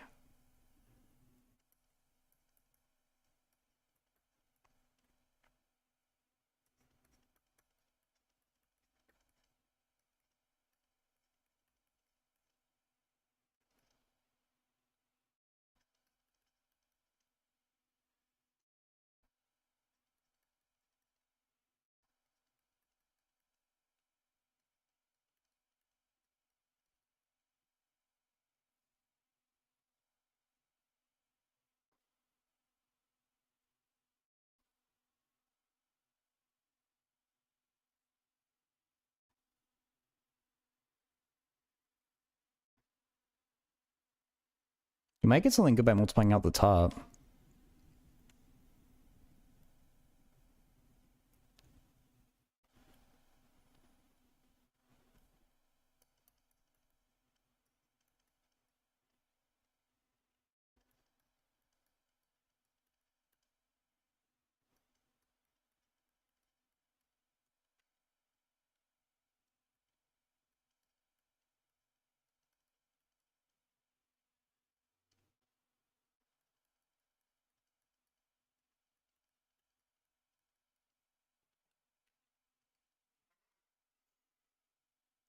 Yeah, because we get that canceling.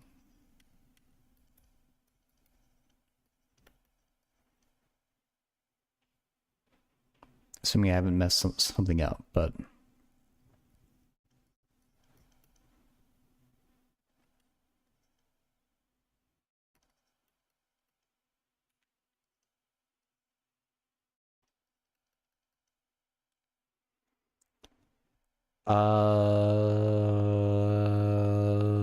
The first term of the denominator.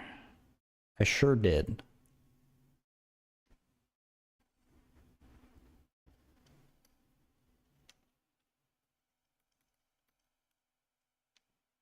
Thank you. What? There we go.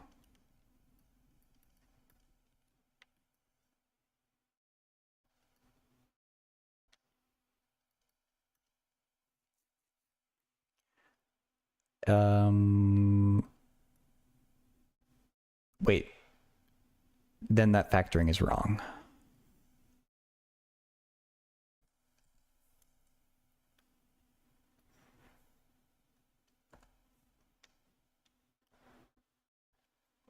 Yeah.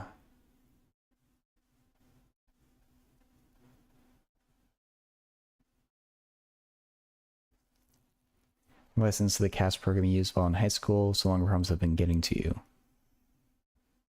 You can't just shove it all off on the computer anymore. So now I'm your your CAS. I see how it is.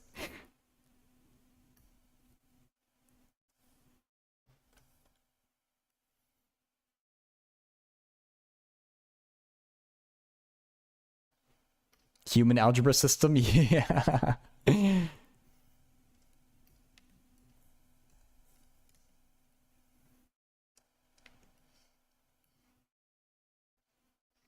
Unfortunately, the HAS is much worse than the CAS, both in computation time and in accuracy.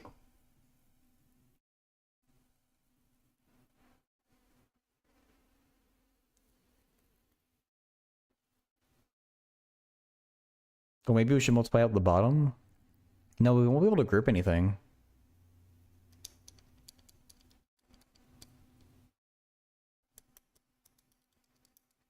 I don't think.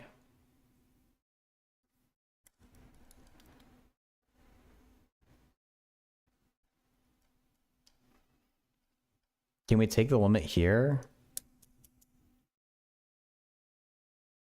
I think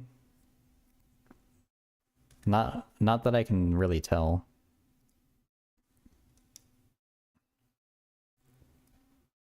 Can we take the modulus here?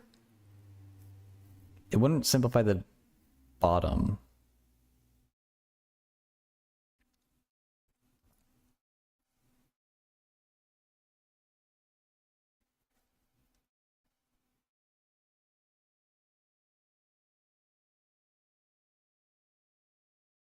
I also missed an exponent of x. That would not surprise me. The numerator is wrong.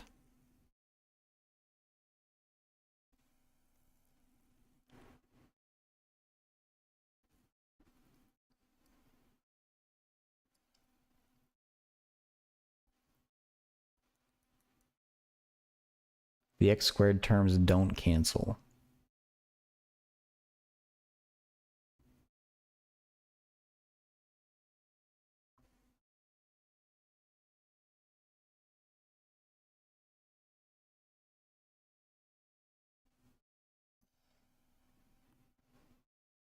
I don't see why not.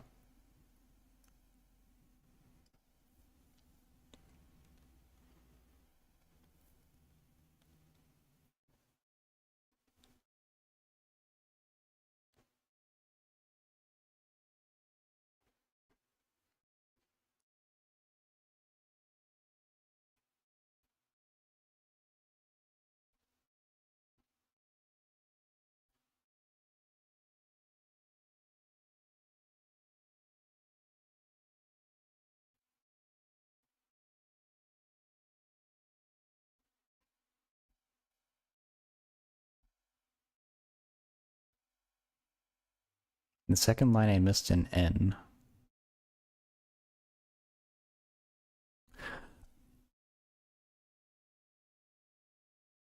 No, I really don't see where I missed it. I canceled an x to the n minus 1.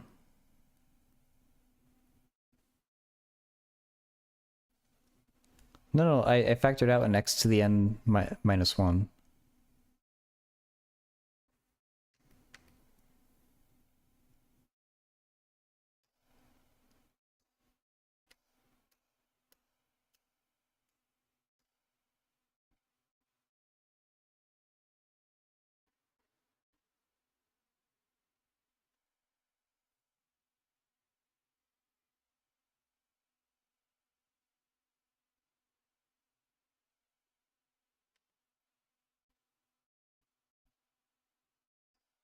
Odd end decimals for different values of x and theta.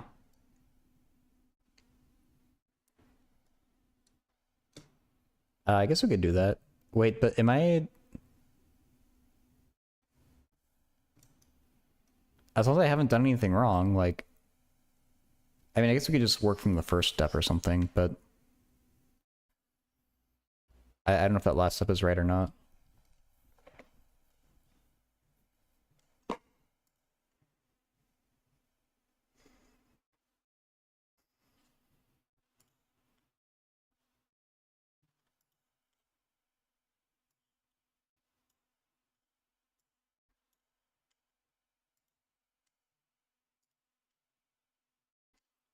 I guess we need to go to the 3D plotter.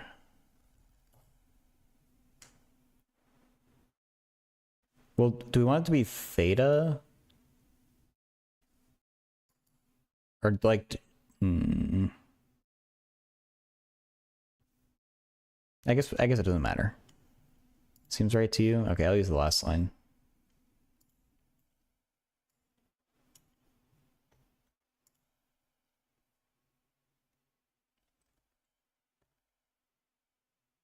Oh, well, is Decimals going to hate me when I put an I in here?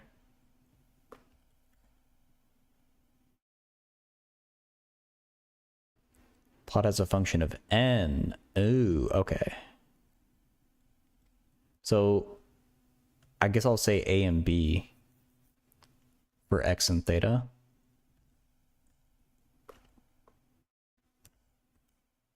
Then n will be x.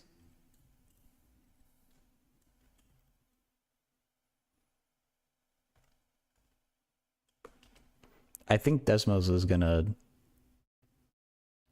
Yeah.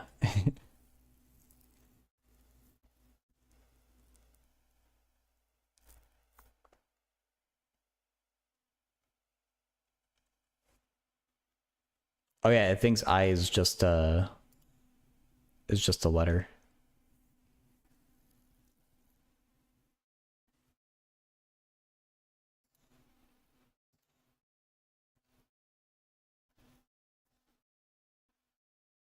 This would be so... Top right.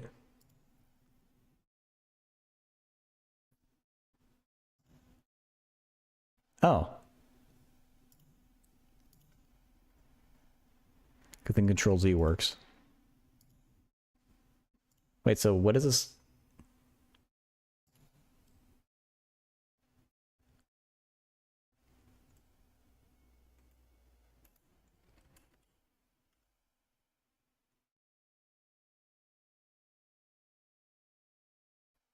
I don't know what it's going to do with this.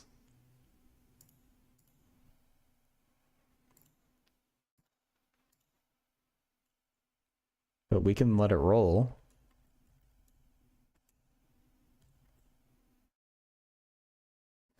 Oh, you can make Desmos do real and imaginary for you? Thank God, because I was not going to do that by hand.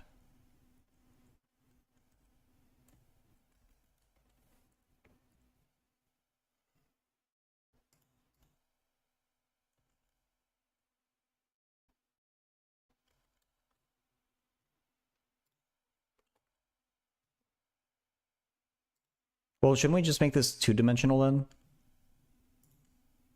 For doing one real, one imaginary?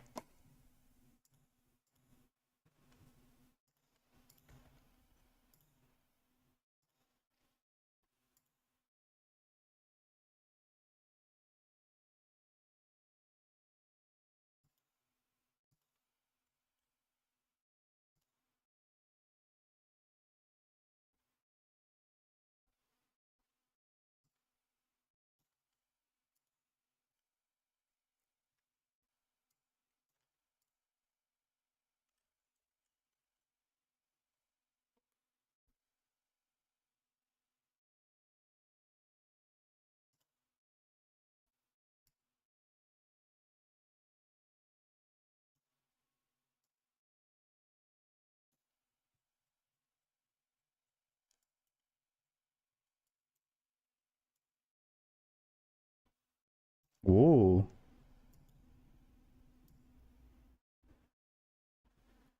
Whoa.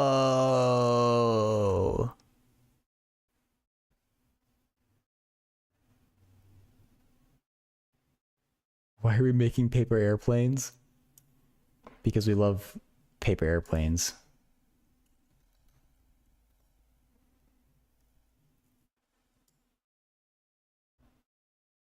I mean, it's periodic. I can tell you that. I mean, that makes sense. We knew that.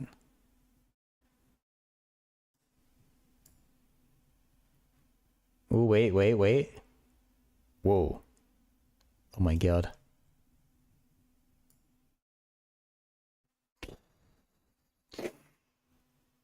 This is so much fun to just look at. Ooh.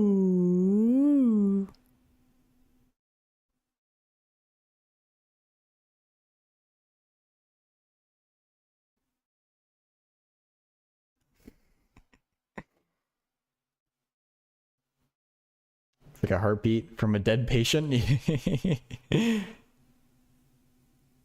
Okay.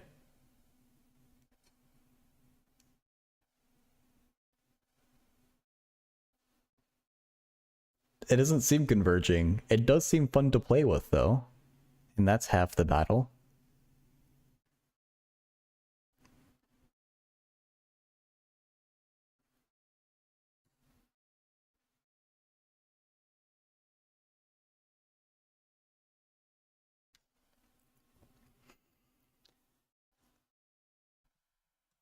Okay, well, I don't know how to actually prove its syntax, but is that at least did I help out in some way?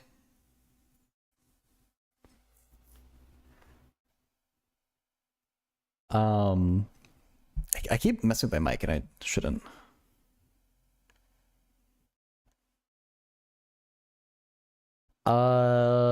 Lucas, this came from a complex limit that syntax error came up with. It's just a very weird function that you wouldn't see if you're not looking really hard for it.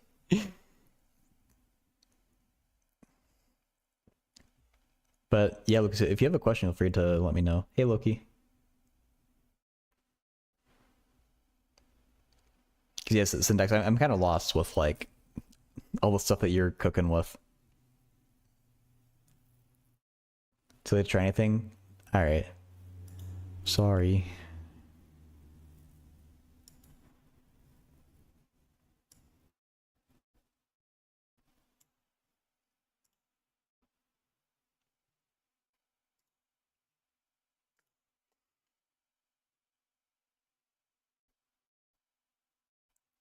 Um,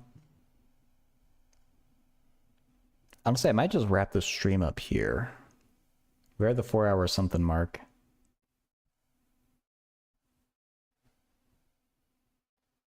Something related to this, you don't remember?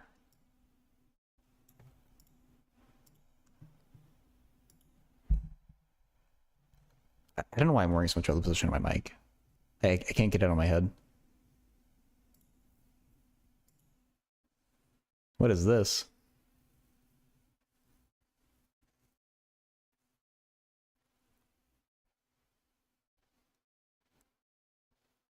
It's a weird looking graph.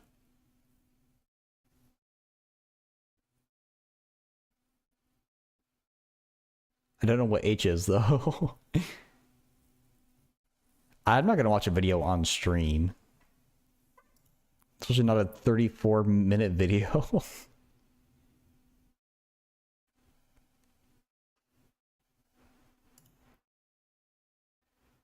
The signature involved in MI, you would steal that. Dude, Wikipedia. Oh, I didn't realize I was zoomed in. Wikipedia has people's signatures, and it's kind of fun to just look at them. Watch it on 2x speed. I'm sure that'll help me learn it faster too. I feel like that I can't remember which mathematicians had a cool signature, but like I'm pretty sure I have like Gauss's signature. Yeah, right there. Oh wait, no, he does have a cool signature. That's right. There's no way he did that every time, but like that's kind of cool.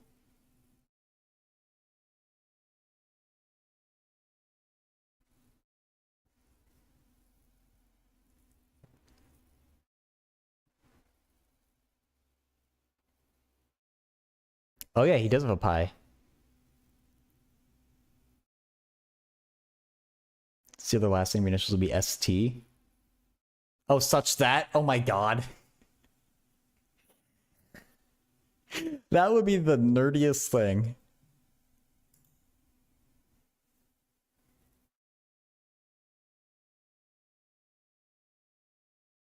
Doing long division on that expert? Oh my god. I don't know how that would even work here.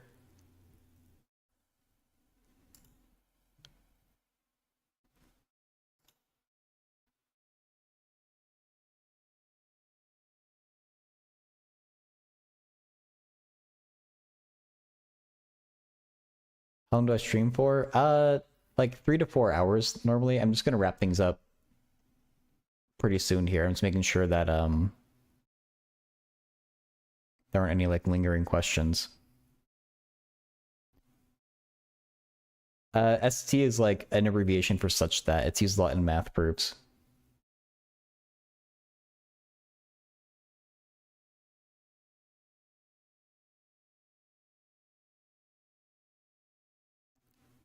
A Zon as my signature? What is Zon? Oh, a Z on my signature. Why is Z?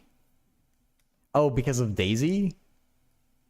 I'm gonna be honest, but before I even knew that I liked math, um, it was in like probably seventh or eighth grade. In our math class, at the start of each class, we were all assigned one problem from the homework to write up on the whiteboard, and you had to write your name by it. And I would always write my name as Don, but the N is a pi. I married a Daisy be hilarious. The one Daisy that I've met was a girl named that in high school, and she was a little cray. What's the question, Lucas?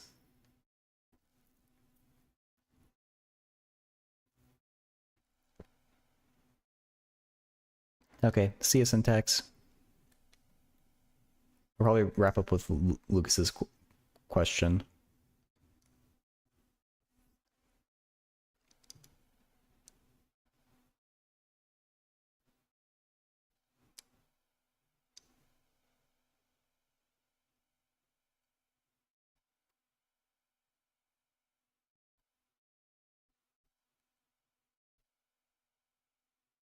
Is there any math work where I can learn a bunch of stuff pretty much is around first year of university kind of level?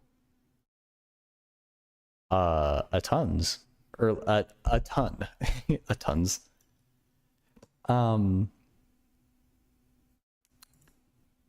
Ooh. I wonder if there's a better resource that I can recommend to you. So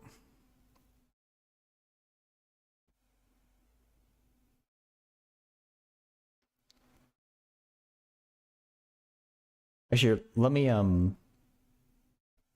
no, I'll also do it in like 5 or 10 minutes. So first, for Jason's Sunday, I'm always happy to do math that's lower level, but I just kind of do whatever people are asking.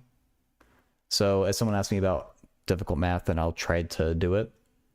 Someone who focuses, he's a friend who focuses on high school level math, is actual education, math and science. Dr. Gold. So he's someone who streams Monday, Wednesday, and Friday. He's a cool dude, and he focuses specifically on lower level stuff. Oh, that's an actual book, All the Math You Missed. So yeah, the first thing you need to do is define like what exactly is first year university. And so what I would do if I was you is look up universities you might be interested in attending and seeing what their math curriculums are like. Oh, you have it, Fembox? Nice. And so that would give you an idea of what topics you might want to study. And so I have a resource in mind that I can recommend to you, but the thing that is kind of giving me pause is that Europe does kind of teach math a little bit differently. It's much more focused on like theory, and at least America's a lot more focused on like calculations. And so I'm a little worried that like maybe these textbooks wouldn't teach things in the way that is best suited to how they'll be taught to you. But this website has college level textbooks that are completely free, or university.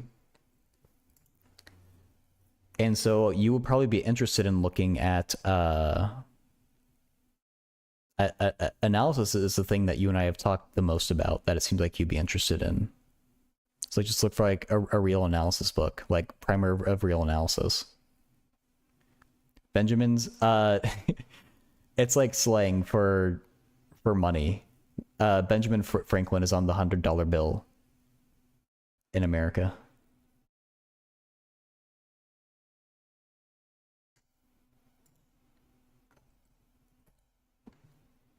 By another, oh no, that's Dan. It's completely different. His name is almost Slaughter though, or his name it is Slaughter. It's just spelled differently. That's my serial killer like pseudonym. I just changed one letter of my first name. And then my last name is Slaughter. But yeah, there's quite a few real analysis books here, and I think no one will catch on. But yeah, Lucas, I think that's the thing you'd probably be most interested in studying from our conversations. I'm not sure which one exactly will be like the best one for you, but real analysis will slaughter you. Um, but it might also be worth taking a look just in the regular like pure math. It's like you might also like linear algebra. Why is that in pure math?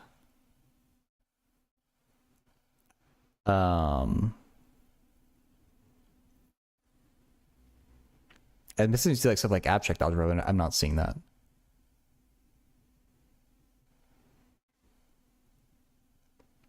But yeah, Lucas, I think things you find interesting like real analysis, linear algebra, abstract algebra are things you would study relatively early on in math, and someone out there finds interesting. Imaginary Pride and Power Math. Ooh, that's a cool title.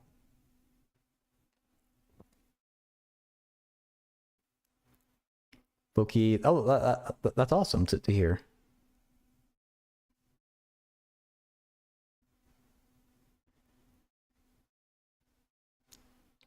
And so,